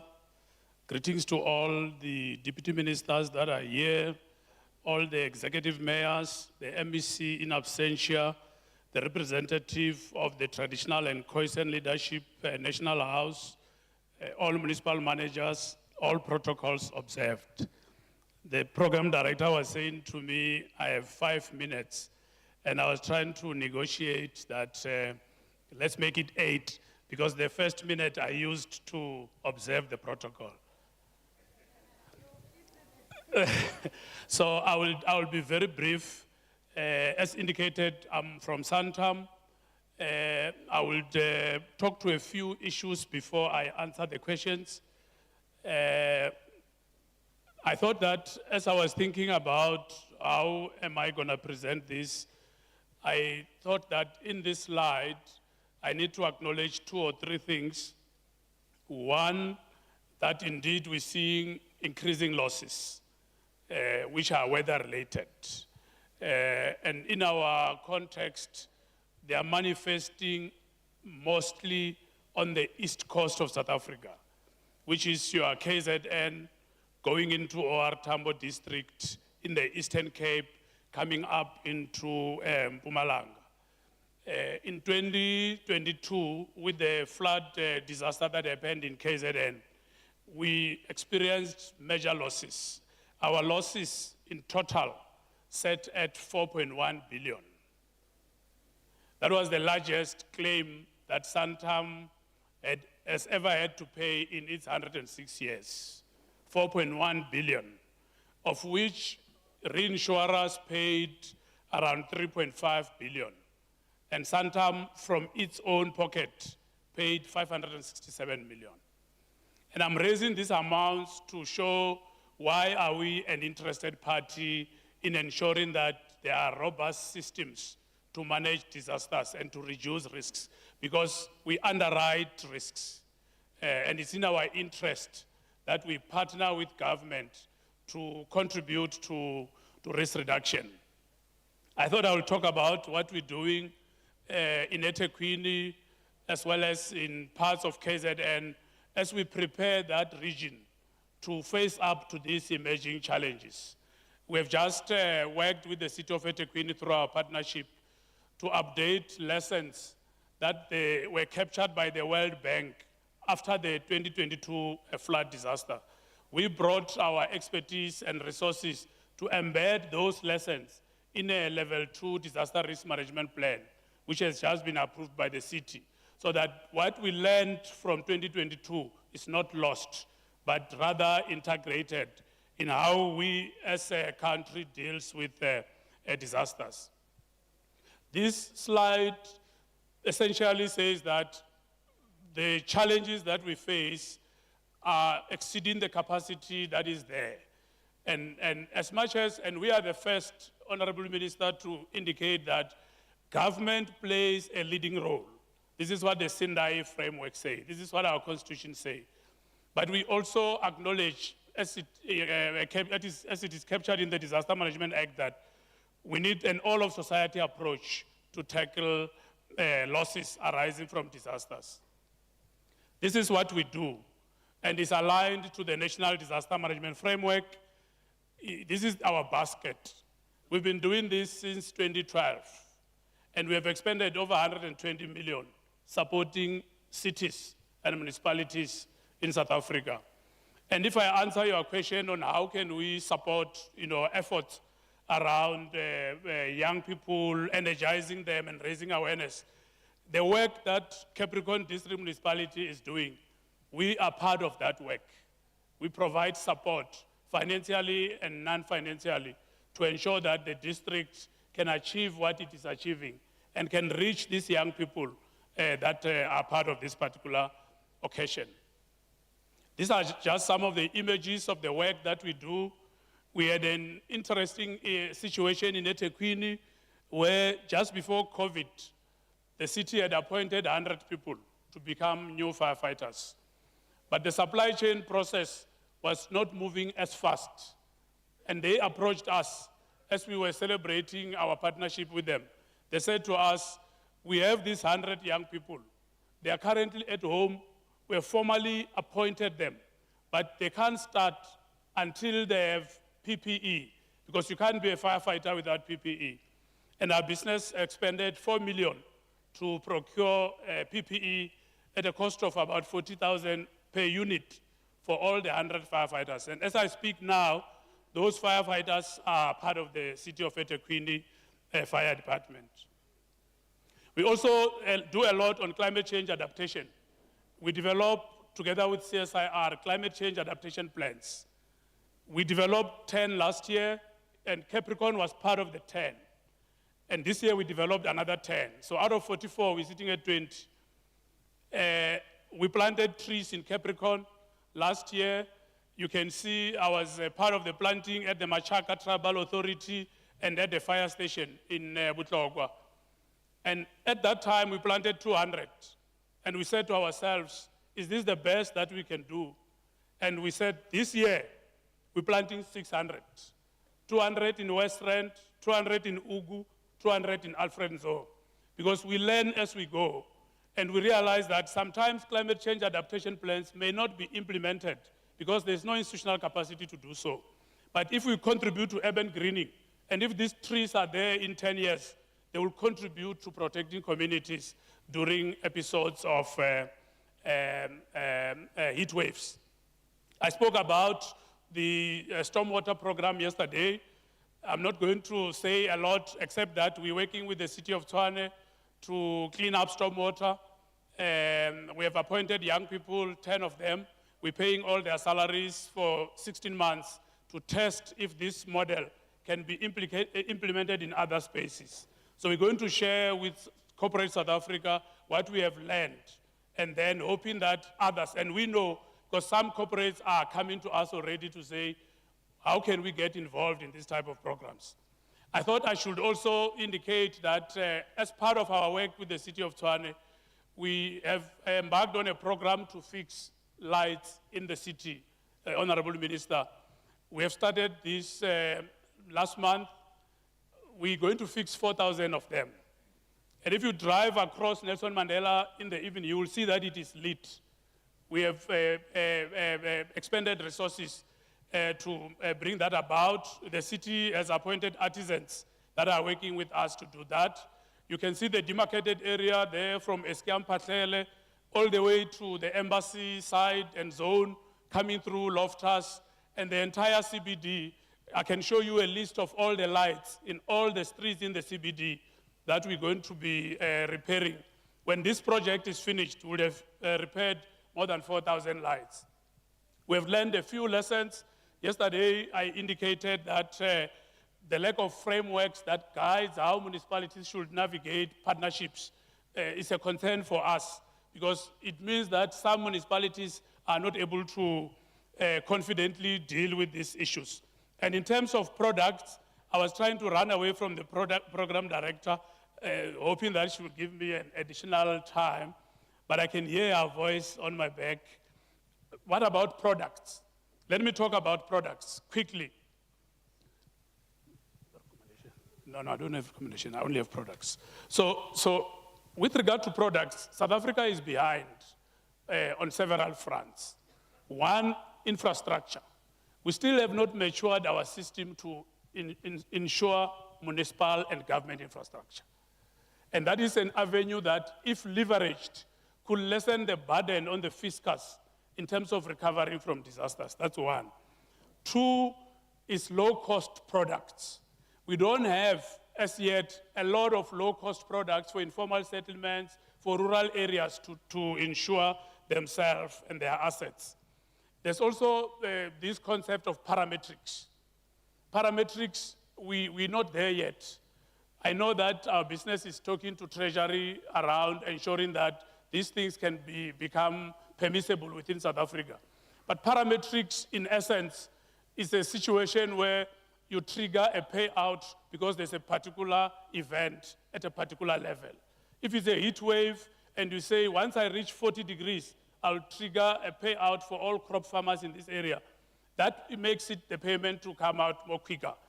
The ice, the snow that we saw on the N3 is a good example, that if you have a parametric, you immediately trigger payout because you know that if you have snow that is at this level, it means that a farmer will automatically have been affected.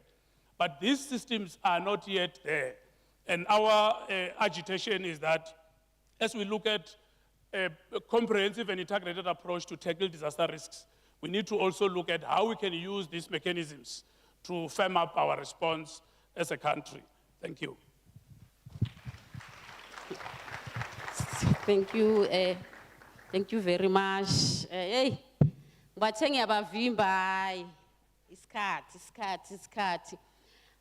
can you help us with those that are online? Can you unmute them? The one from UNESCO.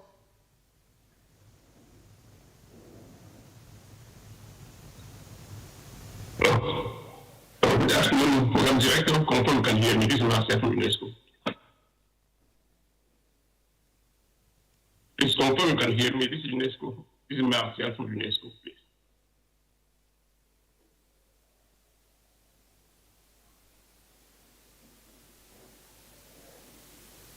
It's fine. Hello. Hello, Program Director. Yeah. Hello. Good afternoon. Confirm you can hear me. Can you hear us? Yes, loud and clear. Okay, I want to ask you two questions before you can start with your presentation. Number one, in what ways can UNESCO support the integration of disaster risk reduction education into national education system through collaboration with various sectors, including media, arts, and local government?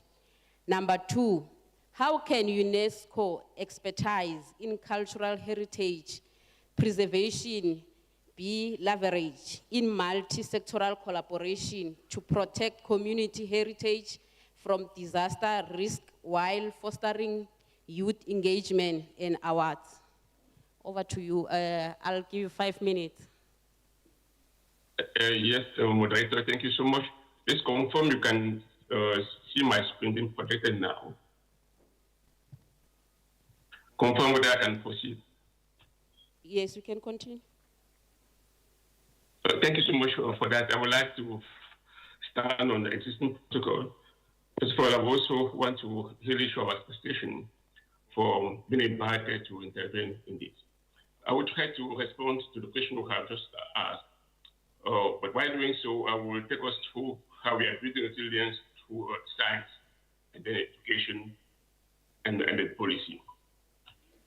Now, looking at the first choice around reducing damage caused by natural hazards through prevention, mitigation, and preparedness.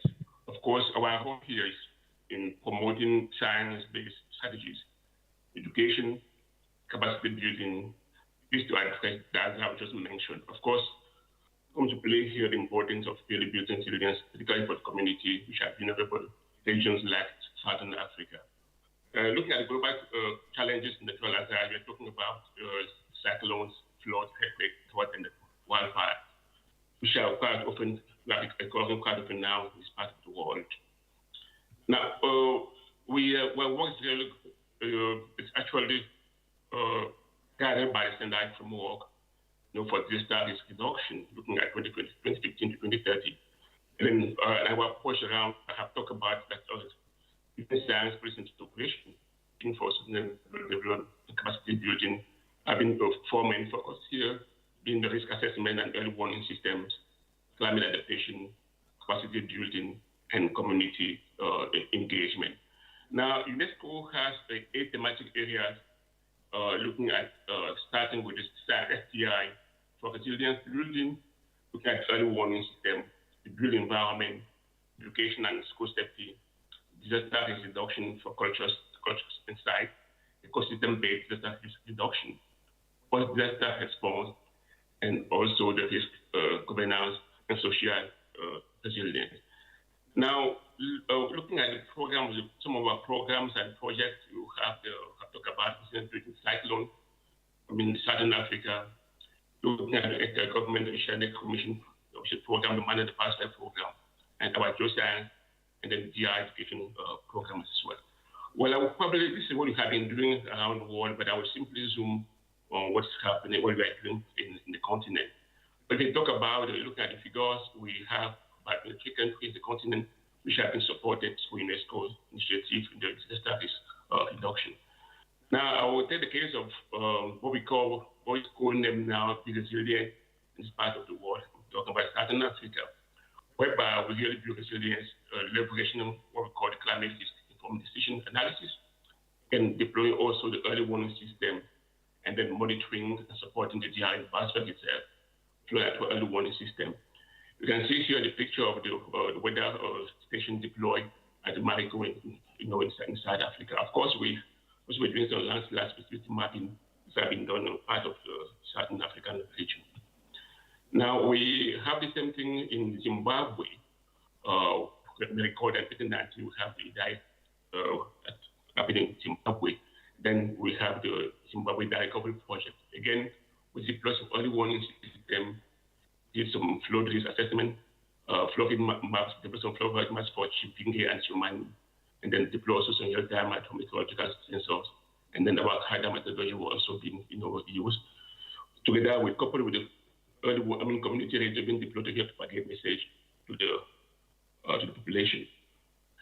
And then we currently doing the same thing in the what we call in the Buzi Unge and CF region, Sampando Basin, that's involving Mozambique and Zimbabwe, deploying airborne system there, leveraging the early one, leveraging the IoT sensors, water level sensors, gateway, and the likes.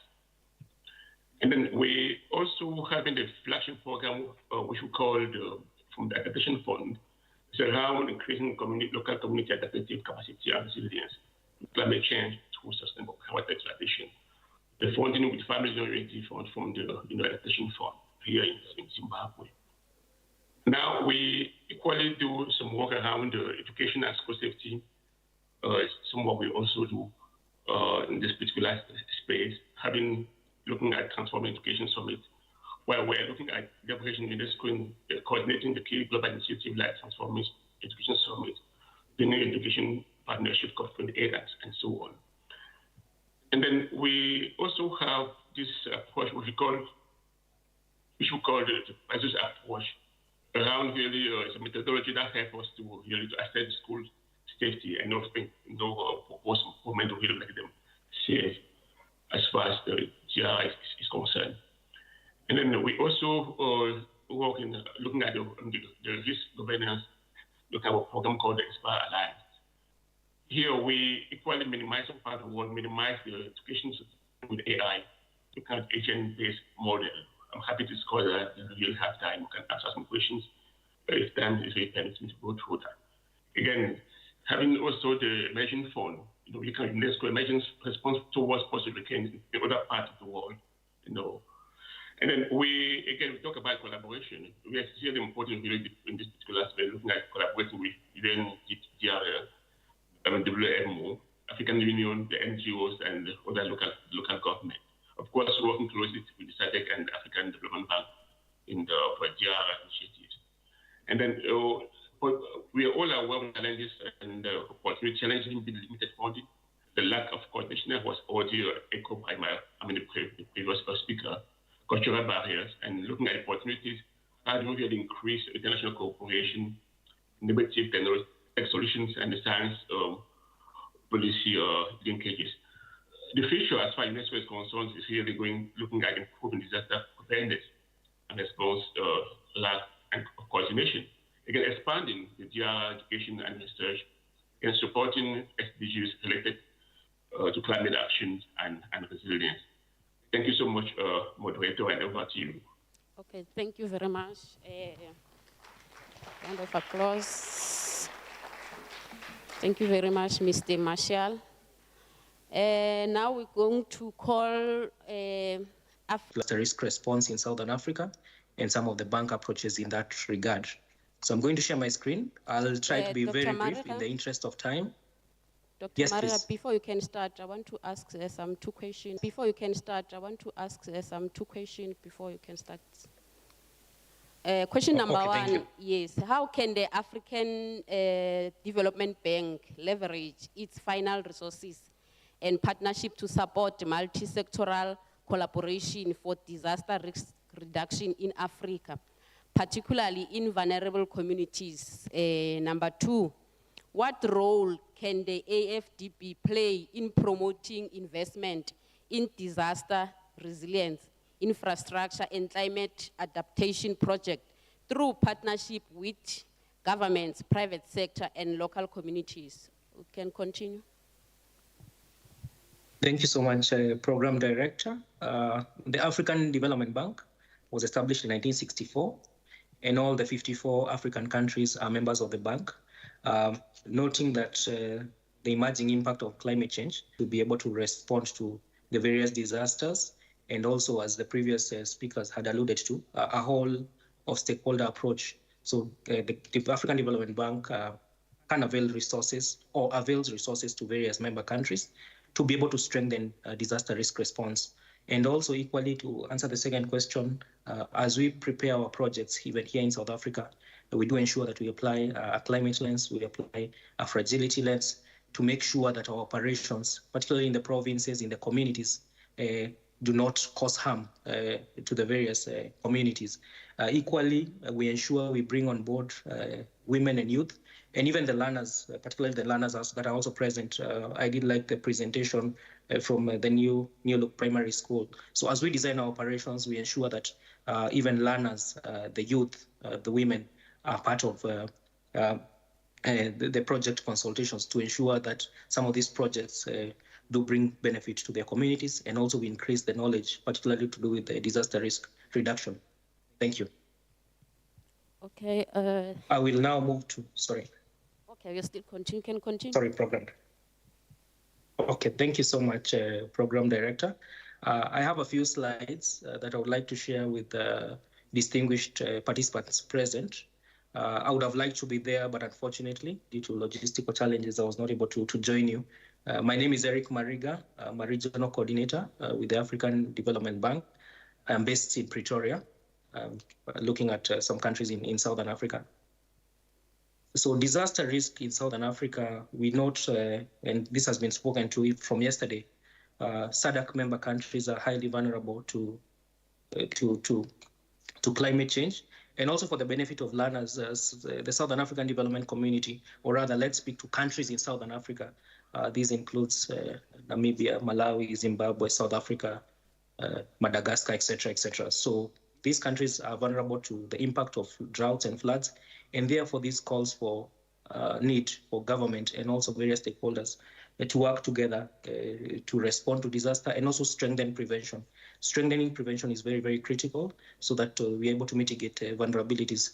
Equally, disaster does not respect borders, does not respect boundaries, and therefore there's need for the various member countries within SADC, within Southern Africa, within Africa to work together and also increase knowledge among the learners to be able to be more aware on how to play their part in terms of disaster risk prevention.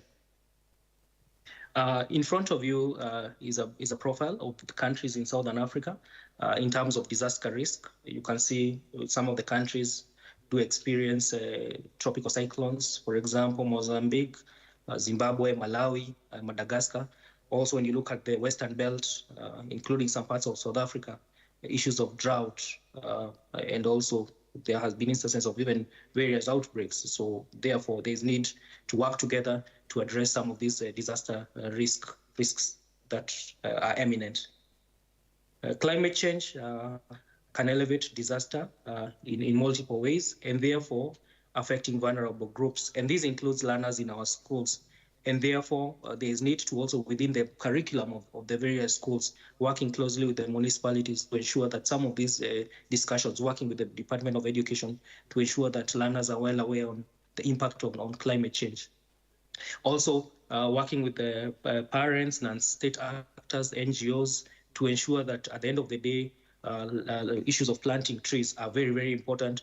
Equally, noting the risk patterns in Southern Africa, how do we work in a coordinated approach to ensure that we strengthen prevention? As you can see, with an estimated population of 370 million, the percentage is also growing. Most of the communities, particularly in the provinces, some of them live way below the poverty line. And therefore, as we plan our investments, even as the bank, as various stakeholders, let's be aware on ensuring that our investments have a climate lens. Also, we strengthen disaster risk prevention, because what happens, and I think some of the speakers did speak to this earlier, informal settlements, our townships, even in the various municipalities, the communities there are highly prone to either flooding, issues of climate risk, and therefore we have to ensure that as we work on planning and strengthening prevention, we consult them widely, and also we bring them on board in that respect. So the bank has this bank strategy on addressing fragility and building resilience in Africa. And this strategy is applied in all the 54 African countries. And basically, and maybe the learners should take a lot of interest in this, the 3 priority areas of our strategy, number 1 is strengthening institutional capacity. How can we provide resources to both state and non-state actors to strengthen institutional capacity? How can we build resilient societies? The event today, the IDRR day, is an important day on how we're having the discussion on how we can build resilient societies by strengthening climate smart infrastructure, applying resilience lens when it comes to the investments, and also working with the SMEs, private sector. So even the SMEs within the communities, they have a strong role to play in ensuring we build resilience.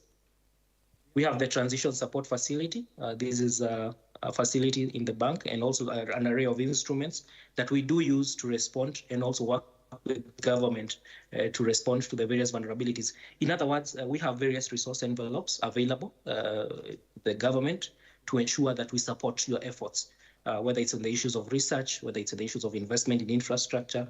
There's a colleague who did speak to issues of insurance. We work with the Africa Risk Capacity here in South Africa in that respect, to ensure that our communities are well prepared in terms of disaster risk preparedness and also awareness. The bank also closely works with, this is my last slide, Madam Program Director.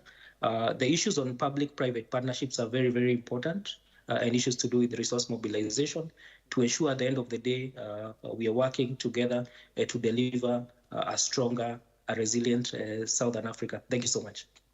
Okay, thank you very much.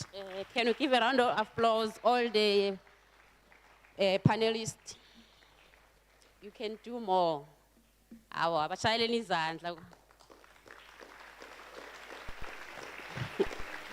Okay, siyathokoza. Let me start by thanking all the 5 panelists that were present here today. Siyathokoza ukuza kwenu la acknowledge invitation so that nibe ma panelists. Umsebenzi wami uphelela la.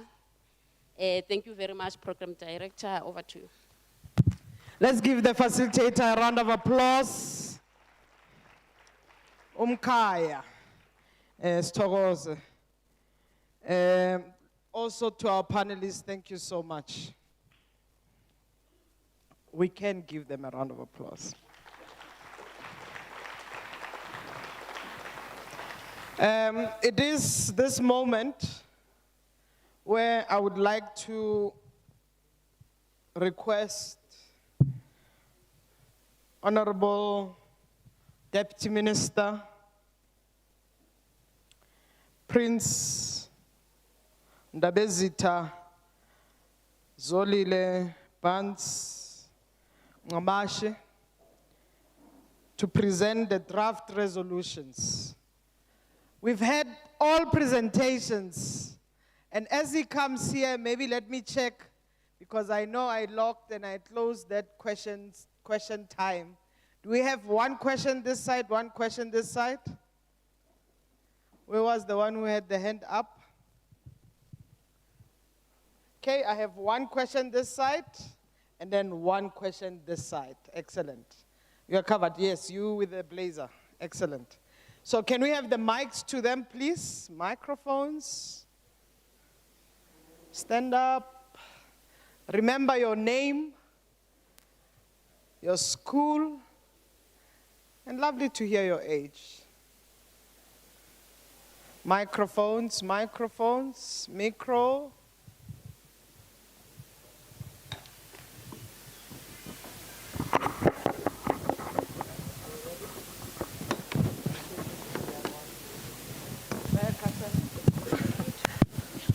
We're going to listen attentively. Microphone, did you get a microphone? No, no, no. There we are.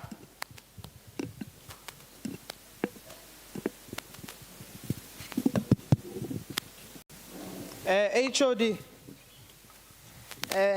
it does look like we have very energetic, brilliant young people who are engaged. I love it. You know, the more we can have these debates about disaster reduction in schools, the more we have empowered young people. So where do we start? Do we start with yourself? Let's start with you, young lady. I pass my sincere greetings to the House at large and all protocols observed. My name is Ngowendi Keledi, a grade 10 learner from Matladi Project High School. So my question is, okay, it was mentioned that people can be aware of these natural disasters on their cell phones, radios, and TV. So how about the people in disadvantaged areas, like people who cannot afford smartphones or TV licenses? Let's include areas with load reductions and load shedding. What are they to do when they cannot watch TV or charge their phones or even listen to the radio to stay informed? Excellent question. That's a point around inclusion. Are we mindful of geographical challenges, but how do we ensure that communication beyond the traditional mainstream communication, how do we reach out to many people in the rural communities as well? Is it audible? Okay. So the name is Malachi Bradley, and I'm a grade 12 learner at Ramatope Secondary School. So the question is that, well, there are reports that... Maybe pause a little bit, because first I didn't get your name and your hood or hoodie. I wonder that's how you wear it in class? No. Okay. So let's do it so that we know who you are and we can see you now. That's better. Oh, yeah. The name is Malachi Bradley, and I'm a grade 12 learner from Ramatope Secondary School. So there are reports that the Sahara Desert in Morocco is flooding, given that this was the driest and dried everything around it. So can a natural disaster be a good thing? And is this flood good for the desert? That's the question. Excellent. So we do have responses.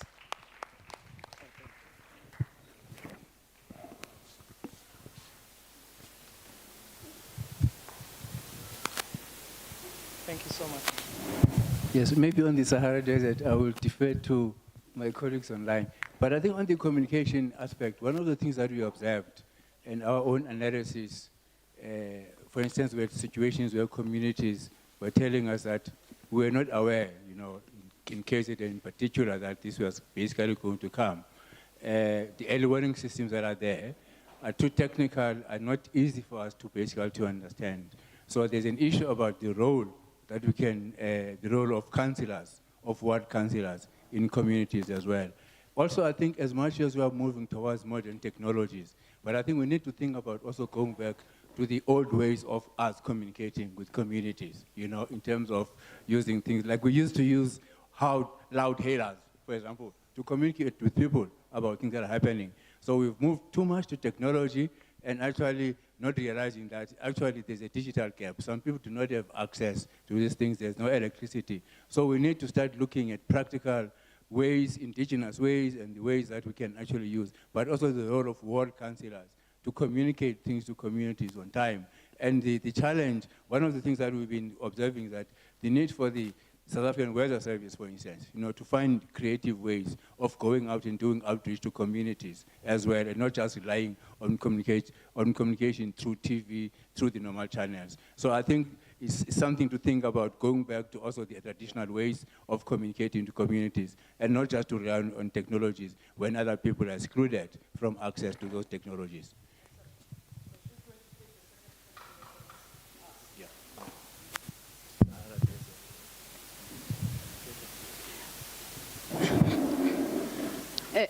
Thank you. So when it comes to engagement, it's not supposed to be in country alone, but we also need in my presentation I did, because of limited time, I didn't manage to unpack also other regional engagements which we are engaged in collaboration also with the South African government.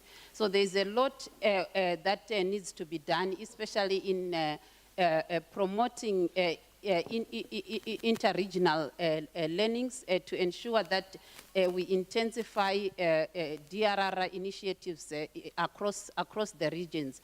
More so, there's a lot of learnings which we can draw, especially for other countries that are really also having good practices with regards to these issues. And it is paramount that we intensify our collaboration, not only at country level or local level in different communities, but to spread our wings far.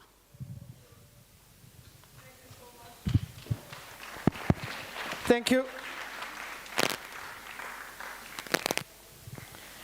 We're going to move then to hearing the resolution. What is the outcome?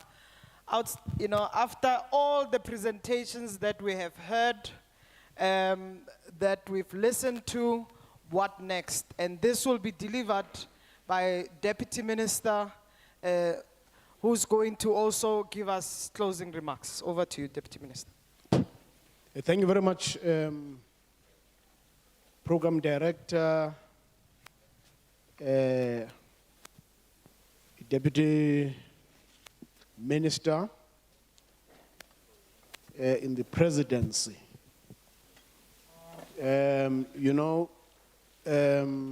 Bulawayo, if we have a Deputy Minister from the presidency, it means we've got President Ramaphosa in our midst. Is that not so? Are we not having President Ramaphosa?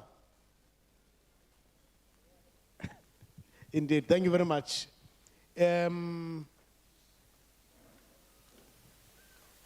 Honorable Minister, Minister Bulawayo, my colleague Robert,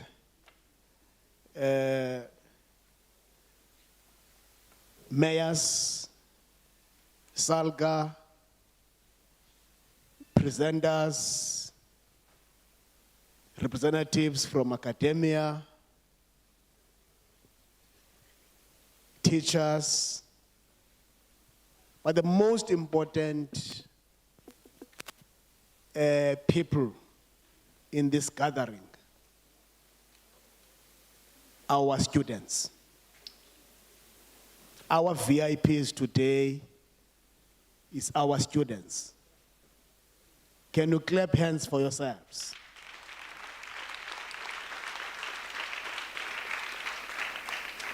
You are the future of this country. You know, pity though my facilitator, the last facilitator, Councillor Mchweni. I looked at the profile of the presenters who were presenting here.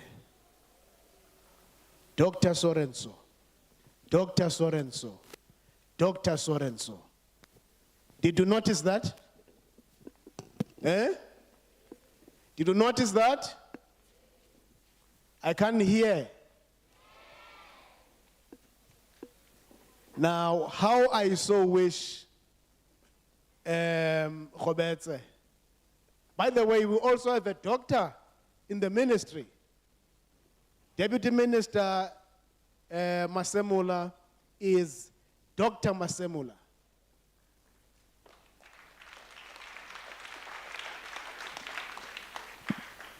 No, it's not an honorary PhD. It's not an honorary doctorate. It's a doctorate and from the university, from Rhodes University. How I so wish today we had an opportunity of our presenters, especially those who have PhDs, to have brought their academic attire. I'm sure you must note that, program director. Maybe next time, not even PhDs, all the people here who are graduates, when they are students, we bring our academic attire. Because at all material times, we must always aspire to inspire before we expire. Eh?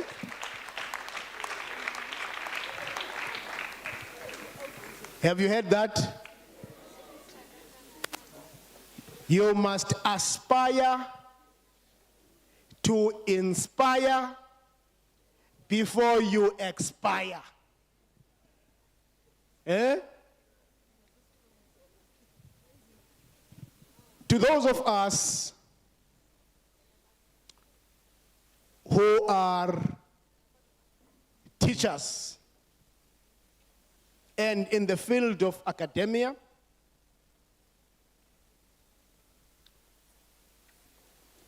indeed, it's important to always have the appreciation of three principles, or three notions, rather. The first one, which is a notion developed by John Locke. And when you teach, you have an appreciation that a child is born a tabula rasa.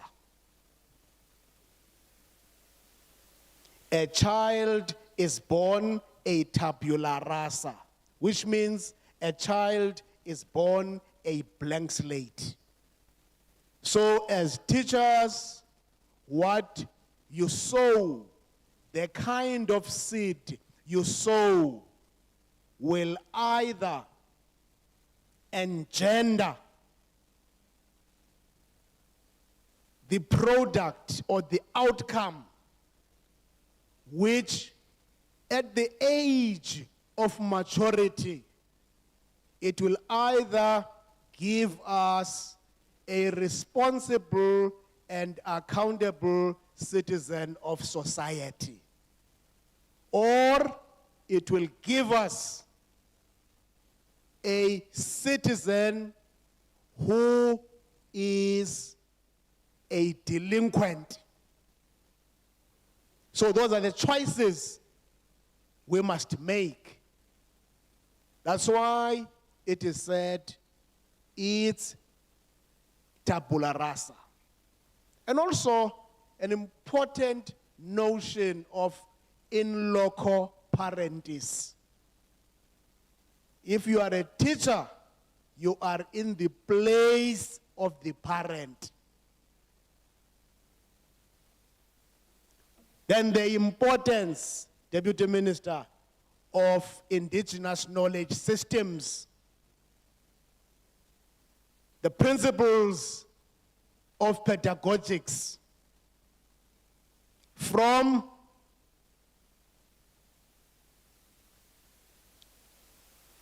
the known to the unknown, simple to the complex, concrete to the abstract.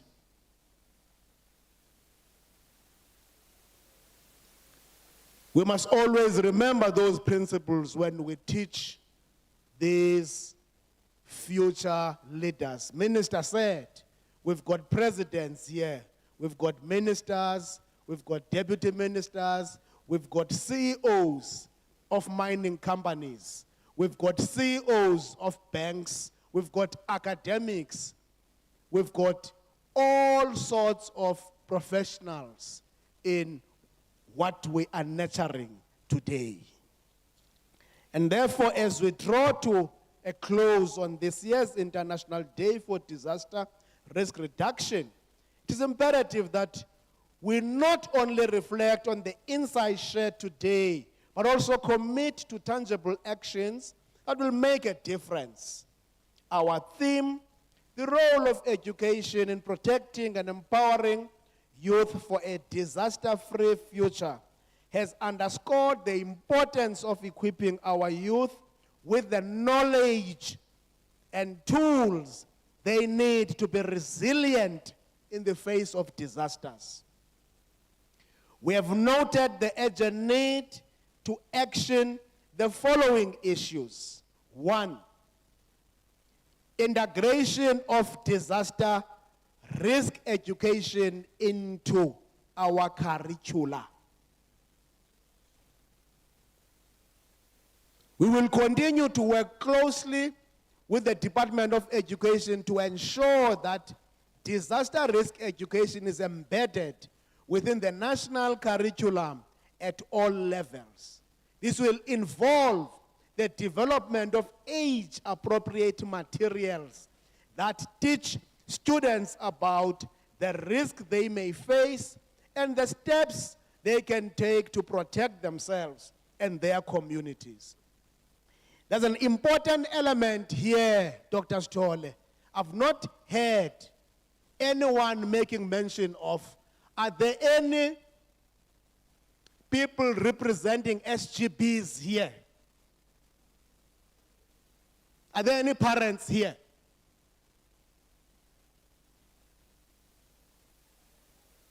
Any parents? Teachers? Have you only brought the kids yourselves and left their parents behind?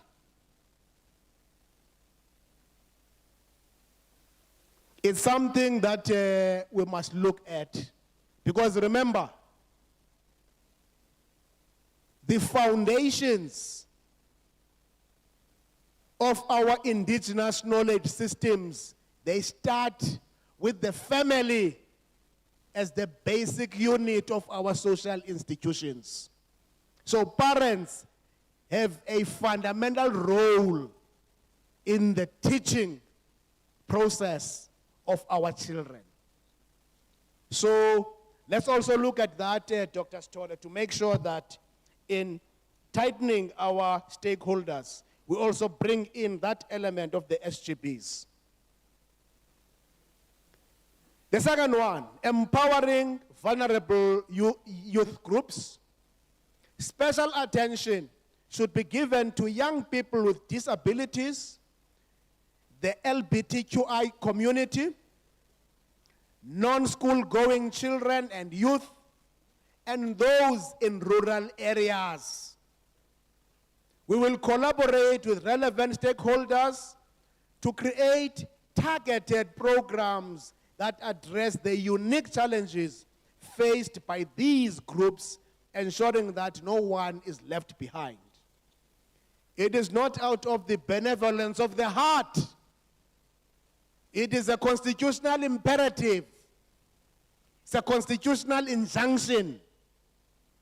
It's important to realize that our Constitution, in terms of section 9, 10, 11, 12, 28, and 35, especially 28, is about the children's rights.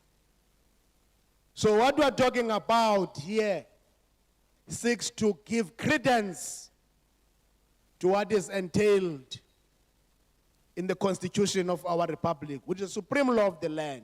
Third one, promotion of indigenous knowledge. We're saying indigenous knowledge systems, which have been proven to be effective in disaster risk management, will be integrated into our education programs.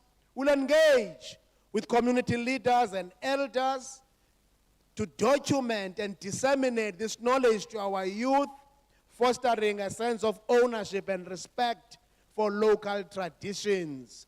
That's indigenous knowledge systems. 4, capacity building for educators to build the success of these initiatives. We will invest in the training of educators. Teachers will be equipped with the necessary skills and resources to effectively teach disaster risk reduction, empowering them to inspire and guide the next generation. Basics of pedagogics. Establishment of youth-led disaster risk initiative. That is the penultimate point. We will support the formation of youth-led disaster risk reduction initiatives in schools and communities. These platforms will provide young people with the opportunity to lead and participate in disaster preparedness activities, fostering a culture of resilience and proactive action. And the last point, the 6th point, as part of our resolutions on partnerships and collaborations, we recognize that the success of our efforts depends on strong partnerships. These partnerships must be both horizontal and vertical. We will continue to collaborate with international organizations, NGOs, the private sector, community-based organizations, traditional leadership institutions, including spheres of government, to ensure that our youth have access to the resources and support they need. The environment within which we operate is not homogeneous. It is heterogeneous, and therefore our approach should be a differentiated approach because we live in different environments. Other municipalities are purely rural, others are peri-urban, and others are indeed metropolitan. So that interface and interplay between metropolitan and cosmopolitan must find expression in how we give credence to the programs that we will be pursuing so that we can reach out to each and every household of our citizenry. As I close, I want to emphasize that the responsibility of disaster risk reduction does not rest solely on the shoulders of the government or any single entity. It is a collective effort that requires the active participation of every citizen, especially our youth. The decisions we make today will shape the future of our nation, and it is our duty to ensure that future generations inherit a safer and more resilient world. To our young people, I say, you are not just the leaders of tomorrow. You are the leaders of today. Remember, it is the voice and actions of young people that significantly shifted the needle and changed the politics arising from the June 16 uprising in 1976, which exposed the atrocities of the most draconian system of apartheid, which was declared crime against humanity by the United Nations. Thus, your voices, ideas, and actions matter. As a parent, my children, I must confess, I'm very impressed by your confidence and competence that was displayed by your creative prowess. Give yourselves a round of applause. We are committed to supporting you every step of the way as you take on this vital role in building a disaster-free future. Let us live here today with a renewed sense of purpose and determination. Together, we can achieve the vision of a safer, more resilient future for all. I thank you. Hold on.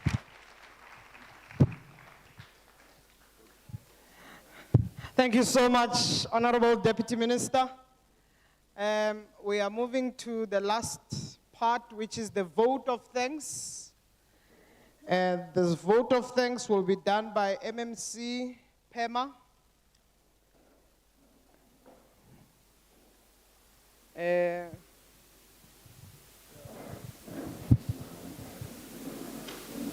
Sound.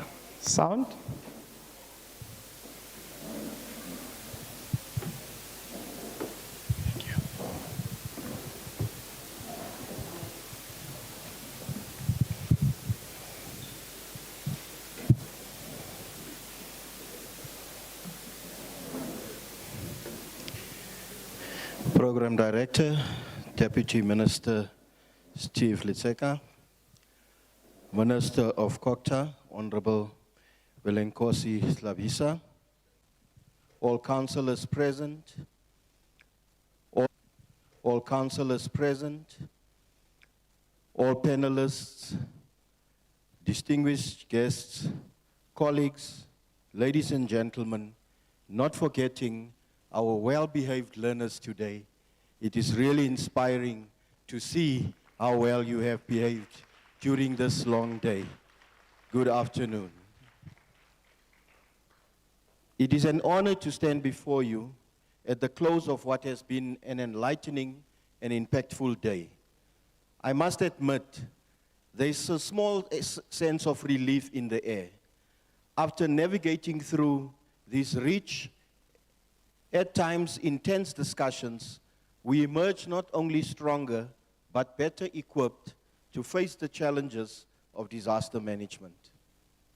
It almost feels like we've dodged a disaster ourselves by the best possible way. Allow me to express my sincere gratitude to everyone who contributed to the successful commemoration of the 2024 International Day for Disaster Reduction. This gathering has been nothing short of extraordinary, with critical exchanges of ideas, thoughtful deliberations, and forward-thinking resolutions aimed to build a disaster-resilient future. First, a special thanks to Program Director, Deputy Minister Steve Litseka, for skillfully steering this day's proceedings with grace and focus. You've ensured we stayed focused and on course, even through the most interpreted topics. Minister Hlabisa, for delivering an insightful keynote address on the theme of this year's International Day for Disaster Reduction. the role of education in protecting and empowering youth for the disaster-free future. Your words have laid the foundation for us to consider education as a central pillar for our disaster risk reduction strategies. Deputy Minister Dr. Masimula, for setting the scene with a sharp analysis and implications for the South African disaster risk management system. By the way, I must mention that the Executive Mayor Mpe has honored me with a totem name, Ngwatu, that I have in future will be able to navigate such complex topics as gracefully as you do. Deputy Minister Prince Burns Nchamase, thank you for concluding this event, and with your adoption of the resolutions, your closing remarks has given us a clear path forward.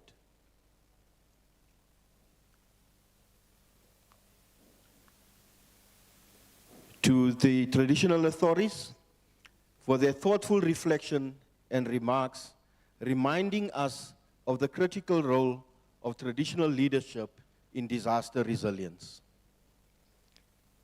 MEC Mukamo in absentia, thank you for introducing our keynote speaker. With such eloquence, your introduction set the tone for a compelling session. Executive Mayor Tefu, for your role in introducing Deputy Minister Masimula, and Executive Mayor Mpe, for warmly welcoming us all and setting the stage for today's deliberations.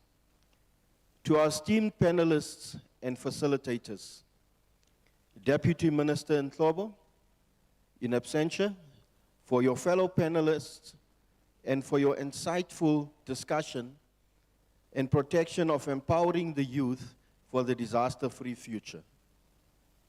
MMC Masero, in absentia, for your team for leading the critical conversation in integrating disaster and risk reduction into the education system. Councillor Ntweni, and panelists for fostering collaboration across sectors and keys in effective disaster risk management. A heartfelt thanks also goes out to the vibrant contributions from the Malipoho Secondary School. Give yourselves a round of applause.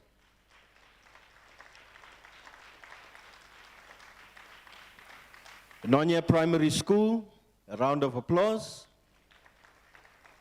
New Look Primary School, also a round of applause. Your creative and energy have reminded us that why the future of disaster reduction lies in our youth. To all delegates and participants, your active engagement has been the backbone of the event's success. To all stakeholders, COCTA, Capricorn District Municipality, Polokwane Municipality, the Disaster Management Center, all other sponsors, thank you for your hard work and commitment in making this event possible. Your collaborative spirit truly shines through in this joint effort. Let today be a stepping stone towards the future, where we are not only manage disasters, but actively reduce the risk through education, empowerment, and collaboration. I trust the conversations held here today will resonate in your future endeavors as we will continue working together to create a safer, more resilient tomorrow. Thank you, and safe travel, safe home. Thank you, Program Director. Thank you so much. One last item to see who knows young Stana. Okay, so there's a young boy there with a sweater, the sky blue sweater. Young boy, yes, come. You're going to sing with me as we close this event and say goodbye to everybody. You're going to sing with me, and I hope the organizers have a goodie for him because he's going to sing with me. Remember, I don't know how to sing. Huh?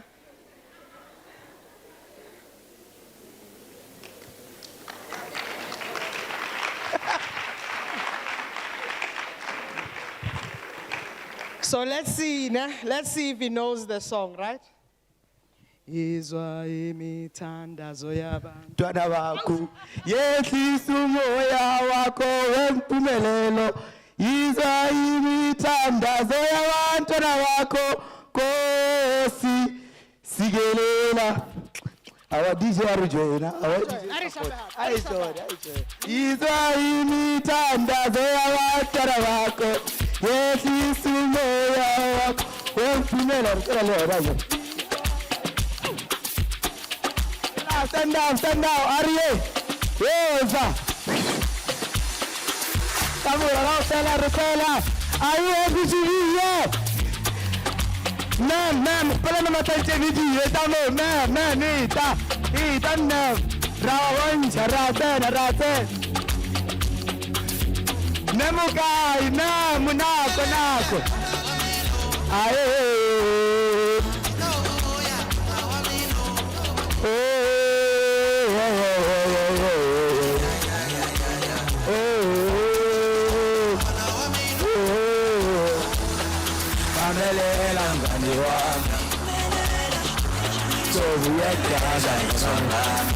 Sutela, what are you doing?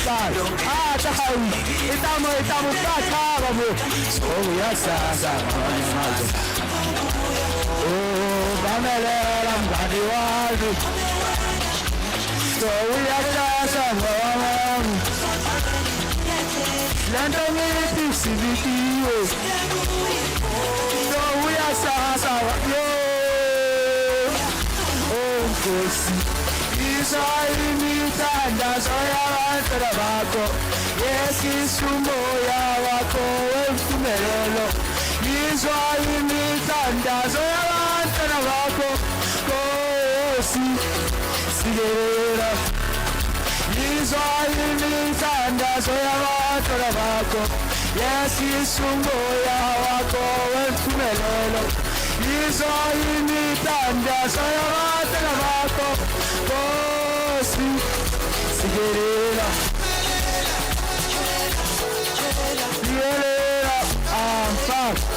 alibini bo alibini wa ratana ya barrele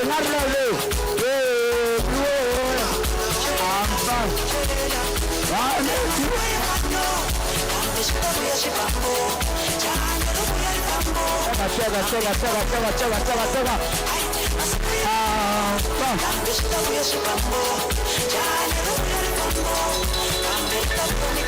That's my favorite part. Oh, no. Yes. Aqua X and Scout, Mubango, we go, Chasa, rock. Jeez. Oh, no. Kale Shivala, Ichilo. Yoparagini Nikilo. Usali Korea, Sokele, Sebo. Gawa Kala Guzima. Unya Ngonte. Kawes. Inemes. Jump in the world, Jingo. No Satani, I took Jelly, but I didn't get him. You need to move on my way. Running to me a weekend. Thunder up on the Sunday.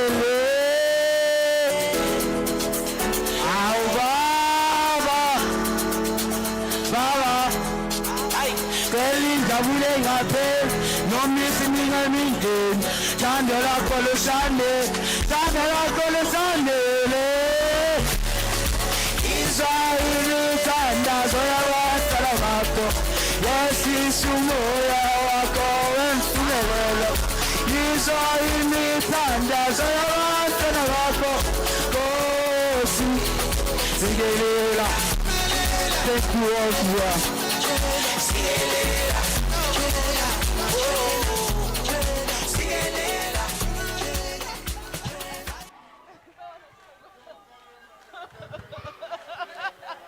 All right, guys, let's give him a round of applause. We've got a star. We have a star in Limpopo. Thank you so much for attending this session. We look forward to further collaboration. We really want to thank the Minister for leading all of us here in Limpopo, and also to thank the government of Limpopo and Capricorn and Polokwane for also being part, to all partners and everybody who's here. Young people, you have a beautiful future ahead of you. Own it, lead it, and do it in a way that is responsible for your future. Good luck as we allow our dignitaries to exit and to take leave, and all the young people remain settled until you are ushered out. Thank you so much.